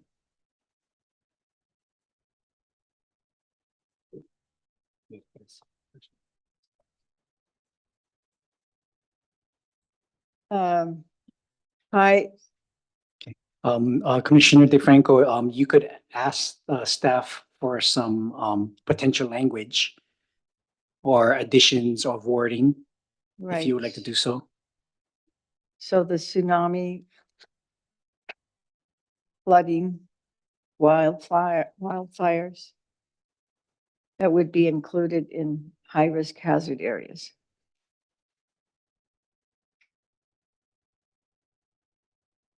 Yes, thank you. I think we could, based on this discussion and some other actions that we've reviewed and talked about today related to high-risk hazard areas, I think we could suggest some So- additional language at the next meeting if you'd like Yeah. to revise that, Okay. just based on what we're hearing Yeah. here, if that's helpful. Because even in that one where it says coastal, I don't think, I mean, I think it has to be I understand. larger area. Yeah, there's also another definition that's for coastal high hazard areas.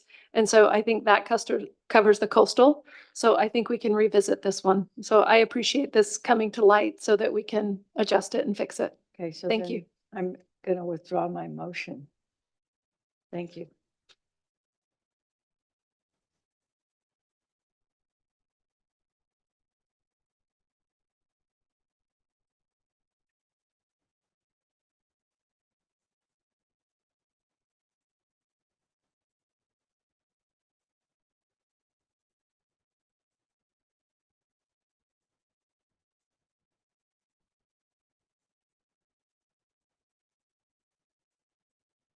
There's no motion on the floor, so if commissioners, you wanted this just for discussion sakes, we can just put up a motion and just to discuss it. I'll make a motion to discuss natural disasters. If someone would like to second, so we can just talk about it. I'll second. Okay, so I would like to get a definition of natural disasters. I don't believe there's a definition. I could be wrong. I've read this so many times like the public has, and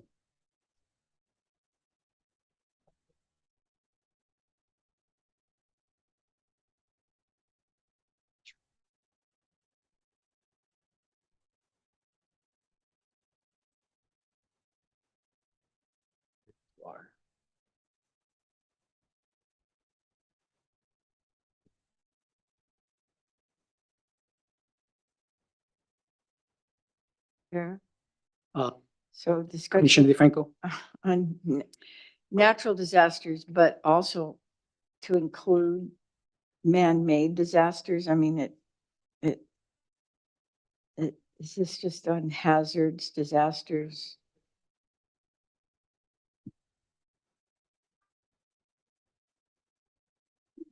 There's a question.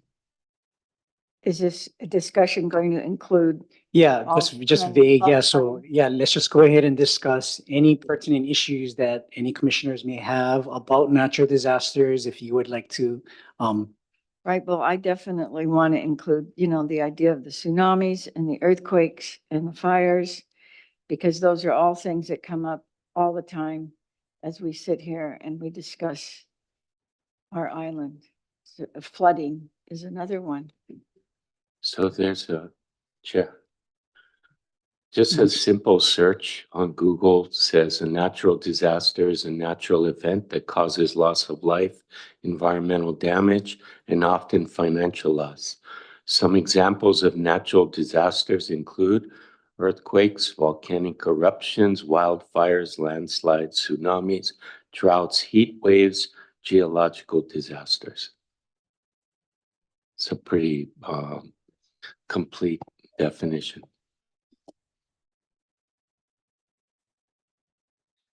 so my question to the staff in the definition section, there is no natural disasters definition. Is that correct?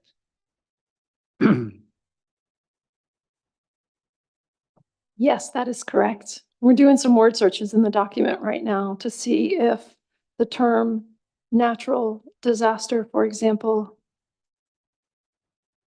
it does show up in a policy 36.1.8. Can you reference that page number? Sure. I only see it referenced specifically in one policy on page 176. That's 36.9. Ensure that hospitals are sufficiently hardened to remain in effective use through natural disasters. And then it's also used in an action on page 198, action number 44E. Educate businesses on financial planning and funding sources for hazard preparation and recovery, including insurance options for business interruption, natural disasters, and other unexpected occurrences. Otherwise, it's mostly used in narrative. The term natural disasters is mostly used in narrative. You look up natural hazard. So there is a reference. It's in the climate change definition. Climate change impacts. The definition says it refers to the effect on social, economic, and environmental systems that are caused by human-driven climate change, including but not limited to increases in natural disaster severity, unstable and extreme weather patterns, and loss of native ecosystems. I do agree that it would be wise to have a definition of natural disaster. Or natural hazards. Natural hazards is used a bit more. For example, on page 81, policy number 12.3, consider natural hazards in all land use planning and permitting.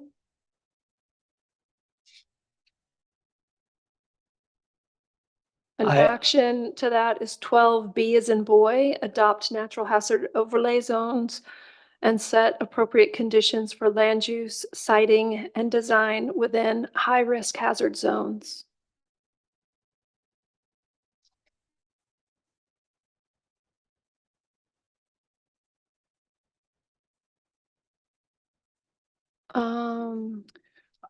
I would feel comfortable amending my motion to include specifically a definition for natural disasters. And I would like some guidance from the planning department on what it should say.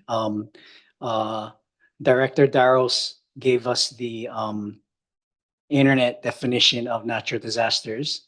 But if you could help me with the language for the motion, so at least the general plan there's a definition for it. So wherever it's addressed in the general plan, anybody or any agency can go back and see what a natural disaster is. And I would like to include all of it, whether it's human-made or natural disaster. But please help me with the language. And if the secondary of the motion would be okay with that. And I think we have some time, maybe if we could just think about it and maybe just kind of put a list. So far as Director Darrow was talking, I wrote down earthquake, drought, geological disasters.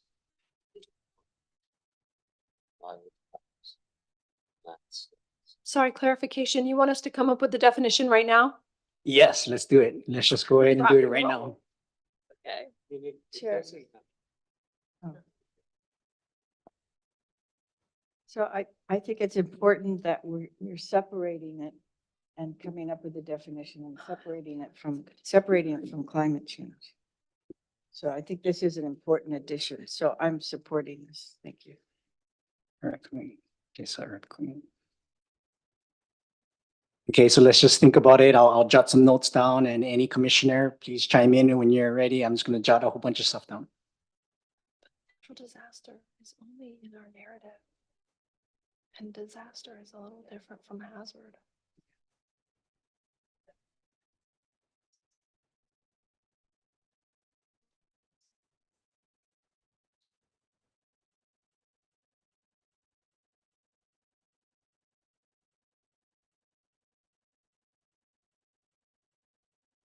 Yeah. Like some of the Chair. Like some of the Chair things Al. that- Yes, Commissioner. When Person- appropriate, I'd like to just ask a question. Yep, go ahead. Please ask questions to myself or staff. Thank you. Question is to Council Susanna. My question is, if we were to enumerate the hazards that would be in a definition, is it considered a legal definition? And if it is, okay. So if we were to just list, say, 10 hazards, and something happens in the future that's not listed in the definition, what's the, The language could be, for example, and okay, then you do a list. That's how you- Because then it's not an inclusive list. okay, thank you.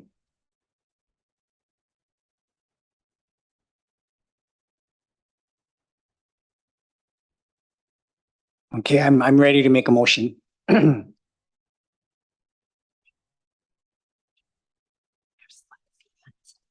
Oh, yeah, and then you seconded it.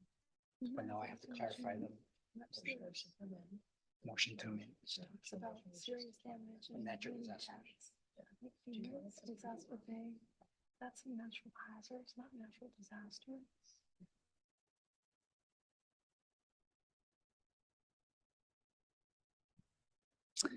Okay, I would like to withdraw my motion so we can further think about it and discuss at the next meeting. Second. Okay, so let's take a roll call vote. Ms. Jackson? Well, you know what? If you're all in favor, fellow commissioners, please say aye. Aye. Aye. Okay, motion has passed to defer to the next meeting. Yeah, so I'm sorry, I withdrew and. So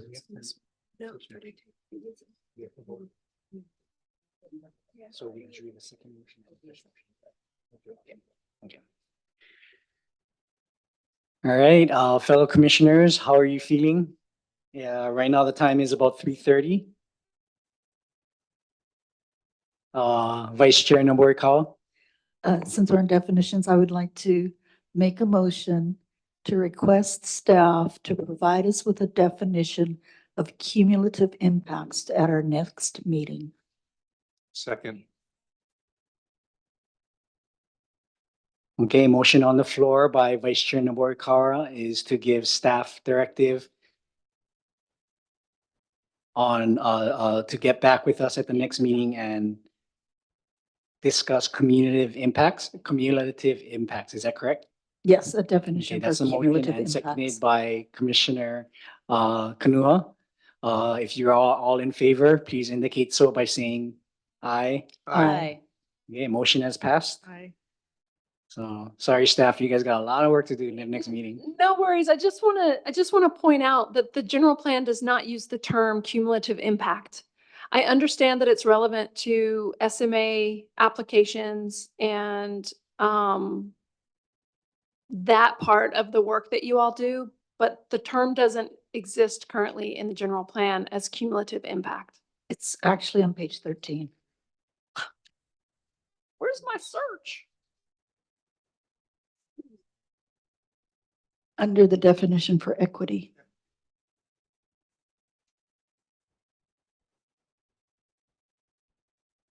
But that's the term. Oh, equity. Sorry, go back to that one.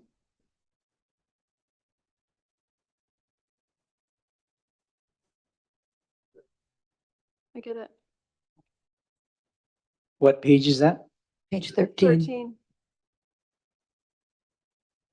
Okay, we'll wrap our heads around this one and figure out how to come back and address. But I guess my point is, are you looking for what is the definition of cumulative impacts on equity? So are we coming up with a definition related to the definition of equity? Because that's the only place that it shows up. So I just want to be clear what our directive is. So if we are to figure out what equity is, then we would have to know what that definition of cumulative impacts is. Okay.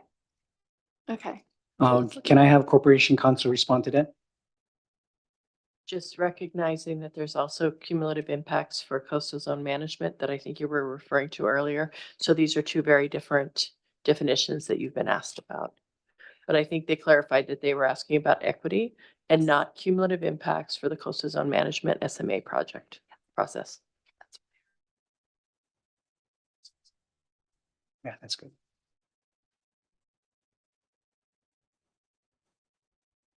All right, fellow commissioners, again, how are we feeling? Would we like to end our meeting and reconvene and get ourselves energized? And hopefully next meeting we have more commissioners.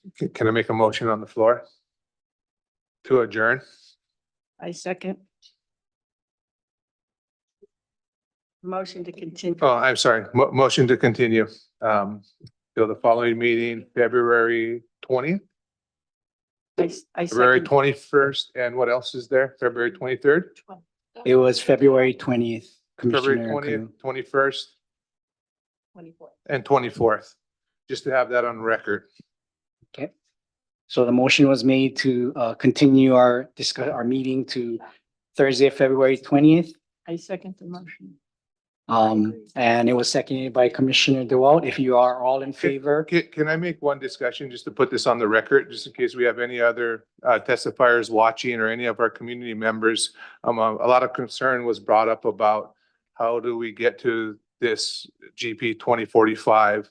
So I asked the county, our clerks, to get us the planning information just in case nobody has it. So I want to put this out to you guys. If you guys are looking for the general plan 2045, for anyone that doesn't know about this information, if you see it online, you can go to the planning department's website, planning.hawaii.county.gov/about-us/boards-committees, and go to the planning-commission-applications, and you will get to the general plan 2045. For anyone that hasn't heard about it or hasn't been able to read it, please go look it up. That's just for our community, just so everybody knows and can spread the word. Thank you, guys. Commissioner DeBoer-Carr. Commissioner Noborikawa, did you have something to comment on? Did you mention that it was in the newspaper? And So, excuse me, in North Kohala, all of that information is in the Kohala Mountain News. The information about these hearings, about the general plan itself, the review of the general plan prior to, well, since it started, is very frequently in the Kohala Mountain News. So, but that's not people outside of Kohala area don't know about it. In North Kohala, I should say specifically, but it is distributed in all the post office boxes at Kapa'au and Hawi, as well as available at the 3 grocery stores in North Guala, all for free. All right, motion on the floor is to continue our meeting to Thursday, February 20th. Okay, before we vote on this motion, I would like staff to give us some announcements, please.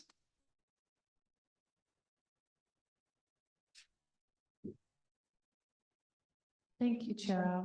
So the next section of the general plan that will be discussed at your February meeting is the Thriving, Diverse, and Regenerative Economy section and the Implementation and Monitoring section.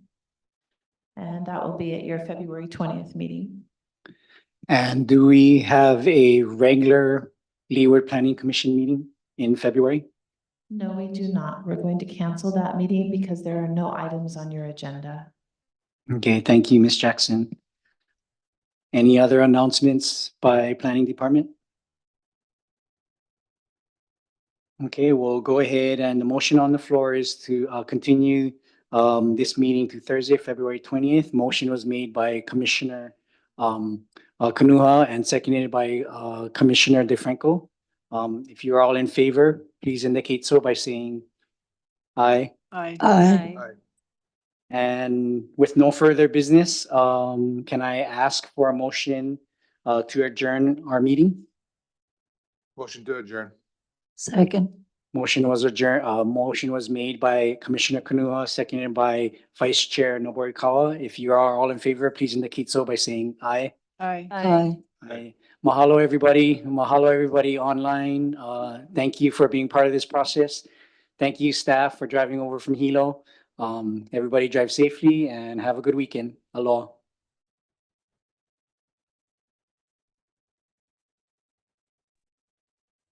The closed caption transcript will be terminated shortly, and those who wish to see the transcript should do so now.